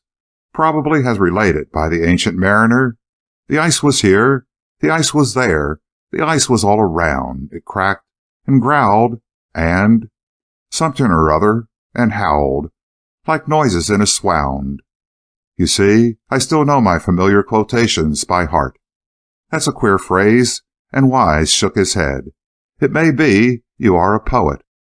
"Well, I haven't poetized any since my recrudescence." "And that's another queer thing," pursued the detective. "Most victims of aphasia can't remember words. You are exceptionally fluent and seem to have a wide vocabulary." I admit it all, and Rivers looked a little weary, as if he were tired of speculating on his own case. "Now, to change the subject, how are you progressing, Mr. Wise, with your present work? How goes the stalking of the murderer?" "Haven't got him yet, Mr. Rivers, but we've made a good start. You know the details." "Only the newspaper accounts and such additional information as Mr. Bryce is giving me. I'm greatly interested, for, tell it not the Garth detectives, I fancy I've a bent towards sleuthing myself." Pennington Wise smiled. "You're not alone in that," he said chaffingly, but so good-naturedly that Rivers took no offense. "I suppose it's your reflected light that makes everybody who talks with you feel that way," he came back. "Well, if you get up a stump, lean on me, Grandpa. I'm most 7. And then we all three discussed the case in all its phases, and though Rivers said nothing of great importance, he showed such an intellectual grasp of it all, and responded so intelligently to Wise's theories and opinions, that the two soon became most friendly. The announcement of the rewards stirred Rivers to enthusiasm. "I'm going to get 'em," he cried, "both of 'em. With all due respect to you, Mr. Wise, I'm going to cut under and win out. Don't say I didn't warn you, and hereafter all you say will be used against you. If there's one thing I need more than another, it's $10,000. I could even do with 20. So here goes for Rivers, the Swift-Shore detective." Not a bit offended, Pennywise laughed outright. "Go ahead, my boy," he cried. "Here's a bargain. You work with me, and I'll work with you. If we get either Manning or the murderer or both, then either or both rewards shall be yours. I'll be content with what else I can get out of it." Done, and Case Rivers was jubilant. "Perhaps Manning is the murderer," he said thoughtfully. "No," I put in, "that won't do. Manning is in love with Miss Raynor, and he wouldn't queer his cause by killing her guardian." "But Gardy didn't approve of Suitor Manning," Rivers said. "No, but I know Manning, and you don't. Well, that is, I know him only slightly, but I'm sure he's not the man to shoot a financial magnate and a first-class citizen just because he frowned on his suit. Try again, Rivers." "All right, what you say goes, but I'm just starting in, you know. And by the way, I'm to get a job of some sort today, yes?" He looked at me inquiringly, but Wise answered, "Wait a bit, Rivers. As to that, if you'll agree, I'll grub-stake you for a fortnight or so, and you can help me. Really, I mean it, for as a stranger you can go places and see people where I can't show my familiar face. Then when you get the 2 rewards, you can repay me my investment in you. And if you fail to nail the 10,000, I'll take your note." "I'll go you," said Rivers, after a moment's thought. "You're a brick, Pennywise." A tap at the door announced Nora, and with her came Jenny Boyd. Nor was Jenny dragged unwillingly. She seemed eager to enter, but her absurd little painted face wore a look of stubbornness, and her red lips were shut in a determined pout. "Jenny knows who the Link is, and she won't tell," Nora declared, as a first bit of information. "Oh, yes, she will," and Pennywise winked at the girl. He really gave a very knowing wink, as who should say, "We understand each other." As they had never met before, I watched to see just how Jenny would take it, and to my surprise she looked decidedly frightened. Wise saw this too, doubtless. He brought about the effect purposely, but in a moment Jenny regained her poise and was her saucy self again. "I don't know for sure," she said, "and so I don't want to get nobody into trouble by suspicioning them." "You won't get anybody into trouble," Wise assured her, "unless she has made the trouble for herself. Let's play a game, Jenny. Let's talk in riddles." Jenny eyed him curiously, and then, as he smiled infectiously, she did too. "Now," went on Wise, "this is the game. I don't know, of course, whom you have in mind, and you don't know whom I have in mind. So we'll play the game this way. I'll say, I know she's a clever woman. Now, you make a truthful statement about her." Enthralled by his manner, Jenny said almost involuntarily, "I know she is a wrong one." "I know she's pretty," said Wise. "I know she isn't," snapped Jenny. "I know she is black-haired and dresses well and owns a scarab hatpin." "I know that, too," and Jenny was breathless with interest. "No, that won't do. You must know something different from my know." "Well, I know she's a friend of Mr. Rodman." "And of Mr. Gately," added Wise. "Oh, no, sir, I don't think so." Jenny's surprise was unfeigned. "Well, I know she's a telegraph girl." "Yes, and I know she has more money to spend than she gets for her salary."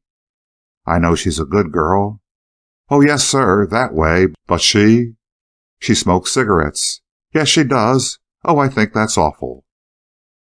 "Well, it's your turn. You know she's the Link." "I know she's been called that, but it isn't a regular nickname, and I don't know what it means." "Where is she? Her work, you mean?" "Yes, she's in the company's office." Here Jenny whispered the address to Wise. "Good girl," he commented. "Keep it dark. No use in telling all these people." He turned to my telephone, then said, "Now, Bryce, you do it. Call headquarters and tell the chief to arrest— what's her name, Jenny?" "I didn't say, sir." The girl's caution was returning. "Say it now, then," commanded Wise. "I know, anyway. It begins with S." "Her first name?" "Yes, sir."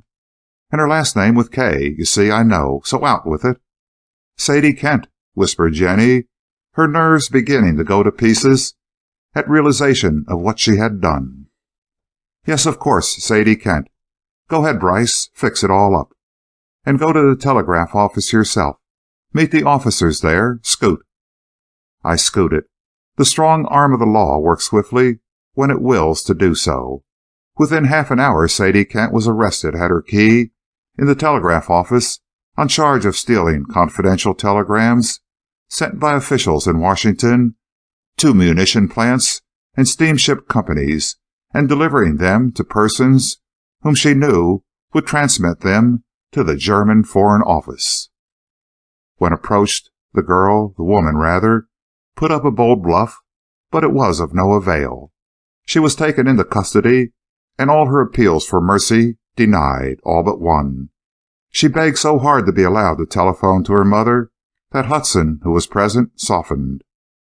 "You can't, my lady," he said, "but I'll have it done for you. Mr. Bryce, now maybe he'll do it." "Oh, if you would be so kind," and the beautiful brunette, for she was that, gave me a grateful look. "Just call 83649 Greenwich Square and ask for Mrs. Kent.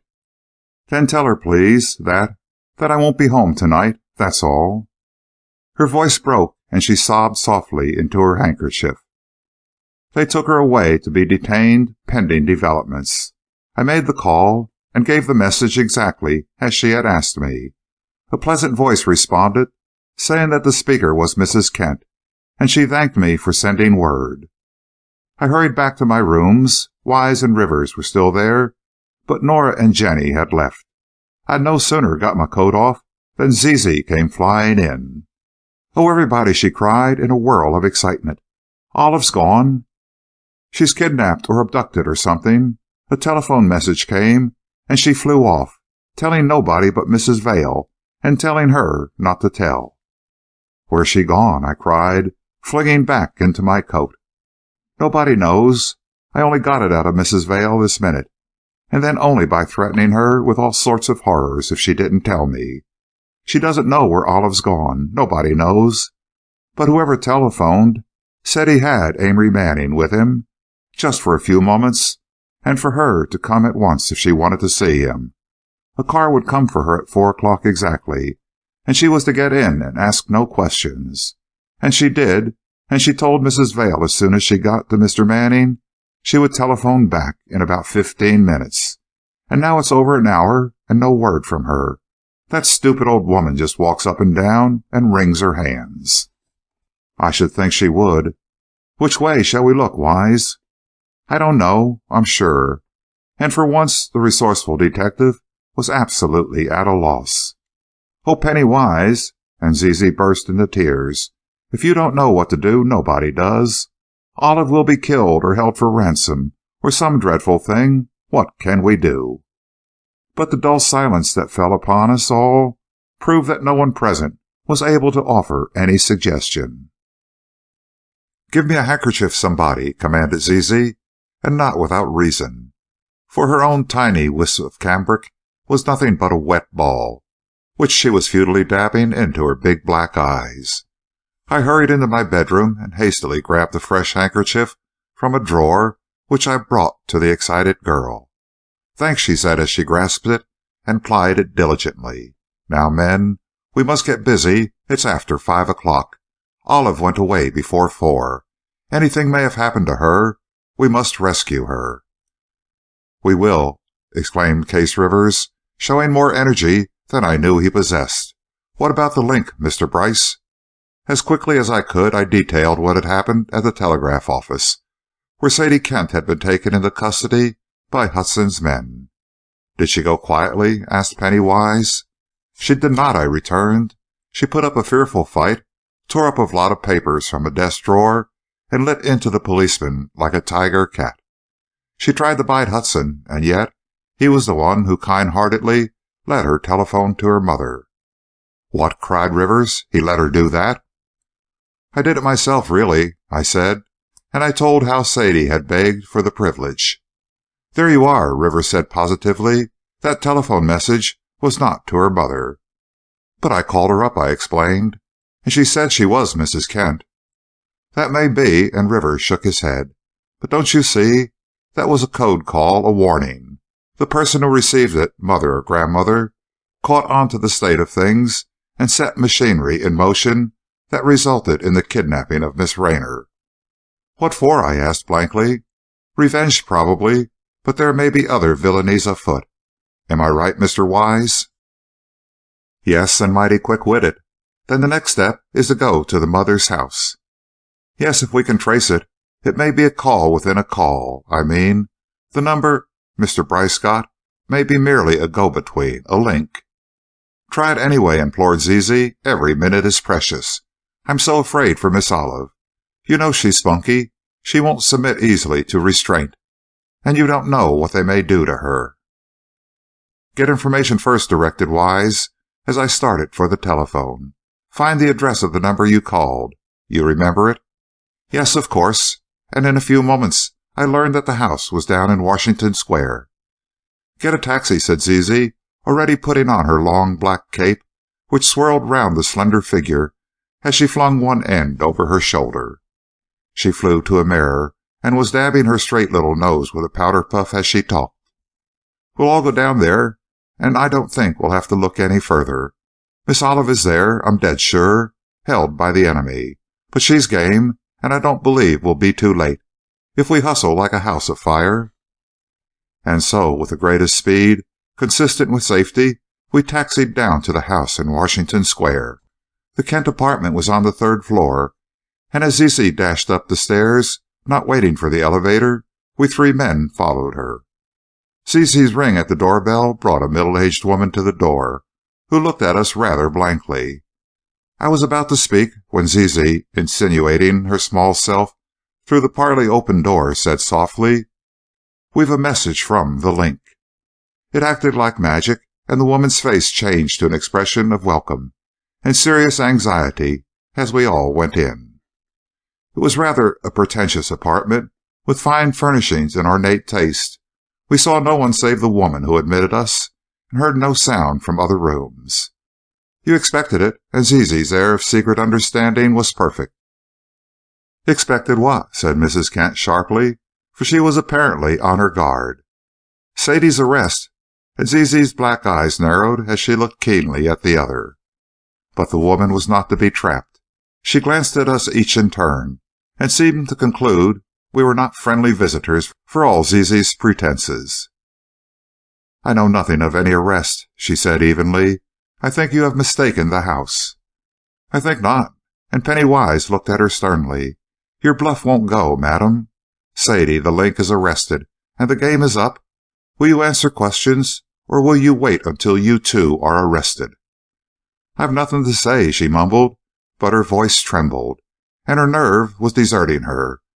Inadvertently, she glanced toward the closed door of the next room, and Zizi's quick eyes followed the glance. "Is Miss Raynor in there?" she flung out so quickly that Mrs. Kent gasped, but she recovered her poise at once and said, "I don't know what you mean. I don't know any Miss Raynor." "Oh, tut, tut!" and Zizi grinned at her. "Don't tell naughty stories. Why, I hear Miss Raynor's voice." She didn't at all, but as she listened with her head cocked on one side like a saucy bird, Mrs. Kent's face showed fear, and she listened also. A muffled scream was heard, not loud, but clearly a cry for help. Without further parley, Rivers made a dash for the door, and though it was locked, he smashed into the rather flimsy panels, and the old hinges gave way. There in the adjoining room was Olive Raynor, a handkerchief tied across her mouth, and her angry eyes flashing with rage. Holding her arm was George Rodman, who was evidently trying to intimidate her, but without complete success. Zizi flew to Olive's side and snatched off the handkerchief. Rodman was perfectly cool. "Let the lady alone," he said. "She is my affianced wife." "Fianced grandmother," retorted Zizi. "You can't put that over, Mr. Rodman." "Save me," Olive said, looking from me to Pennywise and back again. Her glance fell on Rivers, but returned to me, as her face assumed a look of agony. I couldn't quite understand, as she must know that with us all there, her danger was past. "Are you his betrothed?" Case Rivers said bluntly. "No," Olive replied, in an indignant tone. "Never." "Then—" and Rivers seemed about to remove Rodman's hand from Olive's arm by force, but Rodman himself spoke up. "One moment, please," he said quietly, and bending over, he whispered in Olive's ear. She turned deathly white, her lips quivered, and she seemed about to fall. Whatever the brief words were, they wrought a marvelous change in the girl's attitude. She lost her air of defiant wrath, and seemed a helpless, hopeless victim of the man who held her. "Are you engaged to me?" Rodman said, looking at Olive with a threatening scowl. "Yes," she managed to whisper, but so agonized was her face that it was palpable she spoke under coercion. I was uncertain what to do. Wise, too, looked nonplussed. But Rivers, though a stranger to Olive, seemed imbued with an irresistible chivalry, and drawing near to her, he said, "Is that man forcing you to say that against your will?" Rodman's grip tightened on Olive's arm, and his glowering face looked sternly into hers. She made no reply in words, but her piteous glance told all too clearly that Rivers' assumption was correct. And yet what could we do? Olive had assented to Rodman's assertion, and we could scarcely demand a girl from her fiancé. Zizi mastered the situation by saying triumphantly, "We've got the link. She's under arrest." "What?" cried Olive, and then, dropping her arm, Rodman whirled toward her. "There," he cried, "your secret is out, unless—" He made a gesture as if to put his arm around her. With a cry of revulsion, Olive shrank from him, and her face showed that she preferred his threatening attitude to his endearing one. "You let that lady alone unless she desires your attention," said Rivers, his innate desire to protect a woman in distress showing in his repressed eagerness to get at Rodman. "You mind your own business," shouted Rodman angrily as he put out his arm and drew Olive to him. "You're mine now, aren't you, dearie?" The disgust on the girl's face and the shrinking of her form as she tried to draw away from the leering face so near hers was too much for Rivers. He assumed a threatening attitude and said, "You take your hands off that lady. She doesn't want—" In defiance, Rodman drew Olive nearer, and raising her bowed head, was about to kiss her angry, beautiful face when she uttered a despairing scream. That was the match in the powder keg. Unable to hold back any longer, Rivers sprang forward and wrenched Olive from Rodman's grasp. With a snarl, Rodman lunged at Rivers, who deftly stopped him with an uppercut. Rodman came back with a smashing facer, and Rivers replied in kind. Zizi, who had flown to Olive's side and was tenderly soothing her, watched the two men breathlessly. Something savage in her nature responded to the combat, and she flushed and paled alternately as one or the other of the angry men seemed to have the upper hand. Olive hid her face in her hands, not wanting to look, but Zizi was with the fight, heart and soul. It was give and take, with such rapidity that I trembled for Rivers' safety. Rodman was a formidable antagonist, and far heavier than the gaunt man who met and returned his blows. But Rivers was skilled and made up in technique what he lacked in strength. So desperate was the struggle, so blindly furious the two men, that Pennington Wise and I were fearful of results. With a simultaneous impulse, we made a dash to separate the combatants, but were obliged to get back quickly to save ourselves from the rain of blows. Never had I seen such a wild, unbridled fight, compressed into such a short time, and I wondered what Rivers had been in a fighting way before he lost his identity. Fighting and boxing had never been favorite forms of entertainment with me, but this contest absorbed me. It was primitive, instinctive, the rage of Rodman pitted against the angry indignation of Rivers. I had not thought of the latter as a weakling, but neither had I looked upon him as a strong man, and I should have judged that in a bout with Rodman he would have gone under. But not so. His lean, gaunt frame was full of latent strength, his bony fists full of dexterity. He rushed in and fell back sidestepped with the dazzling quickness of a trained fighter. He showed knowledge and skill that amazed me. Rodman, too, fought for all he was worth, but he impressed me as being not an experienced fighter, and not a fair one. Wise, too, was watching Rivers with wonder and admiration, and he also kept his alert gaze on Rodman. Fascinated, we watched as Rodman clinched, and Rivers, with a smile almost of contempt, threw him off.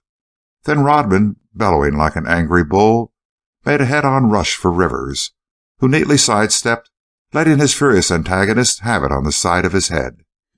Even this didn't knock any sense into Rodman, and he was about to plunge again when Wise, seeing a chance, said, "Now, Bryce." Springing in, I hooked my arm around Rivers' neck and yanked him away from Rodman, now struggling, half spent, in Wise's grasp. "Let up, Rivers," I cried sternly. "What do you mean?" He glared at me, not sensing what I said, and then Rodman, breaking loose, came at him madly. Rivers slithered out of my clutch and caught the other a smashing blow on the ear. This landing just as Rodman was off his balance from his breakaway from Wise, spun him around and sent him down with a crash which knocked all the fight out of him, and he made but a half-hearted attempt to rise. Satisfied, Rivers turned to me, and then, with a half-apologetic glance at Olive, murmured, "Sorry, couldn't help it, Miss Rayner. Brute." This last was addressed to his fallen foe, and was met by a vindictive glance, but no other retort. Rodman, however, was pulling himself together, and we were of one mind as to our next procedure, which was to get Olive Rayner away from that house. "Beat it," Wise decreed. "You're a good one, Mr. Rivers. My hat's off to you. Now, if you're fit, and you look it, will you and Mr. Bryce take Miss Rayner home, and I'll stay here and clear up this little disturbance. Hop along with them, Zizi. I'll join you all at the house as soon as I can." The faithful taxi was waiting, and Rivers and I put the two girls in and followed them. Rivers was very quiet and seemed preoccupied. He looked not at all like a conqueror, and I guessed that the fight had stirred some chord of remembrance, and he was now struggling with his lost memory. In silence we went most of the way home. Before we reached the house, however, he shook off his reverie with an impatient gesture that said, as clearly as words could have done, that he had failed to catch the elusive thread that bound him to the past, and that he had returned to the present. Olive saw it too, and putting out her hand, said frankly, "I owe you deep gratitude, Mr. Rivers. I suppose I was in no real danger with you men there, but I must confess I was glad to have that wretch punished." Her lovely face glowed with a righteous indignation, and Zizi's pert little countenance showed deep satisfaction. "You gave it to him good and plenty, Mr. Rivers," she fairly crowed. "It was a treat to see you put it all over him. Now you've knocked him out physically." Pennywise will mop up the floor with him mentally and morally. What did he do to you, Miss Olive? Why did he make you say you were his girl?" The look of agony returned to Olive's face as if she had just recollected what the man had said to her. "He threatened me," she said slowly, "with an awful threat. I can't think about it. Oh, I don't know what to do. I can't tell it. I can't tell it to anybody." "Wait till you get home," I counseled her, and Rivers added, "and wait till Mr. Wise comes. He's the man you must tell, and he will advise you. But I say, we're getting at things, huh, Bryce? The Link under arrest, Wise on the Rodman, and he won't let go of him either, and Miss Raynor's safe. Whew! I feel as if we should just forge ahead now." "Sure we will," declared Zizi, her little face glowing with anticipation. "Never you mind, Miss Olive, dear. Whatever that man threatened, Pennywise will look after him." "But," began Olive, and then stopped, for we had reached her home. "Oh, my darling child!" exclaimed Mrs. Vail as we went in. "Where have you been? I've been nearly crazy."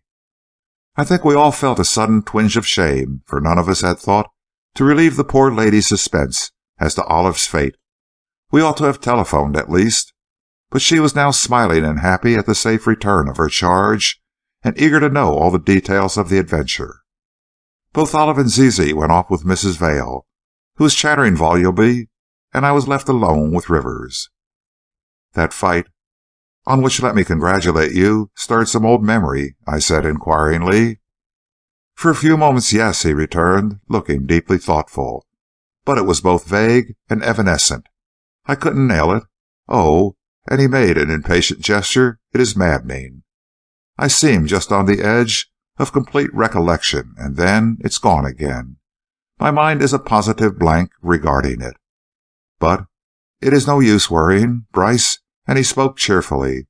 "I'm sure it will come some day. Until then I shall be Case Rivers, and if I die under the name, I'll try at least not to disgrace it." "You didn't disgrace it today," I said heartily. "You put up a first-class fight, and in a righteous cause." "I couldn't stand to see Miss Raynor bullied by that brute," he returned simply. "And then, too, I felt a natural antagonism toward him on my own account. No," as I started to speak, "I know what you're going to say, and I don't think I knew him before I lost my memory. Maybe I did, but it wasn't that started me to thinking back. It was something else, some other impression that made me have a fraction of a reminiscence of something, oh, I don't know what, but I'm going to take it as an omen of future good fortune." "You're to stay for dinner," a voice said, speaking from the shadows at the other end of the long room. As I looked toward it, Zizi's little white face gleamed between the portières, and in another moment she slid through and was at my side. "Miss Raynor says so, and Mrs. Vail adds her invitation. They're going to keep Pennywise when he returns, and Miss Raynor wants to thank Mr. Rivers for his good work," and Olive herself followed in Zizi's footsteps. She was smiling now, but her lips were tremulous, and her eyes showed unshed tears. "Nothing to thank me for," returned Case Rivers quickly. "On the contrary, I want to apologize for such an exhibition of wrath before a lady. But I confess I lost all self-control when I saw that brute intimidating you. If you absolve me of offense, I am thoroughly glad I did him up. And do you?" "Indeed, yes," and Olive's frank gaze was sincere but sad too. "I was terribly frightened, and I am still." "Why?" cried Rivers abruptly, and then added, "But I've got no right to ask." "Yes, you have," Olive assured him, "but I've no right to tell you. Mr. Rodman holds a threat over my head, and—" Just then Wise arrived, and Mrs. Vail came into the room with him. Olive welcomed him gladly, and then, as dinner was announced, we all went to the dining-room. "No discussion of our momentous affairs while we eat," Wise commanded, and so we enjoyed the occasion as if it were a social affair. The conversation was interesting, for Pennywise was a well-informed man and a good raconteur. Rivers proved to be most entertaining and clever at repartee, and though Olive was very quiet, Mrs. Vail kept up an amusing chatter, and Zizi was her own elfin self, and flung out bits of her odd talk at intervals. We returned to the big library for coffee, and then, almost abruptly, Wise began to question Olive as to her adventure that afternoon. "Mr. Rivers was quite right," he said, "in assuming the telephone call sent by Sadie Kent to her mother was a trick. Mighty clever of you." He turned to Rivers, "and it led to the arrest of Rodman. The woman called Mrs. Kent is not Sadie's mother, but a companion in crime. For Sadie, the link is a criminal and a deep one. But first, Miss Rayner, let us have your story." "When I answered the telephone call," Olive began, "a man's voice said rather brusquely, 'We have Avery Manning here. If you want to see him, come here at once.' I said, of course. I was terribly excited. 'Where are you? Who are you?' The voice replied, 'Never mind all that. You'll have to make a quick decision. If you want to see Manning, a taxi will call for you in 5 minutes. Tell nobody, or you will queer the whole game. Do you consent?' I may not give his exact words, but that was his general meaning. I had to think quickly. I did want to see Mr. Manning, and I feared no harm. So I agreed to all the stipulations. I would tell no one, and I would go into the taxicab that would come for me." "But you told me," put in Mrs. Vail, who liked the feel of her importance. "Yes," went on Olive. "I felt I must leave some word, for I had an uneasy feeling that all was not right. If Avery Manning was there, why didn't he telephone himself? But I reasoned he might be, well, in fact, I thought he was held for ransom, and in that case I was ready and willing to pay it. So I said nothing to Zizi, for I knew she would tell." "Wow, yes," came from Zizi's corner, where she sat on a low ottoman. "And so I went alone. The taxi was at the curb when I left this house. I got in and was taken to the house in Washington Square. I felt no fear until after Mrs. Kent admitted me. She showed me into a room where I found myself confronted by Mr. Rodman. Mrs. Kent remained with me, but I saw at once she was not friendly. "Where's Mr. Manning?" I asked. Mr. Rodman only laughed rudely and said he hadn't the slightest idea, and then I knew it was all a trap, but I didn't know why. I was tricked there. And then Olive paused, and a deep blush came over her face, but she shook her head and went bravely on. "Then he tried to make love to me. I appealed to Mrs. Kent, but she only laughed scornfully at my distress. He said if I would marry him, he would protect me from all suspicion of being implicated in the death of my guardian. Of course that didn't scare me, and I told him I wasn't suspected now by anybody. Then he dropped that line of argument and told me if I didn't marry him, he would— Oh, that part I can't tell." "Blackmail," said Wise, looking at her intently. "Yes," she replied, "and it was an awful threat. Then he saw I was indignant and not to be intimidated. Oh, I pretended to be much more courageous than I really was, and he began to talk more politely and very seriously. He said if I would call off Mr. Wise and make no further effort to run down my uncle's murderer, he would send me home safely and molest me no further. I wouldn't agree to this, and then he grew ugly again and lost his temper, and oh, he talked dreadfully." Olive shuddered at the recollection, and her lips quivered. With quick sympathy, Zizi moved noiselessly from her place, and kneeling at Olive's side took her hand. With a grateful glance at the comforting little fingers caressing her own, Olive went on.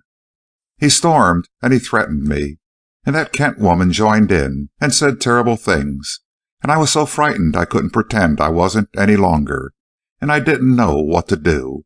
And then the bell rang, and Mrs. Kent went to the door, and as I looked hopeful, I suppose, for I welcomed the thought of anybody coming, Mr. Rodman threw a handkerchief around my mouth and tied it behind my head. 'There, my lady,' he said, 'you won't scream for help quite as quickly as you planned to.' And I couldn't make a sound. Then when I heard familiar voices, Zizi's and Mr. Wise's, I knew I must make myself heard, and with a desperate effort I got out a groan or wail for help, though that awful man stood over me with his hand raised to strike me." "You poor darling!" exclaimed Mrs. Vail, putting her arm around Olive. It was fearful. Why, once I heard of a case like that. No, I read it in a book. And the girl fainted. Well, I didn't faint, but I almost collapsed from sheer fright. Least I couldn't make a loud enough sound to be heard by you people." "Oh, we were coming," said Zizi. "I saw by the old hen's face she had you boxed up in there, and I was going to do some ground and lofty yelling myself, if Mr. Rivers hadn't smashed in the door just as he did." "I couldn't hold back," said Rivers. "I gave way to a blind impulse, and I'm glad I did." "I'm glad, too," and Olive gave him a grateful smile. "But then," cried Zizi, "he made you say you were engaged to him." "Yes," and Olive paled as with fear. "I can't tell about that." "You said you weren't, and then he whispered to you, and then you said you were," went on Zizi, remorselessly reviewing the scene. "I know it, but oh, don't ask me. Perhaps I'll tell later if I have to. But I can't. I can't." Olive's head drooped on Zizi's shoulder, and the eerie little voice said, "There, there, don't talk any more, Miss Olive, dear. Pennywise, you carry on the conversation from this point." "All right," said Wise, "I'll tell my story. George Rodman is in the hands of the police, but I doubt very much if they can prove anything on him. He's a sly proposition and covers his tracks mighty well. Moreover, as to the murder of Mr. Gately, Rodman has a perfect alibi. Your first lesson in sleuthing, always say, 'Distrust the perfect alibi,'" murmured Zizi, without looking up from her occupation of smoothing Olive's softly banded hair. "Yes, manufactured ones, but in this case there seems to be no question. A Federal detective who has had his eyes on Rodman for some time was in Rodman's office at the very time Mr. Gately was killed." "But Mr. Rodman went down on the same elevator I did, soon after the shooting," I exclaimed. "How soon after?" "Less than half an hour, and Rodman got on at the 7th floor." "That's all right. The Federal office man knows that. They went down together from the 10th, Rodman's floor, to the 7th, and then after they looked after something there, Rodman went on down alone." "All right," I said, for I knew that Wise and the Federal detective were not being hoodwinked by any George Rodman. "And here's the situation," Wise went on. "Sadie Kent is a German telegraph spy. She is called the Link because she has been an important link in the German spy system. A trusted employee and an expert operator of long experience. She has stolen information from hundreds of telegrams and turned it over to a man who transmits it to Berlin by secret avenue of communication. A telegram has been sent to Washington asking for a presidential warrant to hold her until the case can be investigated. She is also one large and emphatic wildcat. She bites and scratches with feline ferocity and is under strong and careful restrictions." "And she is the one," I said, "whose identity we learned from Jenny. And oh yes, whose identity you guessed, Mr. Wise, from some cigarette stubs and—" "Oh, I say," Wise interrupted me shortly, "we must get the truth from her by quizzing, not by clues. We've arrested her now, and—" Olive stirred uneasily, and Zizi, after a quick, intelligent glance at Wise, which he answered by a nod, rose to her feet and urged Olive to rise and go with her. "You're all in, Miss Olive," she said gently, "and I'm going to take you off to Sleepy By. Tell the nice gentleman good night. And come along with Zizi Zoo. Upsy diddy now." And smilingly, Zizi persuaded Olive to go with her. "You come too, Mrs. Vail," Zizi added, because I noticed of an almost imperceptible nod from Wise in the elder lady's direction. "We just simply can't get along without you." Pleased at the flattering necessity of her presence, Mrs. Vail went from the room with the two girls. "I'll be back," she called out to us as she left the room. "She won't," said Wise decidedly, after the sound of footsteps died away. "Zizi will look out for that. Now, Bryce, I've important new information. I didn't want to divulge it before Miss Raynor tonight, for she has had about all she can bear today. But it begins to look as if Sadie Kent sold her stolen telegrams to Rodman, and he—can't you guess?" "No," I said blankly, and Rivers said, "Tell us." "Why, I believe he turned them over to Gately." "Gately? Amos Gately? Mixed up in the spy business? Man, you're crazy." "Crazy does it, then. Haven't we positive proof that Sadie Kent was in Gately's office the day he was killed?" "How?" I said wonderingly. "Did she kill him?" "Lord, no. But didn't I size her up from that hat pin? And didn't your girl trace the powder paper? And didn't we see cigarette stubs with the S.K. monogram in Mr. Gately's private office? And his own cigar stubs there, too, as if she had been there in intimate chat." "Are you sure about the powder paper?" I cried, impressed by the realization of Nora's hand in the discovery. "Yes, we know at least that she has bought them from that shop. You see, she has lots of money beside her salary from the telegraph company." "Rather," said Rivers, "if she's selling government secrets." "Well," I said after the whole disclosure began to sink into my brain, "if Sadie Kent sat round in Mr. Gately's office, smoking and chatting with her hat off and her powder papers in evidence, she was pretty friendly with him." "Of course she was," and Wise looked grave.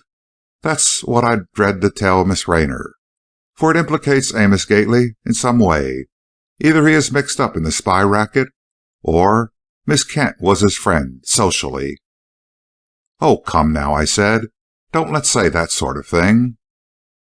"But, my dear man, unpleasant though it may be to assume an intimacy between the bank president and the handsome telegraph girl, yet isn't that preferable to brand him with the shameful suspicion of receiving spy secrets?"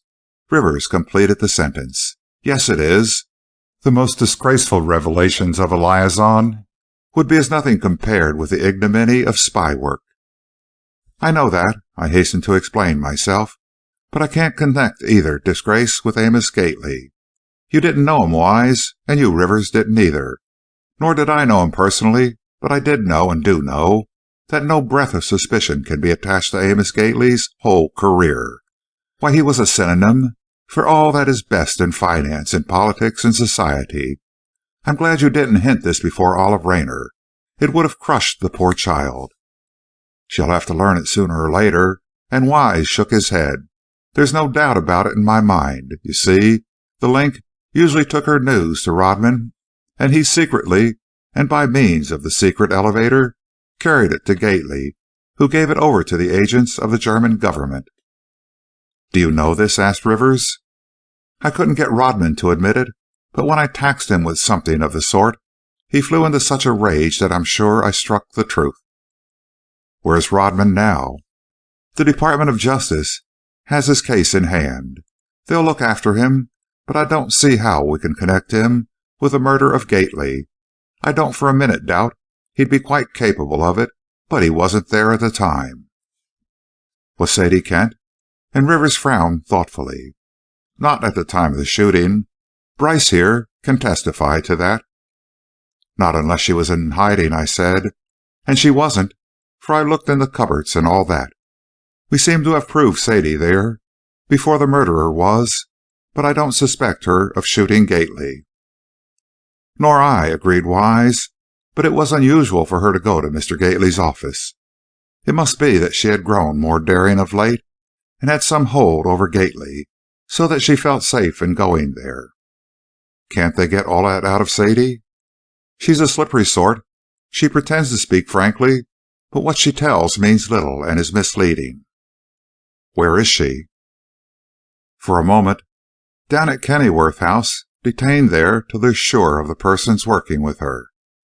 "She'll get away," said Rivers. "She ought to be in jail." Now it was a strange thing, but this casual prophecy of Rivers was fulfilled the very next day.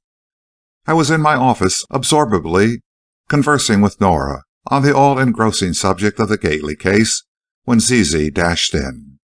"Alone I did it!" she exclaimed, and tossing the folds of her voluminous black cape over her shoulder, she folded her arms and assumed the attitude of Napoleon, scowling from under heavy black brows, though her eyes were dancing. "What have you done?" I asked, while Nora gazed enchanted at the dramatic little figure. "Returned the missing link to her rightful owners." "What, Sadie?" "The same. You know, Mr. Rivers said she'd break loose from that what-you-call-it house, and make trouble, also, which she'd done." "Tell us about it," I urged. That's why I'm here for. Mr. Wise sent me to tell you that. And a lot of other messages. Well," and Zizi's black eyes snapped with satisfaction, "somebody called this morning to see Miss Rayner, and that somebody was none other than Sadie. The Link. She sent up a different name, I forgot what now, and Miss Olive went down to see her, and she blackmailed Miss Olive good and plenty. You see, little Zizi was listening from behind a convenient portiere, and I heard it all. The whole idea was that if Miss Olive would quit all investigations, there would be no tales told.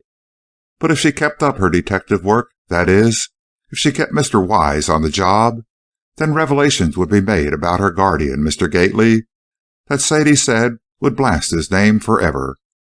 Olive seemed to understand just what these revelations were, for she didn't ask, but she was scared to pieces, and was about ready to give in when I slid into the game. But before I joined the confab, I called up Penny Wise on an upstairs telephone and invited him to come along hastily and bring a squad of policemen or something that could hold that Link. Then I sauntered into the library, where the blackmailing session was being held, and I stood by. We had a war of words, the Link and I, but it didn't amount to much, for I was really only sparring for time till Penny Wise blew in. But I kept Miss Olive quiet, and I gave the Link a song and dance that made her think some. I told her we knew she wrote the blackmailing letter to Miss Olive, signed a friend, and that she could be jailed for that. She wilted some, but carried it off with a high hand, and soon Penny came, and he had his little helpers along. They were in uniform, and they seemed mighty glad to get back their long-lost friend and comrade, the Link. "You clever little piece," cried Nora. "To think of you getting that girl again, after she had broken loose. Didn't they appreciate it?" "Yes," and Zizi smiled modestly, "but it's all in the day's work. I don't care much about appreciation except from Mr. Wise." She had thrown off her long cloak, and her slender, lithe figure leaned over the back of a chair. "But," she cried, twirling round suddenly to me, "I did one more little trick. When they were taking Sadie away, I sidled up to her, and, oh well, I suppose I'm a direct descendant of some light-fingered gentry. I picked her pocket." "What did you get?" "Her pocket, by which I mean her little leather handbag, was never out of her hand for a minute. The way she hung on to it, fairly clutched it, made me think it contained something of interest to our side. So I just picked it on general principles, and I got the goods." "What?" cried Nora and I together. "Some stuff in code or in cipher. I don't know just what it was, but Penny took it, and he's tickled to death to get it. Gibberish, of course, but he'll make it out. He's clever at ciphers, and it will likely be the final proof of the Link's perfidy." And here Zizi's head drooped and her eyes saddened.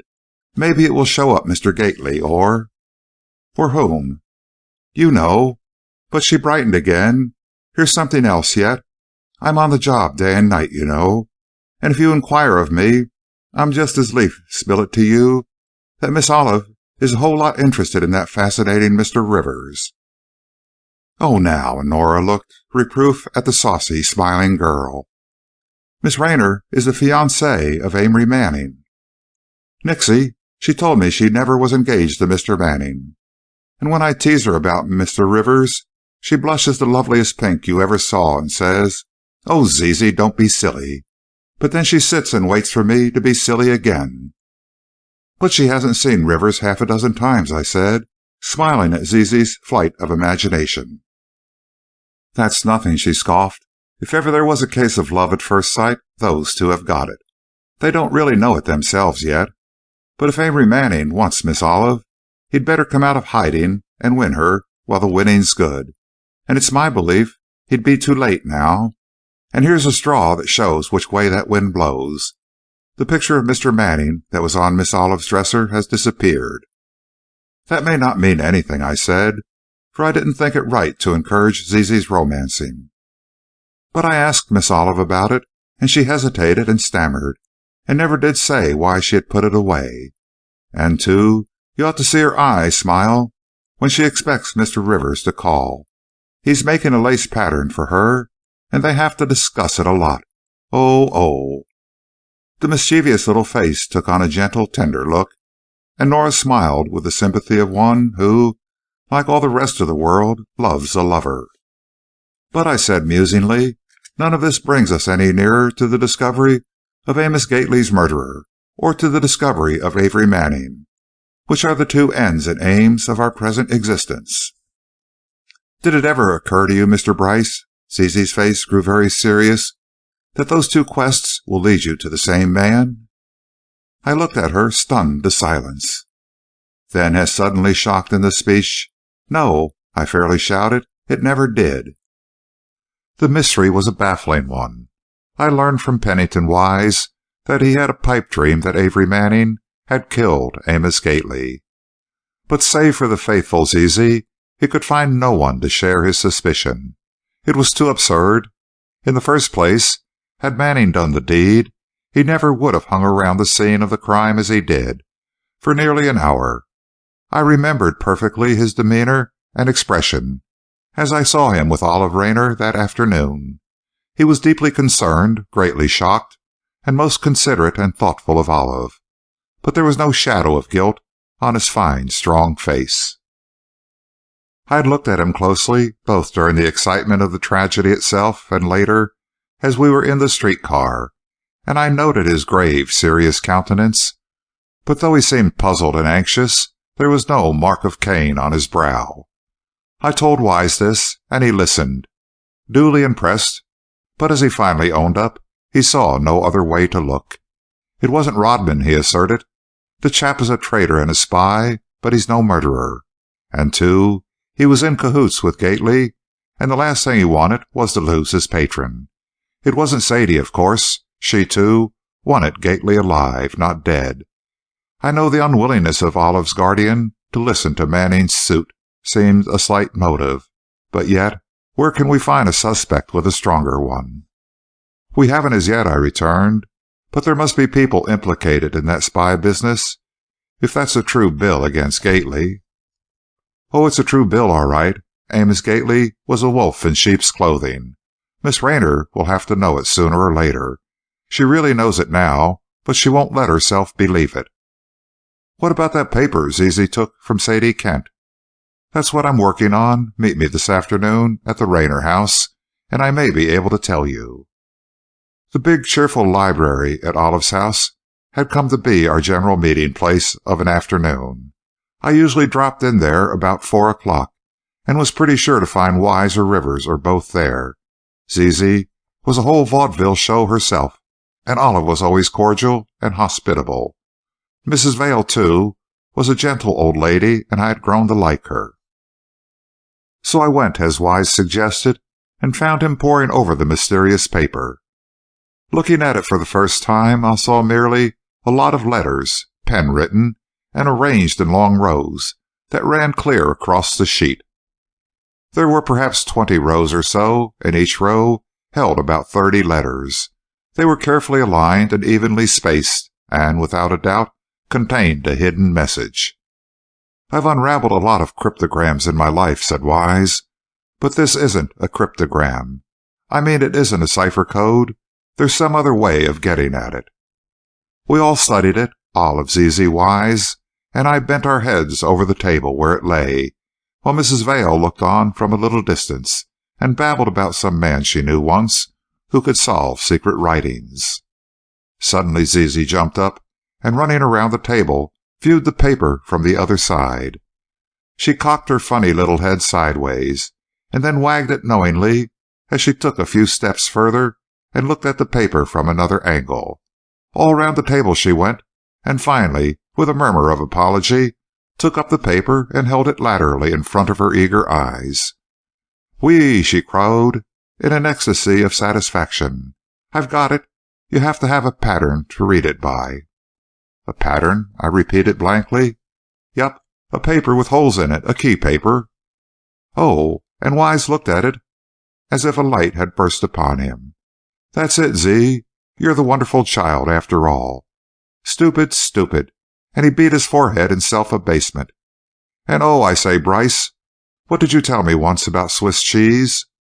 "Swiss cheese?" "Yes, don't you remember? A carriage call check with holes in it. Oh, that thing. Yes, it was on Mr. Gately's desk. Hudson, the foxy detective, took it. Can we get it? Of course, by sending for it. I'll go, cried Zizi. Where? Headquarters? And she was already flinging on her coat. Let her go, said Wise, giving the girl a quick, appreciative glance. She'll beat any other messenger, and she'll find it. We heard Zizi's imperative little voice demanding a cab from the telephone, and a bit later heard the street door close behind her. You see, and Wise explained it to us. Zizi noticed, and then I did, these letters. At first glance, they seem to be perfectly regular, but noted closely, there are some here and there that are a microscopic fraction of a space nearer or farther away from others, and that shows what kind of a cipher it is. We may be mistaken about the carriage check, but I truly believe when we get it we can read the message this paper carries. We certainly can't without it. This was so true that we laid the paper aside until the return of our winged Mercury. She came soon and waved triumphantly the perforated card she had gone in quest of. Here you are, she cried. Let me try it as a reward for getting it. All right, go to it, said Wise, and flinging off her cape, Zizi bent over the puzzle. It's it, she cried exultingly. See, O wise one? The detective took the paper and the card. You see, he said, generously sharing the first sight of the solution with us.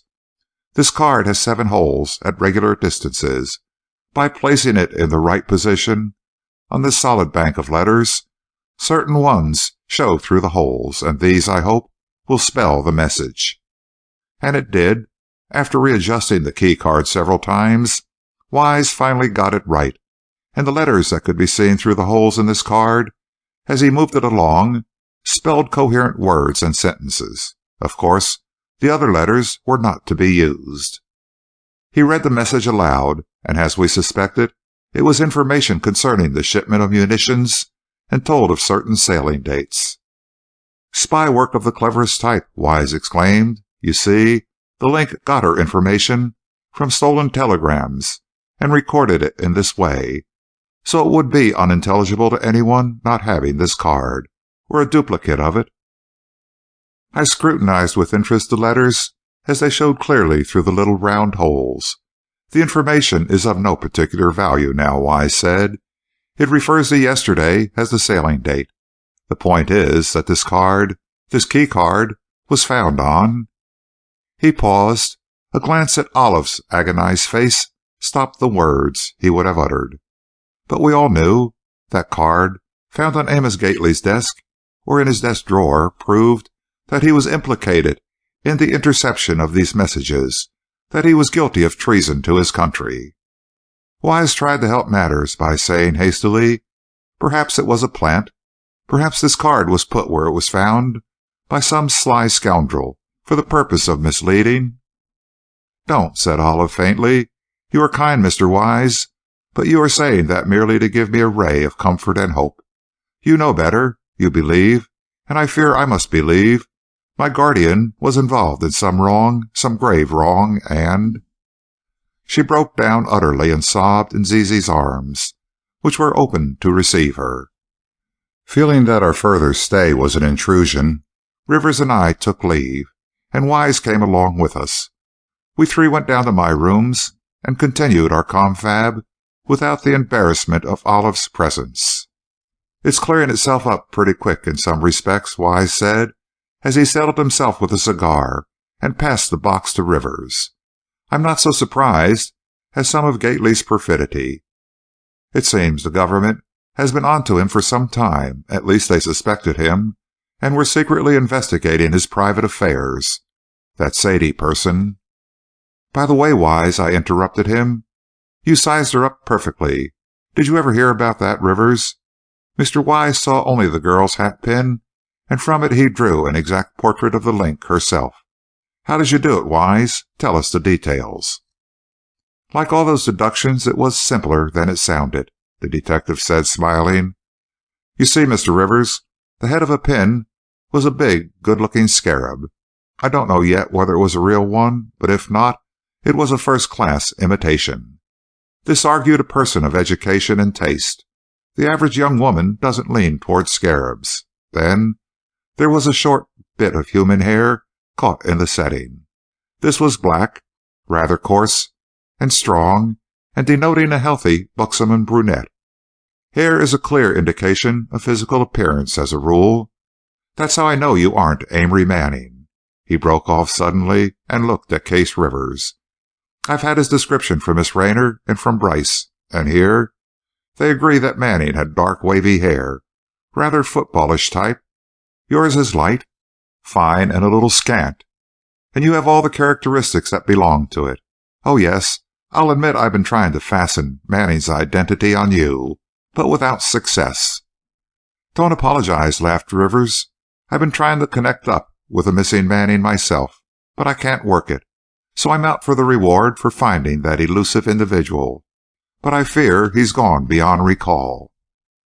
By the way, Wise put in, I found out who offered the reward. And if you please, it's none other than the United States government.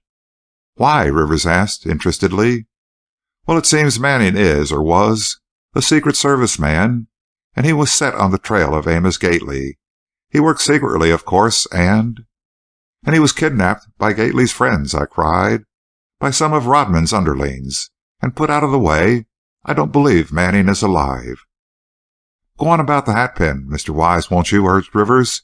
I think I'm going to grow up to be a detective, and I'm taking notes. Well, said Wise good-humoredly, as I remember it, I mentioned the lady's good teeth. This because the prints on the rather soft gold of the pin were straight and even. You said she was proud of them, I put in.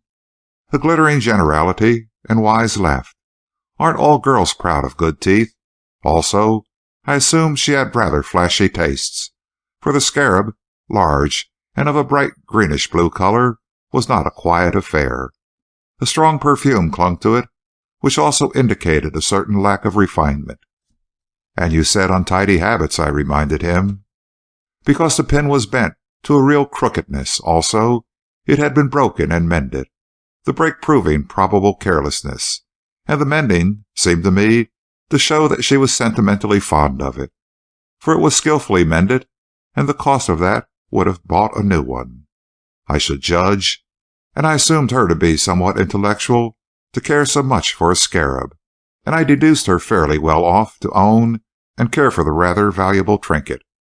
None of these deductions amounted to much by itself, but the combination helped us to find a way to look for the owner. Of course, the cigarette stubs and the powder paper helped too. In fact, Miss Kent left pretty strong evidence of her call on Mr. Gately, but she didn't kill him. Now, who did? We are learning lots of things, but not one shred of evidence have we yet found against any individual as the actual murderer. No, I agreed. You see, the shadow of the head that I saw on the glass door couldn't have been Rodman's. And so it may have been anybody's. I mean, it shows that heads look pretty much alike when merely shadowed on a thick, waved glass. Yes, I mused, it may have been anybody's, but whose? It seems as if we ought to have a suspect by this time. I'll get you a suspect, spoke up Case Rivers. I'm going into this thing for all I'm worth. The way lies through that Rodman crowd. The Link sold her information to Rodman, and he took it to Gately, but of late, the Link became more bold and went straight to Gately herself. Now, there must be others concerned, and an interview with Miss Kent would give us an inkling of who they are. She's lost some of her bravado by this time, I've no doubt, and I'm going to chase her up. Then, too, I want to go to Mr. Gately's office. I've never been there yet. Don't think, Wise, that I'm butting in on your game, but sometimes two heads are better than one, if one is a nameless wanderer on the face of the earth. All right, Rivers, and Wise nodded genially. Go in and win. We're together on this matter, and when it's over, I'm going to take up your case and see just how, when, and where you fell through the earth. I wish you would, and Rivers looked earnestly at the detective, for I see the trip every night in my dreams. I see myself falling through. Oh, I won't bore you with that same old story. It doesn't bore me, but just now We'll put all our energies on the present puzzle. We must get Gately's murderer, and then we must get Amory Manning." "Zizi says," I began. "I know she does," returned Wise, looking thoughtful. "Zizi says Manning is the murderer, but the kid has no reason to say it but a hunch.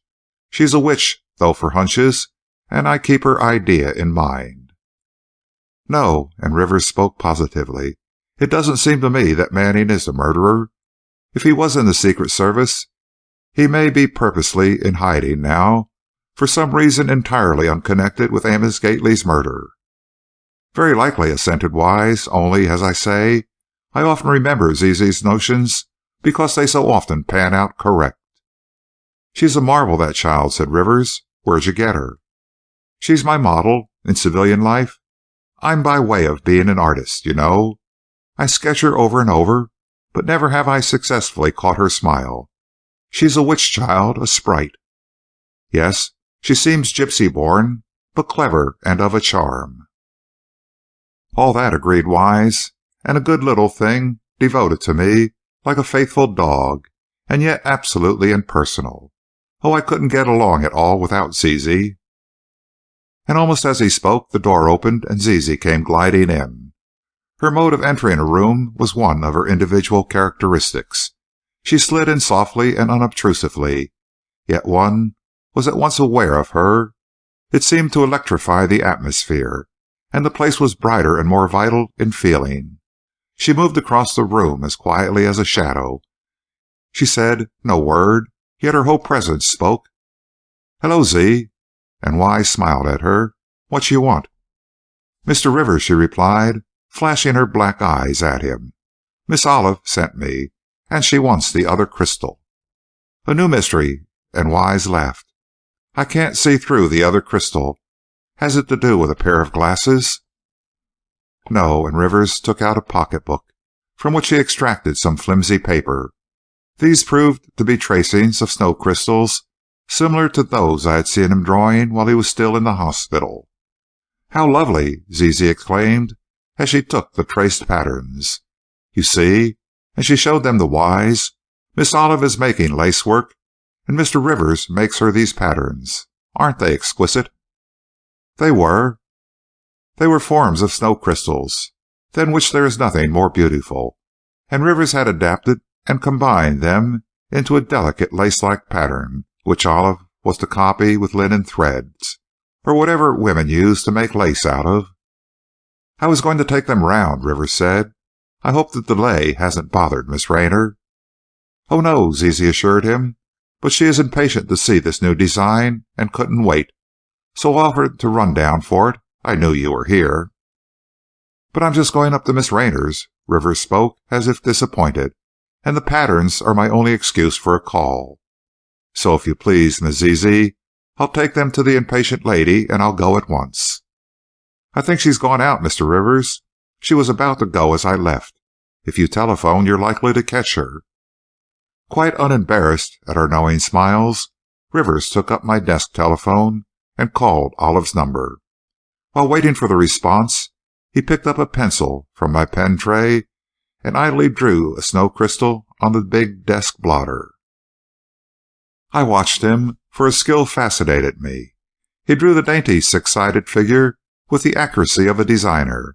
The tiny fronds, all six alike, made a lovely hexagonal form as it grew beneath his fingers.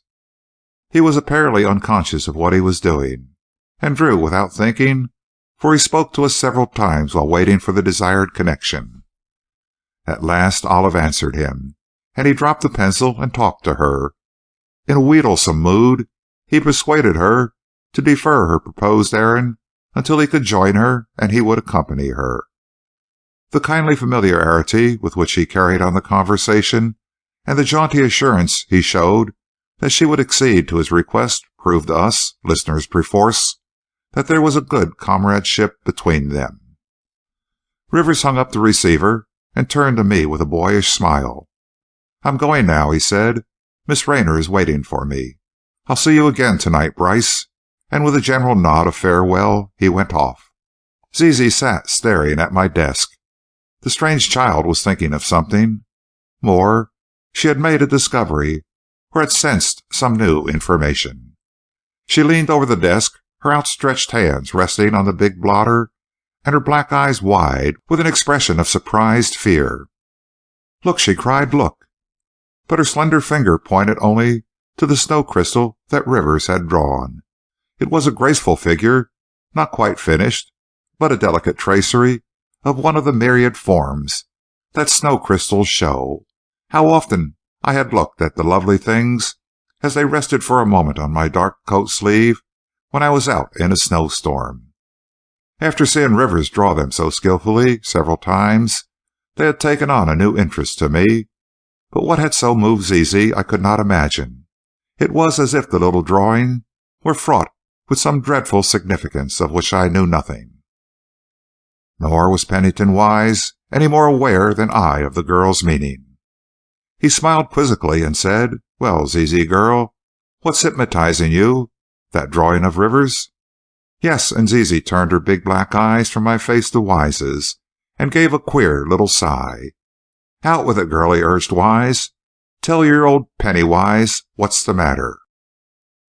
"Will you do what I want?" she asked, her voice tense and thrilled with strong feeling. "Yes, to the limit." "Then look at that thing, that snow crystal." "Yes, I've looked," and after a moment's close scrutiny, Wise turned his eyes again to the eerie face, so vividly emotional, so white with that unnamed fear. "You look too, Mr. Bryce," and I did. "Note the design," Zizi went on. "See just how the fronds are marked. Isn't it funny how people always draw or scribble while they're waiting to get a telephone call?" "Oh, come now, Zee," and Pennywise patted her arm. "You're putting up a game on us. We know Rivers draws these things beautifully. Why act as if you never knew it before?" "Come with me," and Zizi rose and began to put her long black cloak around her, shivering with excitement as she did so. "You come too, Mr. Bryce." We obeyed the strange child, for I remembered how Pennington Wise respected what he called her hunches, and before going downstairs she directed that I call a taxicab.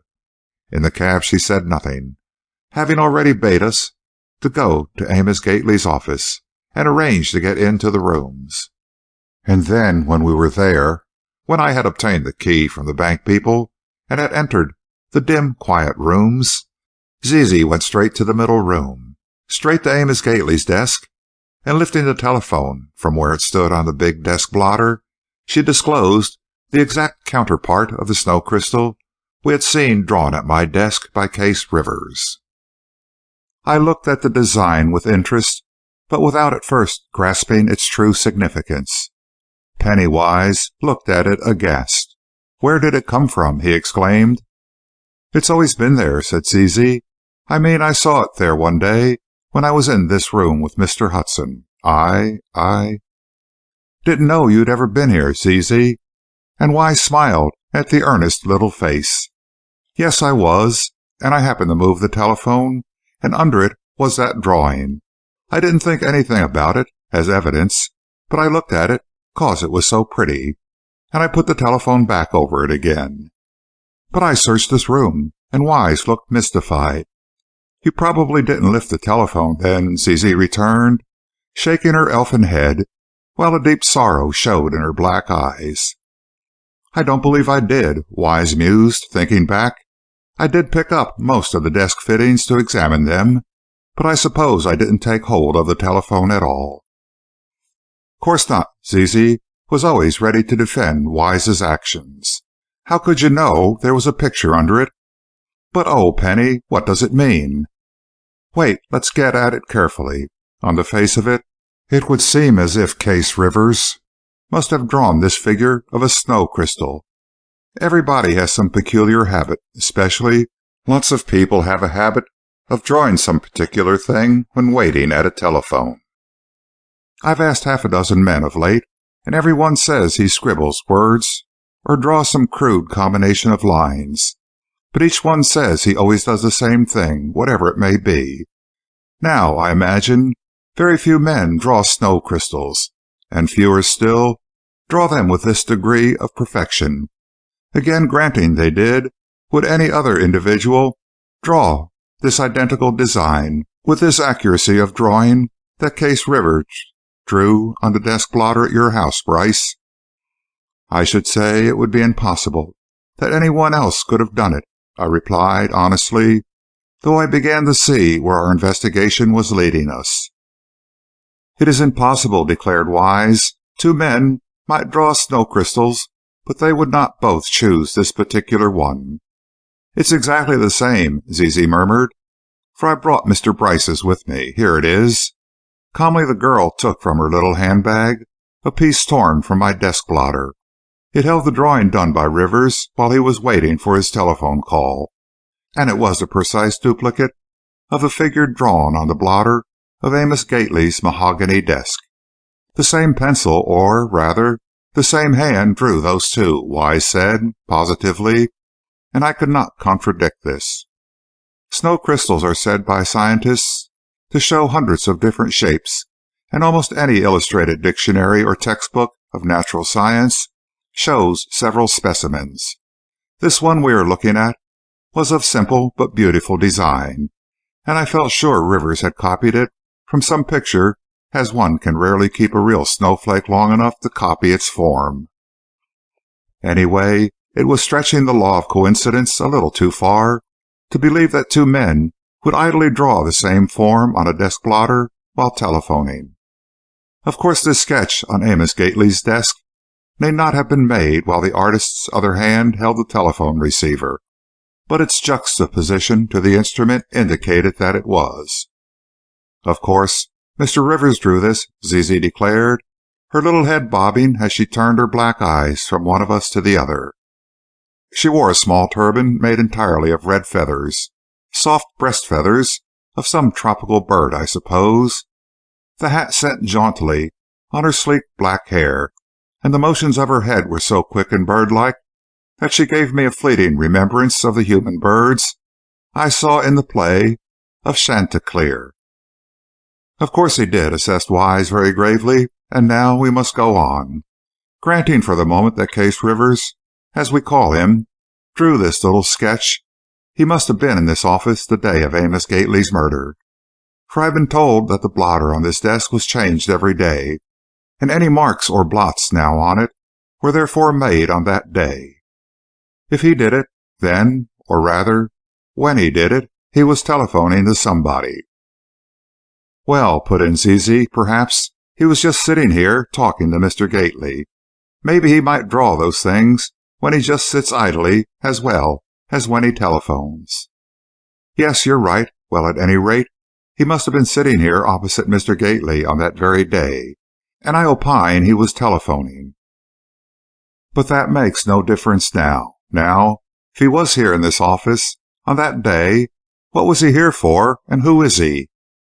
"He is the murderer," said Zizi, but she spoke as if she were a machine. The words seemed to come from her lips without her own volition. Her voice was wooden, mechanical, and her eyes had a far-away, vacant gaze. "I don't know who he is, but he is the man who shot Mr. Gately."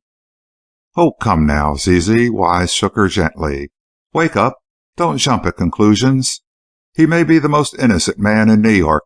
He may have been in here calling on Gately early in the day, and his errand may have been of the most casual sort. He may have had cause to telephone, and as he sat waiting for his call, he sketched the snowflake pattern, which is his habit when waiting. But that he was here that day is a positive fact, to my mind. Now, it is for us to find out what he was here for and who he is. I don't favor going to him and asking him point blank. That peculiar phase of amnesia from which he is suffering is a precarious matter to deal with. A sudden shock might bring back his memory, or it might—" "Addle his brain," completed Zizi. "All right. Oh, most wise guy. But when you do find out the truth, it will be that Case Rivers, in his right mind and in his own proper person, killed Mr. Gately." "Hush up, Z. If you have such a fearful hunch, keep it to yourself. I'm not going to believe that unless I have to. It has always been my conviction that Rivers is or was a worthwhile man. I'm sure he was of importance in some line, some big line. Moreover, I believe his yarn about falling through the earth." "You do?" I cried in amazement. "You stand for that? You believe he fell into the globe at Canada or some northern country and fell out again in New York City?" "Not quite that," and Wise smiled. "But I believe he had some mighty strange experience, of which his tale is a pretty fair description, if not entirely the literal truth." "Such as?" "Why, suppose he fell down a mine shaft in Canada. Suppose that knocked out his memory. Then suppose he was rescued and sent to New York for treatment, say at some private hospital or sanitarium. Then suppose he escaped and, still loony, threw himself into the East River. Oh, I don't know, only there are lots of ways that he could have that notion about his fall through the earth, and have something real to base it on." "Gammon and spinach," I remarked, my patience exhausted. "The man had a blow or a fall or something that jarred his memory, but his falling through the earth idea is a hallucination, pure and simple. However, that doesn't matter. Now we must follow this new trail, and see if we can get a line on his personality. He can't tell us what he was here for if he doesn't remember that he was here." "Perhaps he does remember," Wise spoke musingly. Nixie and Zizi's saucy head nodded positively. "Mr. Rivers is sincere now, whatever he was before. He doesn't remember shooting Mr. Gately." "Stop that, Zizi." Wise spoke more sharply than I had ever heard him. "I forbid you to assume that Rivers is the murderer. You are absurd." "But I've got a hunch." Zizi's black eyes stared fixedly at Wise, and... "Keep your hunch to yourself. I told you that before. Now hush up." Not at all abashed, Zizi made a most wicked little moo at him, but she said no more just then. "We have a new direction in which to look, though," Wise went on, "and we must get about it. You remember we found a hat pin here that led us to Sadie, the link, as straight as a signboard could have done." "Yes," scoffed Zizi, "with the help of Nora and her powder paper, and Jenny and her tattle tongue." "All right." Wise was unperturbed. "We got her all the same. Now perhaps the man who fell through the earth also left some indicative clues. Let's look around." "He couldn't leave anything more indicative than the drawing on the blotter," persisted Zizi. "He drew on Mr. Bryce's blotter today, and he drew on this blotter of Mr. Gately's the day Mr. Gately was killed. That much is certain." "So it is, Zizi," agreed Wise, "but nothing further is certain as yet. But we may find something more." As he talked, the detective rummaged in the desk drawers. He pulled out the packet of papers that had interested him before. "I'd like to read these," he said. "You see, they're dated in chronological order, and they must mean something." "It's where they came from," said Zizi, with an air of wisdom. "You see, Waldorf means a certain message in their code book, and St. Regis means another. Biltmore paper means another, and so on." "Right you are, as usual," Wise said, so approvingly that Zizi smiled all over her queer little countenance. "Part of the link's spy business," she went on, and I cried out in denial. "Oh, come off, Mr. Bryce," she said. "You may as well admit, first at last, that you know Mr. Gately was mixed up in the spy racket. I don't know yet just how deeply or how knowingly." "You mean," I caught at the straw, "that he was a go-between, but didn't know it?" "I thought that at first," said Wise. "I hoped it was so. That, of course, would argue that he was infatuated with Sadie, and she wound him round her finger and used him to further her schemes, while he himself was innocent. But the theory, though a pretty one, won't work. Gately wasn't quite gullible enough for that, and, too, he is more deeply concerned in it all than we know. Yes, I agree. These letters, I mean, these blank sheets, were sent to him by mail. One came the day after he died." "I know it, and as Zizi says, they mean something definite in accordance with a prepared code. For instance, a sheet of Hotel Gotham paper, dated December 10th, might mean that a certain transport, indicated in the code book by that hotel, was to sail on that date."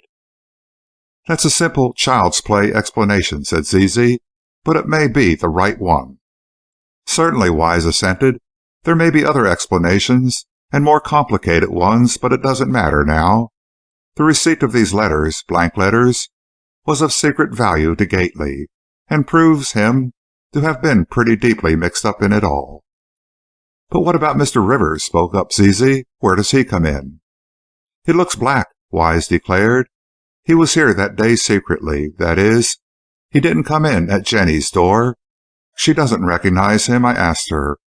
Therefore he came in by one of these other doors, or up in the secret elevator. In either case, he didn't want his visit known. So he is a wrongdoer with Gately and probably with Rodman. They're all tarred with the same brush. The trail of the spy serpent is all over them." "No," cried Zizi, and her face was stormy. "My nice Mr. Rivers isn't a spy. He hasn't anything to do with that spy matter." "Why," I exclaimed, "you said he was a murderer." "Well, I'd rather be a murderer than a spy." Her eyes snapped, and her whole thin little body quivered with indignation. "A murder is a decent crime compared to spy work. Oh, my nice Mr. Rivers!" She broke down and cried convulsively. "Let her alone," said Wise, not unkindly, after a brief glance at the shaking little figure. "She's always better for a crying spell. It clears her atmosphere. Now, Bryce, let's get busy. As Zizi says, you must admit that there's no doubt that Amos Gately was pretty deeply into the game. Even if he was unduly friendly with Sadie Kent, it was indubitably through and because of their dealings together in the stolen telegram business. The way I see it, it is that Sadie sold her intercepted messages to the highest bidder. This was George Rodman, but above him was Amos Gately. Oh, don't look so incredulous. It isn't the first time a bank president has gone wrong on the side. Gately never was unfaithful to his office. He never misappropriated funds or anything of that sort, but for some reason or other, whether money, gain, or hope of other reward, did he betray his country. I couldn't deny it, or rather, I could deny it, but only because of my still unshattered faith in Amos Gately. I could bring no proof of my denial. "But," I said musingly, "we haven't yet proved Gately mixed up in—" "What?" cried Wise. "Isn't this enough proof? These blank letters? For that's what they are. The proved visit here of Sadie, the link, and the fact that Gately was shot by someone with no known reason. All that goes to show that the murderer had some secret motive, some unknown cause for getting Gately out of the way." "I see it, as you put it," I said, "but I will not believe Amos Gately a spy, or conniving at spy business until I have to. I shall continue to believe he was a tool, an innocent tool, of the Rodman and Sadie Kent combination." "All right, Bryce, keep your faith as long as you can, but I tell you, you'll soon have to admit that I'm right. Gately, as we all know, was a peculiar man. He had few friends, he had little or no social life, and he did have secret callers and a secret mode of entrance and exit from his offices. All that shows something to hide. It is unexplainable for a man who has nothing to conceal." "All right, Wise," I said finally, "I suppose you are right, but still we must continue our search for the murderer. We don't seem to progress much in that matter." "Not yet, but soon," Wise said optimistically. "The axe is laid at the root of the tree. We are on the right track." "Meaning Case Rivers?" I cried in alarm. "Meaning Case Rivers, perhaps," he returned. "I'm not as sure as Zizi is that the evidence points to him as the murderer, but we must conclude that he was in the room the day of the murder, and what else could he have been here for?" "What else?" I stormed. "Dozens of things, hundreds of things. Why, man alive, every person who set foot in this room on that day didn't necessarily kill Amos Gately." "Every person who set foot in this room on that day is his potential murderer," Wise returned calmly. "Every person must be suspected, or at least investigated." "Well," I said, after realizing that he spoke truly, "you investigate the question of Rivers' visit here that day. I don't want to do that, but I'm going down to headquarters now, and perhaps I'll dig up something of importance." And I did. A visit to the chief told me the interesting tale of the further discoveries of Sadie Kent's industries. It seems that federal agents had found a complete and powerful wireless station in a cottage at Southeast Beach, a fairly popular summer resort. The cottage was seemingly untenanted, but some unexplained wires which ran along the rafters of an adjoining house led to the discovery of the auxiliary wireless station. Experts had broken into the locked house and had found the cleverly concealed keyboard of a wireless apparatus. Further search had disclosed the whole thing, and moreover, had brought out the fact that the adjoining cottage was occupied by two apparently innocent old people, who were really in the employ of Sadie Kent. The link was a person of importance, and though she passed for a mere telegraph operator, she was one of the most important links in the German spy system in the United States. In the room where the wireless apparatus was found, there were also quantities of letter paper from the various hotels of New York City. These sheets, abstracted from the writing rooms of the hotels, were the code system used in forwarding the stolen intelligence. It all hung together, and the bunch of those hotel papers found in Gately's desk, and especially the fact that one reached his address the day after his demise, proved, beyond all doubt, his implication in the despicable business. Now, I thought, to what extent or in what way was Case Rivers concerned? Surely the man had been in Gately's office on the fatal day. I had no idea that he had killed the banker. That was only Zizi's foolishness. But he had certainly been there. It came to me suddenly that if Rivers could be taken again to the Gately offices, the rooms, the associations might possibly bring back his lost memory and let him reinstate himself in his real personality. To be sure, this might prove him the murderer, but if so, it would only be the course of justice, and on the other hand, if it explained his innocent or casual call on Gately, that, too, was what the man deserved. And so I went at once to see Rivers. I found him in his rooms, the ones he had taken while he was to assist Wise in his work, and he greeted me cordially. "The plot thickens," he said, as I told him of Sadie's wireless station. "I knew the girl was a sly one. She's one of the most important people in the big spy web. She is one of their spiders, who spin a pretty web and attract gullible flies. Amos Gately fell for her charms, you know, Bryce. She is a siren, and somehow she lured him into the web she so deftly spun. To my mind, Gately was a good, upright citizen, who fell for a woman's wiles. I'm not sure about this. It may be he was mixed up in the spy work before Sadie came on the scene, but I'm certain she was accessory before, during, or after the fact." "Accessory to his murder?" I asked. "Not necessarily, but strongly accessory to his wrongdoing in the matter of treason. I think she, for a time, worked Gately through Rodman, but latterly she grew bolder or found she could do more by personal visits, and she came and went by the secret elevator, pretty much as she chose."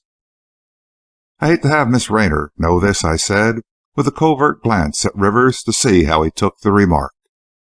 "So do I," he said, frankly as a boy. "I may as well tell you, Bryce, that I love that girl. She is, to me, the very crown of womanhood. I have worshipped her from the first moment I saw her. But understand, I have no hopes, no aspirations. I shall never offer my hand and my heart to any woman while I have no name to offer. And I shall never have a name. If I haven't yet discovered my own identity, I never can. No, I'm no pessimist, and I know that some sudden shock might restore my memory all in a minute. And yet I can't bank on such a possibility. I've talked this over with Rankin. He's the doctor who's following up my case time and again. He says that a sudden and very forcible shock is needed to restore my memory, and that it may come and it may not. He says it can't be forced or brought about knowingly. It will have to be a coincidence, a happening that will jar the inert cells of my brain, or something like that. I don't remember the scientific terms." Rivers passed his hand wearily across his forehead. "I was in a quandary. I had gone to see the man with full purpose of luring him to Gately's office and confronting him with a sketched snowflake on the blotting pad. Now, since he had confided to me his love for Olive Rayner, I shrank from doing anything that might prove him to be Amos Gately's murderer. for I was fond of Miss Rayner in a deeply respectful and unpresumptuous fashion. And I had noticed several things of late that made me feel pretty sure that her friendship for Rivers was true and deep, if indeed it were not something more than friendship. This, to be sure, would argue but a fickle loyalty to the memory of Avery Manning. But as Nora and I agreed, when talking it over, Miss Rayner had never shown any desperate grief at Manning's disappearance, at least, not more than the loss of a casual friend might arouse. But I knew where my duty lay, and so I said, "Rivers, I wish you'd go round to Mr. Gately's office with me. Do you think that if you were there, and you never have been, you might chance upon some clue that has escaped the notice of Wise or Hudson or myself?" "Right-o," he said. "I've thought myself I'd like to go there, not, as you politely suggest, to find overlooked clues, but just as a matter of general interest. I'm out, you know, to find the murderer, and also to trace the vanished Amory Manning." "He's afraid," and Nora wagged her head sagaciously, while her gray eyes had an apprehensive expression. "Afraid of what?" "Afraid of the truth. You see, Mr. Bryce, our friend Rivers is nobody's fool. He's on to most points regarding this case, and now he's getting on to himself. That astute little scrap of humanity, Zizi, knows he is. Of course, living with Miss Rayner, as she does, she has opportunities every day to see Mr. Rivers, for he's eternally hanging around the Rayner house. Oh, I don't mean he's an idler, not by a long shot. On the contrary, his middle name is efficiency. He puts over a lot of work in a day." "What sort of work, and how do you know so much about him?" "We were in my office waiting for Rivers, who had promised to come to see me and to look into Gately's rooms. It was now nearly a half an hour after the time he had set for his call, and it was not his habit to be tardy. I was surprised.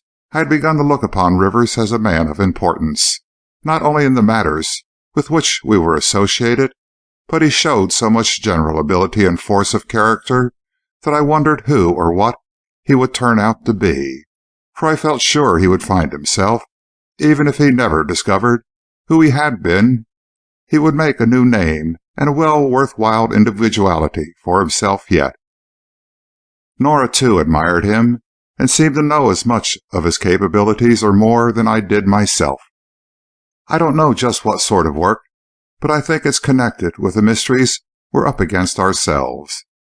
And I know about him because Zizi told me. She sees everything he does, when she's with him, I mean. Not a gesture or motion escapes her notice, and she's watching his attitude toward Miss Rayner. She says, Zizi does, that Mr. Rivers is over head and ears in love with Olive, but he won't tell her so because he is, as he puts it, a self-named man.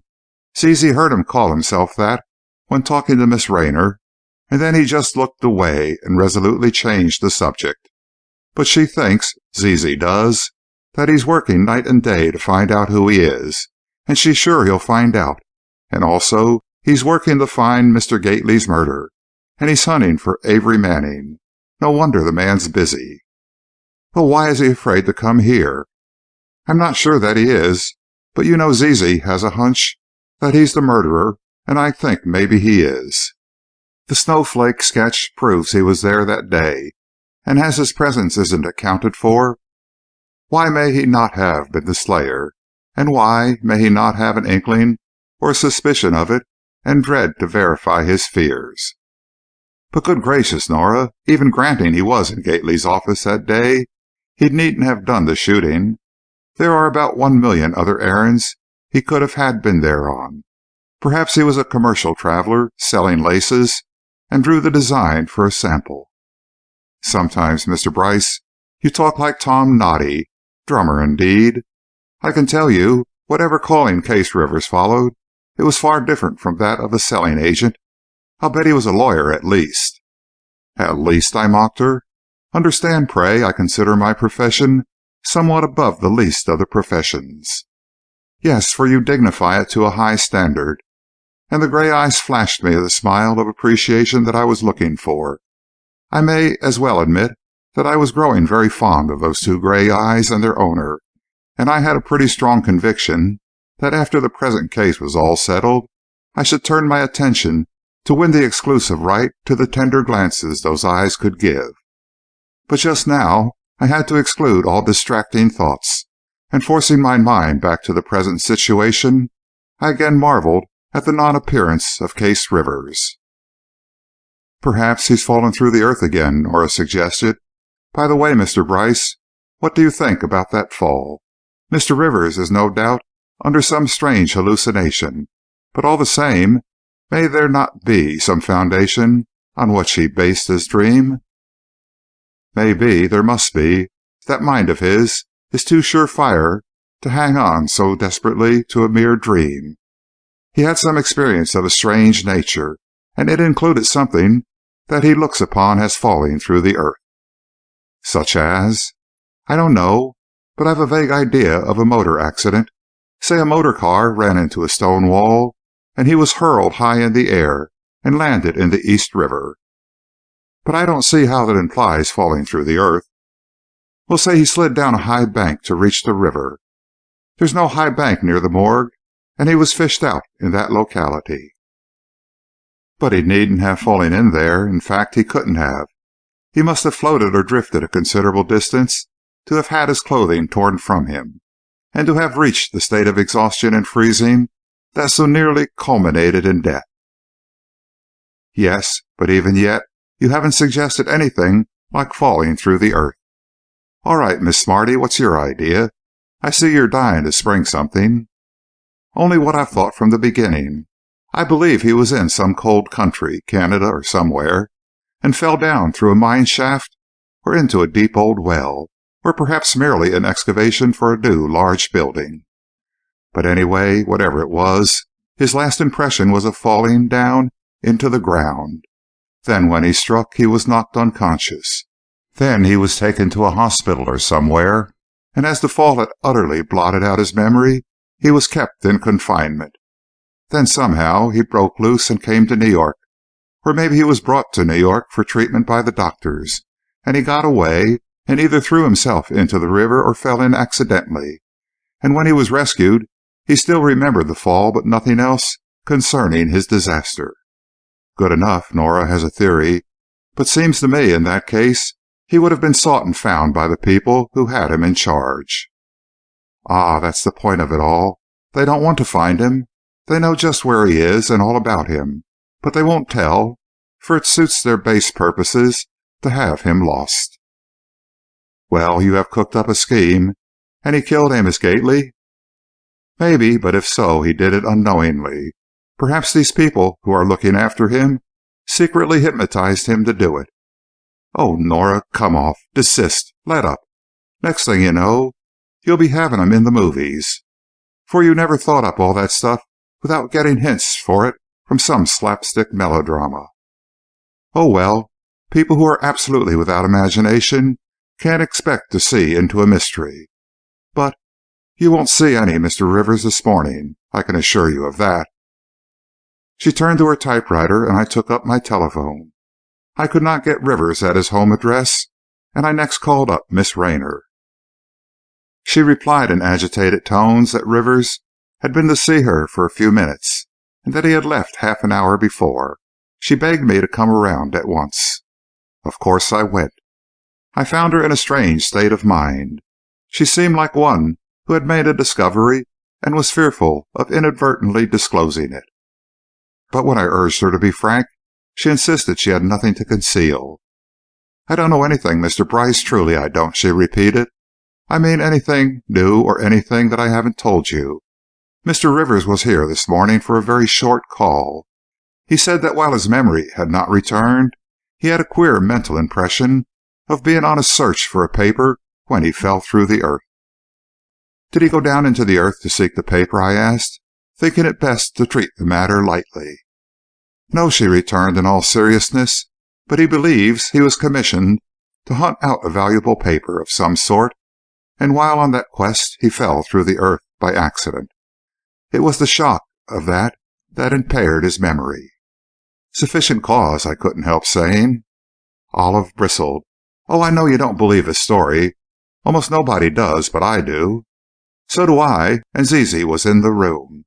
One could never say of that girl that she entered or came in. She just was there, in that silent, mysterious way of hers. And then with equally invisible motions, she was sitting opposite me at Olive's side, on a low ottoman. "I know Mr. Rivers very well," Zizi announced, as if she were his official sponsor, "and what he says is true, no matter how unbelievable it may sound. He says he fell through the earth, and so he did fall through the earth, and that's all there is about that." "Good for you, Zizi," I cried. "You are a loyal little champion. And just how did he accomplish the feat?" "It will be explained in due season." And Zizi's big black eyes took on a Sibylline expression as she gazed straight at me. "If you were told, on good authority, that a man had crossed the ocean in an aeroplane, you'd believe it, wouldn't you?" "Yes, but that doesn't seem to me a parallel case," I demurred. "Neither is Case Rivers a parallel case," Zizi giggled, "but he's the real thing in the way of earth-fallers. And when you know all, you'll know everything." The child was exasperating in her foolish retorts, and yet so convincing was the determined shake of her little black head that I was almost tempted to believe in her statements. "You're a baby sphinx, Zizi," and Olive looked at her affectionately. "But honestly, Mr. Bryce, she keeps my spirits up, and she is so positive herself of what she says that she almost convinces me. As for Mrs. Vail, she swallows everything Zizi says for law and gospel." "And just what is it you say now, Zizi?" I asked. "Nothing much, kind sir, only that Case Rivers is a gentleman and a scholar, that his memory is on the home stretch and humming along, and that if he's after a paper he'll get it. And incidentally, he's Amos Gately's—" A scream of agony from Zizi interrupted my speech, and jumping to her feet she danced round the room, her forefinger thrust between her red lips, and her little eerie face contorted as with pain. "Oh, what is it, Zizi?" cried Olive, running to the frantic girl. Mrs. Vail, hearing the turmoil, came running in, and she and Olive held Zizi between them, begging to know how she was hurt. Catching an opportunity, Zizi looked at me over Mrs. Vail's shoulder, and the message shot from her eyes was fully as understandable as if she had spoken. It said, "Do not mention any hint of Case Rivers' possible connection with the Gately murder, and do not mention the snowflake drawn on the blotter in Mr. Gately's office." Yes, quite a lengthy and comprehensive speech to be made without words, but the speaking black eyes said it as clearly as lips could have done. I nodded my obedience, and then Zizi giggled, and with her inimitable impudence, she turned to Olive and said, "I'm like the White Queen in Alice. I haven't pricked my finger yet, but I probably shall some day." "What were you screaming about then?" asked Mrs. Vail, inclined to be angry, while Olive looked amused and mystified. "Emergency," and Zizi grinned at her. "First aid to the injured, or rather prevention, which is worth a pound of first aid." "You're crazy," said Mrs. Vail, a little annoyed at being fooled so. "I thought you were nearly killed." "When you knew a lady once who was nearly killed, did she yell like that?" asked Zizi, with an innocent smile. "Yes," exclaimed Mrs. Vail. "But how did you know I once saw a lady nearly killed?" "Mind reading," replied Zizi, and then Pennington Wise arrived, and we all shamelessly ignored Mrs. Vail and her yarns to listen to his report. "There's a lot doing," he said, and he added gently, "I'm sorry to bring you unpleasant news, Miss Raynor, but you'll have to know sooner or later." "I do know," said Olive bravely. "You're going to tell me my guardian was not a good man." "That is so. It is useless to try and soften the truth. Amos Gately was the receiver of important government secrets, learned by Sadie Kent, the telegrapher. She carried them to Rodman, who in turn transmitted them to Gately, who, it seems, had a way of getting the information to the enemy. Of course, the secret wireless station, recently discovered, was used, as well as other means of communication. I won't go into details, Miss Raynor, but Amos Gately was the man higher up, who thought himself safe from discovery because of his unimpeachable reputation for integrity, and also because of the infinite precautions he had taken. Indeed, if he had not fallen a victim to the personal charm of the link, his share in the wrong might never have been learned. Olive listened to all this, white-faced and still, her lips a tense, drawn line of scarlet, her expression a stony calm. Zizi, watching her closely and with loving care, slipped her little brown paw into Olive's hand and noted with satisfaction the faint answering smile. "Perhaps," Olive said, after a thoughtful pause, "it is well, then, that Uncle Amos did not live to be disgraced." "It is," said Wise, gravely. "He would have faced a federal prison had it all been discovered while he lived. That will be Rodman's fate if he is not held for the crime of murder. But I think he will not be, for his alibi clears him, and it was to escape the graver charge that he has told so much of the spy business." "And so," I said, "we are as far as ever from the discovery of the murderer." "You can never tell," Wise returned. "It may be that we are on the very eve of solving the mystery. Rivers is on the warpath." "I think I ought to tell you, Mr. Wise," Olive broke in, "that Mr. Rivers was here this morning, and he seemed to have a slight glimmer of returning memory." "He has? Good. Then it will all come back to him. I've been looking up this aphasia, amnesia business, and quite often, when the patient begins to recover his memory, it all comes back to him with a bang. Where is Rivers?" "He went away, I don't know where." Olive's lips quivered, and so plainly did she show her feeling that we all saw at once she feared that Rivers had fled because of his returning memory. "It's all right," declared Zizi staunchly. "Mr. Rivers is white clean through. He'll come back soon, and he'll bring the paper he's after." "What paper?" demanded Wise. The papers," scoffed Zizi. "Did you ever know a case, oh wise guy, that didn't revolve round and hinge on a paper? Well, the documents in this case is what he's searching for, see?" When Zizi acted the gamine, she was irresistibly funny, and we all laughed, which was what she wanted to lighten the strain of the situation. Rivers was a mystery indeed. Every one of us, I think, felt that he might be connected with the Gately affair. All of us, that is, but Olive. And who could tell what she thought? But Pennington Wise had a question to ask, and he put it straightforwardly. "The day you were lured to Sadie, the Link's house, Miss Raynor," he began, "you said, or rather you agreed, when Rodman said you were his fiancée. Will you tell us why?" Olive flushed, but more with anger than embarrassment. "The man threatened me," she said. "He first tried to make love to me, and when I repulsed him, he told me that unless I would promise to marry him, he would tell something that would be a living reproach to the memory of my dead guardian. I declared he could say nothing against Amos Gately. Then he whispered that Mr. Gately was a spy. I couldn't believe it, and yet I had seen just a few things, had heard just a few words, that filled my heart with fear that Mr. Rodman was speaking the truth. So I thought I'd better say what he asked me to, though I knew I'd kill myself rather than ever marry him. But I wasn't greatly afraid, except that I knew I was in his power. Oh, I don't like to think about that day." Olive broke down and hid her face in her hands, while Zizi's thin little arms crept round her and held her close. "Only one more query, Miss Raynor," and Wise spoke very gently. "Were you engaged to Amory Manning?" Olive lifted her face and spoke composedly. "No, Mr. Wise, I was never engaged to him. We were good friends, and I think he had a high regard for me, but no words of affection ever passed between us. I admire and respect Mr. Manning as a friend, but that is all."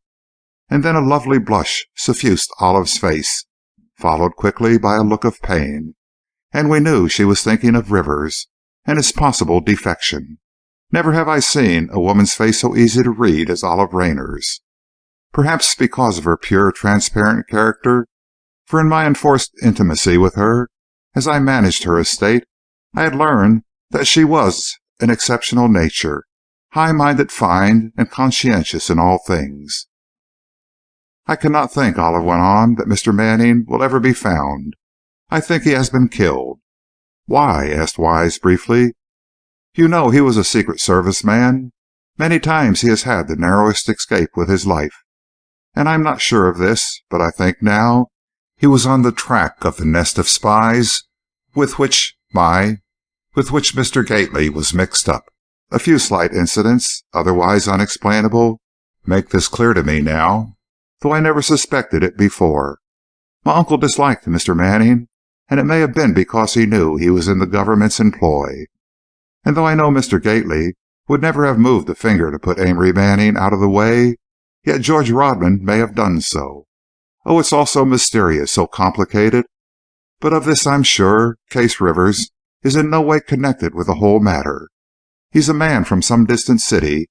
He is unacquainted in New York, and he—" Here Olive broke down utterly and fell into a hysterical burst of weeping. Zizi rose and gently urged Olive to go with her from the room. A silence fell as the two girls disappeared.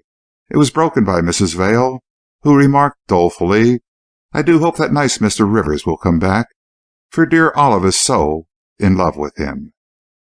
"What?" cried Pennington Wise. "Miss Rayner in love with Rivers? That will never do. We've no idea who he is. He may be a fortune hunter of the lowest type." "Oh, no, no," denied Mrs. Vail.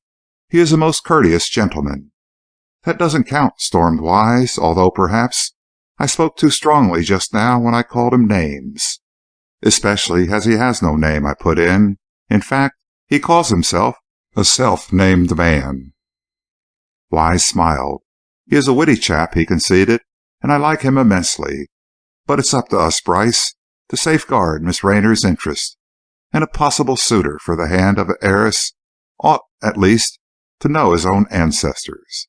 And then again, unless he recovers his memory and can deny it, there's a fair chance that he had some hand in the Gately murder. We can't get away from that snowflake pattern drawn on the blotter. Rivers was there in that room. He sat at Gately's desk, opposite Gately himself. I mean, of course, this is the way I reconstruct the matter. And if he didn't shoot Gately, then and there, at least, we have no proof that he didn't.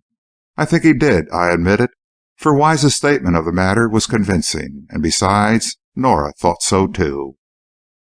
"Well, you think again," came in a little wild voice, and there was Zizi at my elbow, fairly shaking her little clenched fist in my face.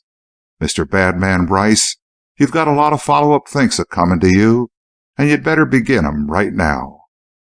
She looked like a little fury as she danced around my chair and exploded the vials of her wrath. "That Mr. Rivers is a perfectly good man, I know. He and Miss Olive are in love, but they don't hardly know it themselves, bless 'em. And Mr. Rivers, he won't tell her anyway, 'cause he's a nobleman, one of nature's, maybe, and again, maybe he's a real one from Canada, or wherever he hails from, but anyway, he no more killed anybody than I did." "All right, Zizi, bully for you. As a loyal friend, you're there with the goods." Wise smiled at her. "But after all, you've got only your loyalty to bank on. You don't know all this." "I got a hunch," said Zizi, pounding one little fist into the other palm. "And when it comes to certainty, death and taxes have nothing on my hunches." "Hello, people. What's the matter? Zizi? I'll be on your side. Bank on me, little one, to the last ditch. And, by jumping Jupiter, Bryce, I believe the last stitch is coming my way. No, I haven't got a stranglehold on that eloping memory of mine yet, but I have hopes. I had a glimmer of a gleam of ray of light on my dark, mysterious past, and I beflew myself straight to the good little old Dr. Rankin, who's my trouble man every time. And he says that it's the beginning of the end, that any day, almost any hour now, I may burst forth a full-memoried and properly christened citizen. "Good for you, old chap." And thrilled at the elation in his tones, I held out my hand. "Go in and win." "Oh, wouldn't it be fine when you remember," cried Mrs. Vail, wringing her hands in excitement. "Why, I knew a man once." "Yes," Rivers encouraged her in his kindly way. "What happened to the lucky chap?" "Why, he was affected something as you are, or as you were." But Wise couldn't stand for what seemed likely to be a long story. "Excuse me, Mrs. Vail," he interrupted her, "but really, I must run away now, and I want a word or two with Mr. Rivers first." The good lady subsided, but it was plain to be seen she was disappointed. "May I come in?" and a smiling Olive appeared in the doorway. "Am I wanted?" "Are you wanted?" The eager, hungry smile Rivers gave her was pathetic, for it was so spontaneous, so gladly welcoming, that it was as if a light was suddenly extinguished when the man, on second thought, hid his real feelings and advanced with a courteous but rather formal air. "You're always wanted," he resumed lightly, but the joy was gone from his tones, and a mere friendly greeting resulted. Surely he was a gentleman, but he would make no advances while uncertain of his claim in full to that title. And then he looked at her curiously, as if wondering whether she would hold any place in his restored memory, should that restoration really occur. It was Zizi who broke the silence that fell on us all. "I want my way, Penny," she said, in such a wistful, pleading tone that I felt sure no breathing human heart could refuse her. "What is your way, Zizi?" Wise said gently. "I want us all to go, all of us, over to Mr. Gately's office." "Come ahead," cried Rivers. "I promised old Bryce here that I'd go this very day, and I broke my appointment. Sorry, old man, but I had to see friend Doctor on the jump. Let's go now, in accordance with the witch's whim, and we'll take the big wagon and all go." He often called Zizi the witch, or the elf child, and she liked it from him, though she usually resented any familiarity. She smiled at him, but I noted an undercurrent of sadness in her gaze, and I knew she was thinking of the evidence of the snow crystal. For though Zizi liked Rivers a lot, and though she really had faith in his innocence of wrongdoing, yet her whole fealty was to Pennington Wise, and her hunch about the snowflake drawing might lead to disastrous results in more ways than one. Olive shrank from going to her guardian's office. She had never been there since the tragedy, but a few whispered words from Zizi persuaded her to agree to accompany us. And to help matters, I told her that if she preferred not to go into Mr. Gately's rooms, she could remain in my office with Nora while we went. Mrs. Vail insisted on being part of the party and ran briskly off to get her bonnet. The atmosphere seemed peculiarly charged with a feeling of impending disaster, and yet not one of us would have held back. Pennington Wise was very grave and quiet. Zizi, on the other hand, was as one electrified. She sprang about with quick, darting motions. She giggled almost hysterically, and then suddenly became most gentle and tender. She ran for Olive's wraps herself, and bringing them, put them on with the careful air of a mother dressing her child. Olive herself was as one dazed. She, now and then, looked toward Rivers with a shy yet wistful glance, and he looked back with a big, hearty smile that seemed to warm her very soul. We piled into the big touring car and made a quick run to the Puritan Building. Then we all went to my office first. Nora did the honors as prettily as any hostess in her own home, and her ready tact helped Olive to overcome her dread of the place. "Well," said Rivers at last, "what are we waiting for? I thought we were to go over to Mr. Gately's rooms. Perhaps Miss Rayner and Mrs. Vail would prefer to stay here with Miss McCormick." "No," said Olive firmly, "I want to go too." Nora looked at her uncertainly. Then, probably realizing that for Olive to remain behind would be harder than to face whatever might happen, she said quite casually, "Very well, Miss Rayner, let us all go." I think we were all imbued with a sense of fear, a sort of premonition that the visit across the hall would be productive of grave results. Rivers was the most light-hearted of the party, and yet I somehow felt that his cheerfulness was forced. "The keys, Bryce," he said. "Oh, you have them? All right, my boy, go ahead." And then the same stillness that was on the rest of us fell on him too, and we entered the rooms in silence. I went first, through Jenny's room, on to the middle room, and paused just beyond the desk. Rivers was next, but Zizi pushed her lithe little body through the group, and came through the door just ahead of him. Rivers entered with the strangest look I have ever seen on any human face. It was a transition, not sudden but gradual, from the dark of forgetfulness to the dawn of memory. And then Just as he neared Amos Gately's desk, Zizi, without seeming insistence, indeed, without seeming intent, guided him to the chair opposite Mr. Gately's desk chair. Mechanically, almost unconsciously, Rivers dropped into the seat and sat at the great table desk, just where, presumably, the slayer of Amos Gately had sat. With one of her sudden, swift motions, Zizi put the telephone receiver into his left hand, which involuntarily opened to take it, and thus exposed to view the snow crystal drawn on the blotter. A dead silence fell on us all as Rivers sat there, staring at the little sketch. He fairly devoured it with his eyes, his face, meanwhile, becoming set like a face of stone. Then raising his blank, staring eyes, his gaze sought out Olive, and looking straight at her, he gave a low, piercing cry, wrung from him as from a soul in mortal agony, and said, "I killed Amos Gately." I think the scene that followed this announcement was the strangest I have ever experienced. For myself, I felt a sudden sinking, as if the bottom had fallen out of the universe. In fact, a whimsical idea flashed through my stunned brain that I was falling through the earth or into a bottomless pit. The white faces that I looked at meant nothing to me. I saw them as in a dream, so dazed was my intelligence. And then they assumed their individuality, and I saw that Olive's lovely countenance was a complete blank. Like me, she failed to grasp the full meaning of Rivers' confession.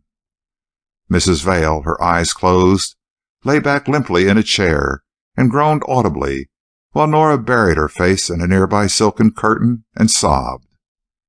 Pennington Wise, who looked like a man who had just heard the worst, but who expected it. However, the shock had unnerved him. I could see by his tightly clenched hands and set lips as he strove to control himself. Rivers sat like a stone statue, only his eyes, desperate in their concentration, showed the fearful mental strain he was suffering. Zizi, bless her, stood behind him, hovering, watchful, more like a guardian angel than a nemesis, and with her eerie elfin face full of anxious suspense. Rivers drew a long sigh. He looked round the room appraisingly, his quick darting glance taking in every detail. He scanned the desk and all the things on it. He looked through into the farther room, the blue room, and saw the great war map hanging on the wall, and then he rose, straightened his broad shoulders, and shook himself as one who arouses from sleep. Breathlessly, we who watched saw a great light come into his eyes. A new self-respect, a new sense of importance showed in his whole bearing, and with a smile of infinite tenderness, he looked at Olive and said, "I am Amory Manning." Zizi yelled. There was no other word for it. Her shrieks of joy filled the room, and she danced about, waving her thin little arms like a veritable pixie. "It's all right," she cried in ecstasy. "Oh, Penny, it's all right." And with a spring across the room, she landed in Wise's arms, who patted her shoulder and said, "There, there, Zizi, don't flatten out now." Meantime, Rivers was finding himself. He stood still with his hands tightly grasping the chair back, and his face working as he received and classified the memories crowding thickly back upon his burdened brain. "Wait a minute," he said, struggling with his thoughts. "I know all about it, but—" "Amory!" cried Olive. "That's your voice. I know you now." We could all note the change in his speech. Until this moment, Rivers had spoken in the peculiar tones I had noticed the first time I met him. Monotonous tones, almost devoid of inflection. Now his voice was normal, even more melodious than the average. Surely the man had found himself, but if he was really Amory Manning, well, my mind refused to go further. And he also said that he had killed Amos Gately.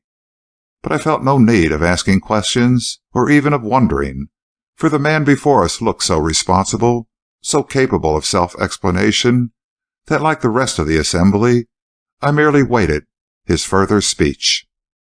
"There is so much to be told," he said, and his smile changed to a look of pain. He gave another glance at Olive, and even took a step toward her.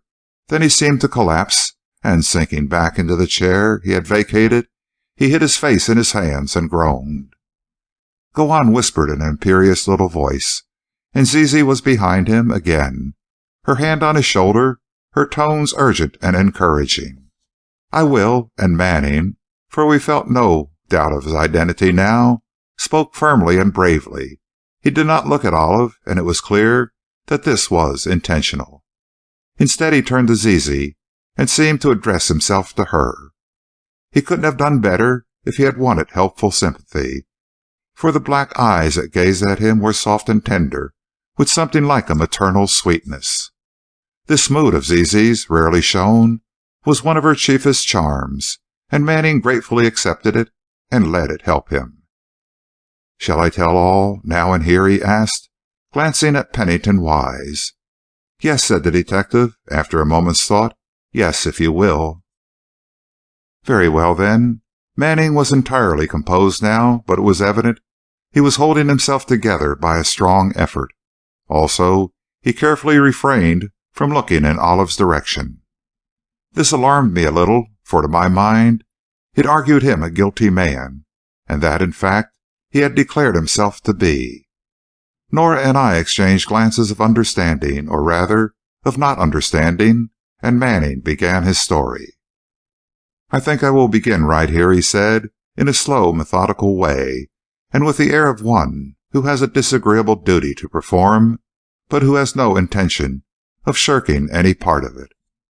"I remember everything, and it is not all pleasant remembrance. But it must be told, and then I must go at once and report to my superiors. I am Amory Manning, a special agent in the Secret Service. I was detailed by the government to hunt down a certain branch of the enemy spy system in New York City, and in pursuance of my duty, I learned that Amos Gately was the man I sought." Manning, still keeping his glance averted from Olive, indeed, he looked almost constantly at Zizi, whose dark little face, lovely in its sympathy, seemed to drink in his every word. "I knew all about Rodman. I was on the trail of Sadie, the link, and I came here that afternoon primarily to get an incriminating paper, which would have been positive evidence against Gately, and I had orders to arrest him if he was unable to clear himself. We had a stormy interview, and I found the man was guilty of the blackest treason. He had been a receiver of the stolen information sold by the link, and had transmitted it, by secret channels of his own, to the enemy government. I charged him with this, and he put up a fight. I tried to overcome him and take him peacefully, but he was desperate and evaded my grasp. He ran toward that map in the other room, and I stood just here, where I am now sitting. I had overturned the chair in our struggle, and as I suddenly saw him push aside the map and enter what was beyond all doubt a secret mode of exit, I fired at him. Of course, I meant merely to wing him, merely to prevent his escape, but as I fired he turned and received the bullet in his heart. Of course, I didn't know this at the time, nor did I know where he had gone, but I heard the car descend and knew that it must be a private elevator. I ran into that room, and finding the elevator entrance behind the map fastened, I flew out to the hall and downstairs. In my haste, there being no car waiting, I thought I could get down faster by the stairs, but after running down 2 flights, I saw a waiting elevator and got in. I had dropped my pistol somewhere when trying to stuff it into my overcoat pocket as I ran downstairs, but I gave no thought to anything save preventing the escape of my prisoner. Of course, I didn't then know how seriously he was hurt. I failed to find the exit from the private elevator, and never dreaming it was in the building next door, I hunted this building for quite a time. I investigated the ground floor, the basement, and the sub-basement, but couldn't find it. Greatly puzzled, I began to search all over again, and then Olive, Miss Raynor, came, and later I found that others had discovered the dead body of the man I had shot. I waited only to be sure of this, and then started at once to report to the Federal Bureau. "I know it," I interrupted, unable to keep quiet as the recollection surged over me. "And you went down 3rd Avenue on the streetcar?" I did. Manning's face showed only an intense effort at reconstructing the scene. "I was going to stop at my rooms on the way for something I needed, and—" "Wait a minute," Wise said. "I'm interested in the Case Rivers phase of your existence. Don't forget you're the man who fell through the earth." A strange smile passed over Manning's face. "I'm just coming to that," he said. "I am that man, and I can tell you right now how, where, and why I made the trip." All eyes were upon him. This strange talk, and he had been so sensible up to now. Was the hallucination of falling through the earth destined to mar his newly returned sanity?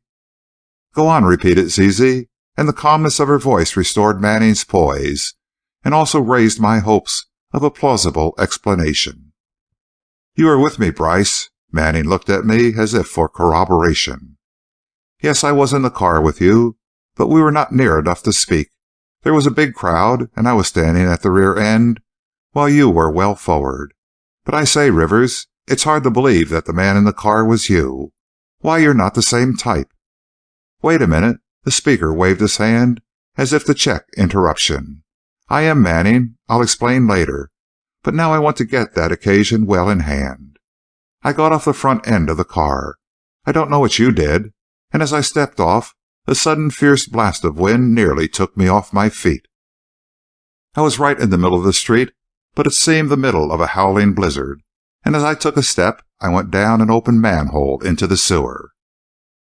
This I distinctly remember. The street cleaners were working there, shoveling the snow into the sewer. They had no business to leave the manhole open and unguarded, but that black squall was so sudden and terrific, no one could see or know anything for the time being. However, I knew perfectly well as I fell in what had happened, but then, and I remember this too, I fell and fell, down, down, it seemed for miles. I was whirled dizzily about, but still I fell, on and on. Interminably, I felt my consciousness going. At first, abnormally acute, my senses became dulled, and I had only a sensation of falling, ever falling through the earth.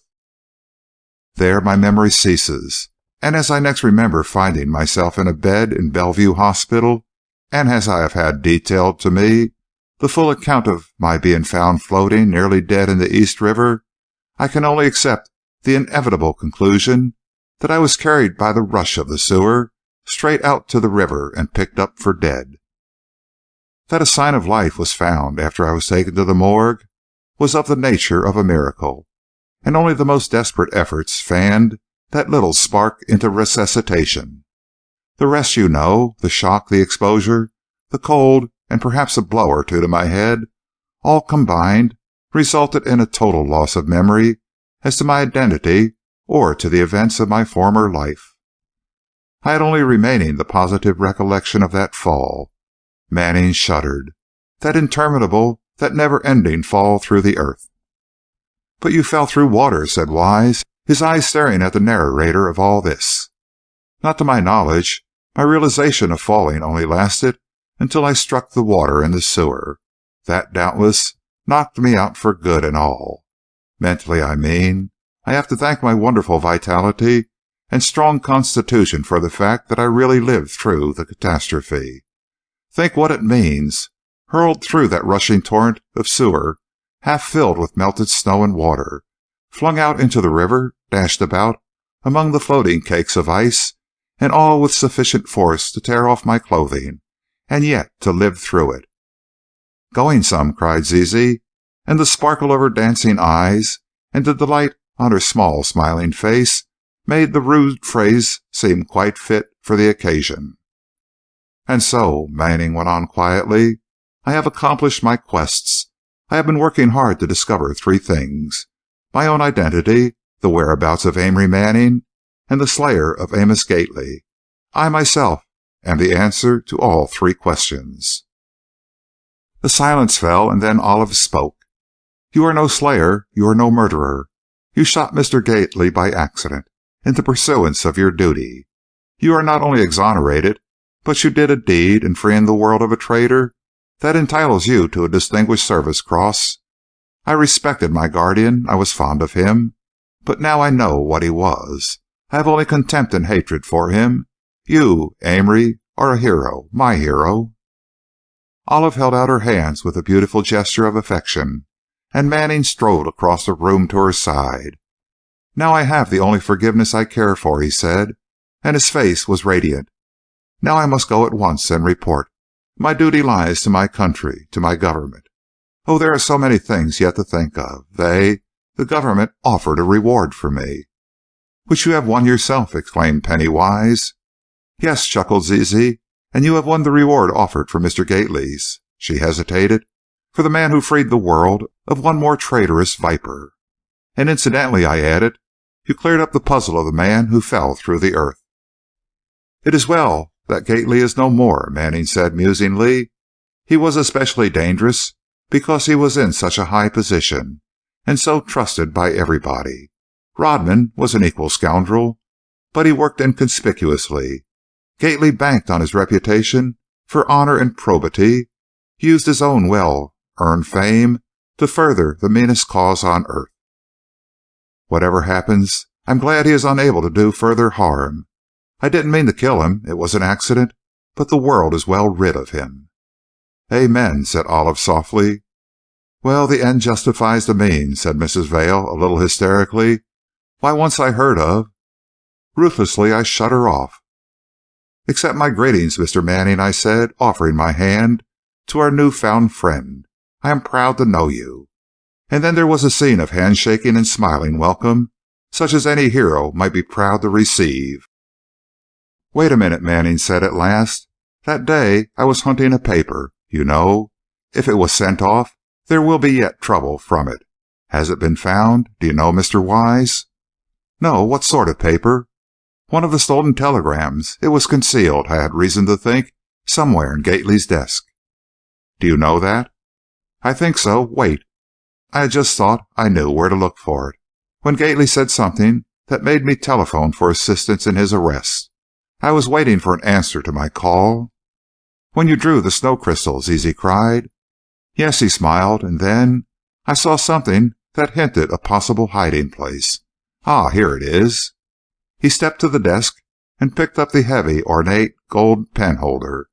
He fussed with it a moment, and then, unscrewing it in the middle, showed that it was a cleverly constructed place to hide a tiny roll of thin paper. There was such a roll in it, and, pulling it out, Manning grinned with glee. "All right," he cried joyfully, "this is the paper, a government secret. See, you read it by that carriage call check, and it's safe now." It was a paper filled with rows of letters, such a paper as had been found in Sadie's possession and also in Rodman's. "Now I'm satisfied," Manning declared, "and now I must go straight down to the Federal Bureau. But first—" "Sure," said Zizi, reading his thoughts. "We're excused." And with a saucy smile, he flew over and kissed Olive heartily. Then, with an imperious air, she took command, and almost before we knew it, she had herded every last one of us, except Olive and Manning, across the hall to my office. I was the last to go, and Manning smiled broadly as he called after me, "I want Miss Rayner to say once more that she exonerates me, and then I'll report to my other superior." Laughing happily, I entered my office and found it a scene of hilarious gaiety.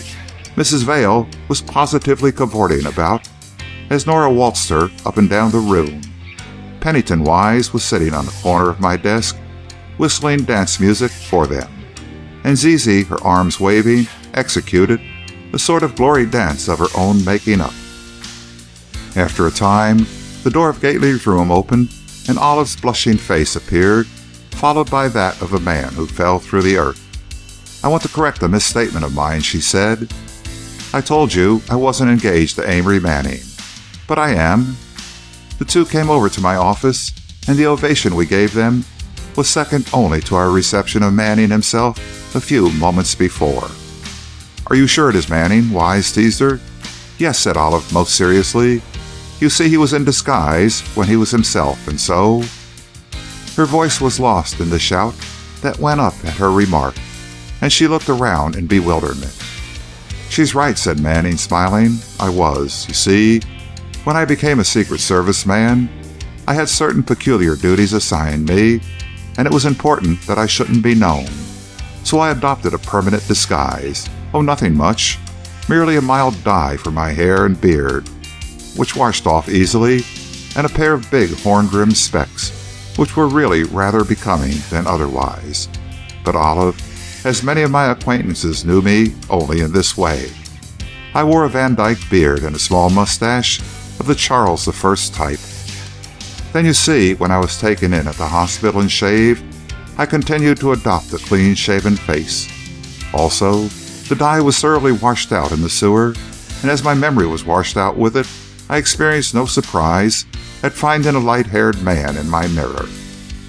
Olive tells me, too, that my voice was of a totally different caliber, due, no doubt, to a certain vacuity made in my brain by the loss of my memory.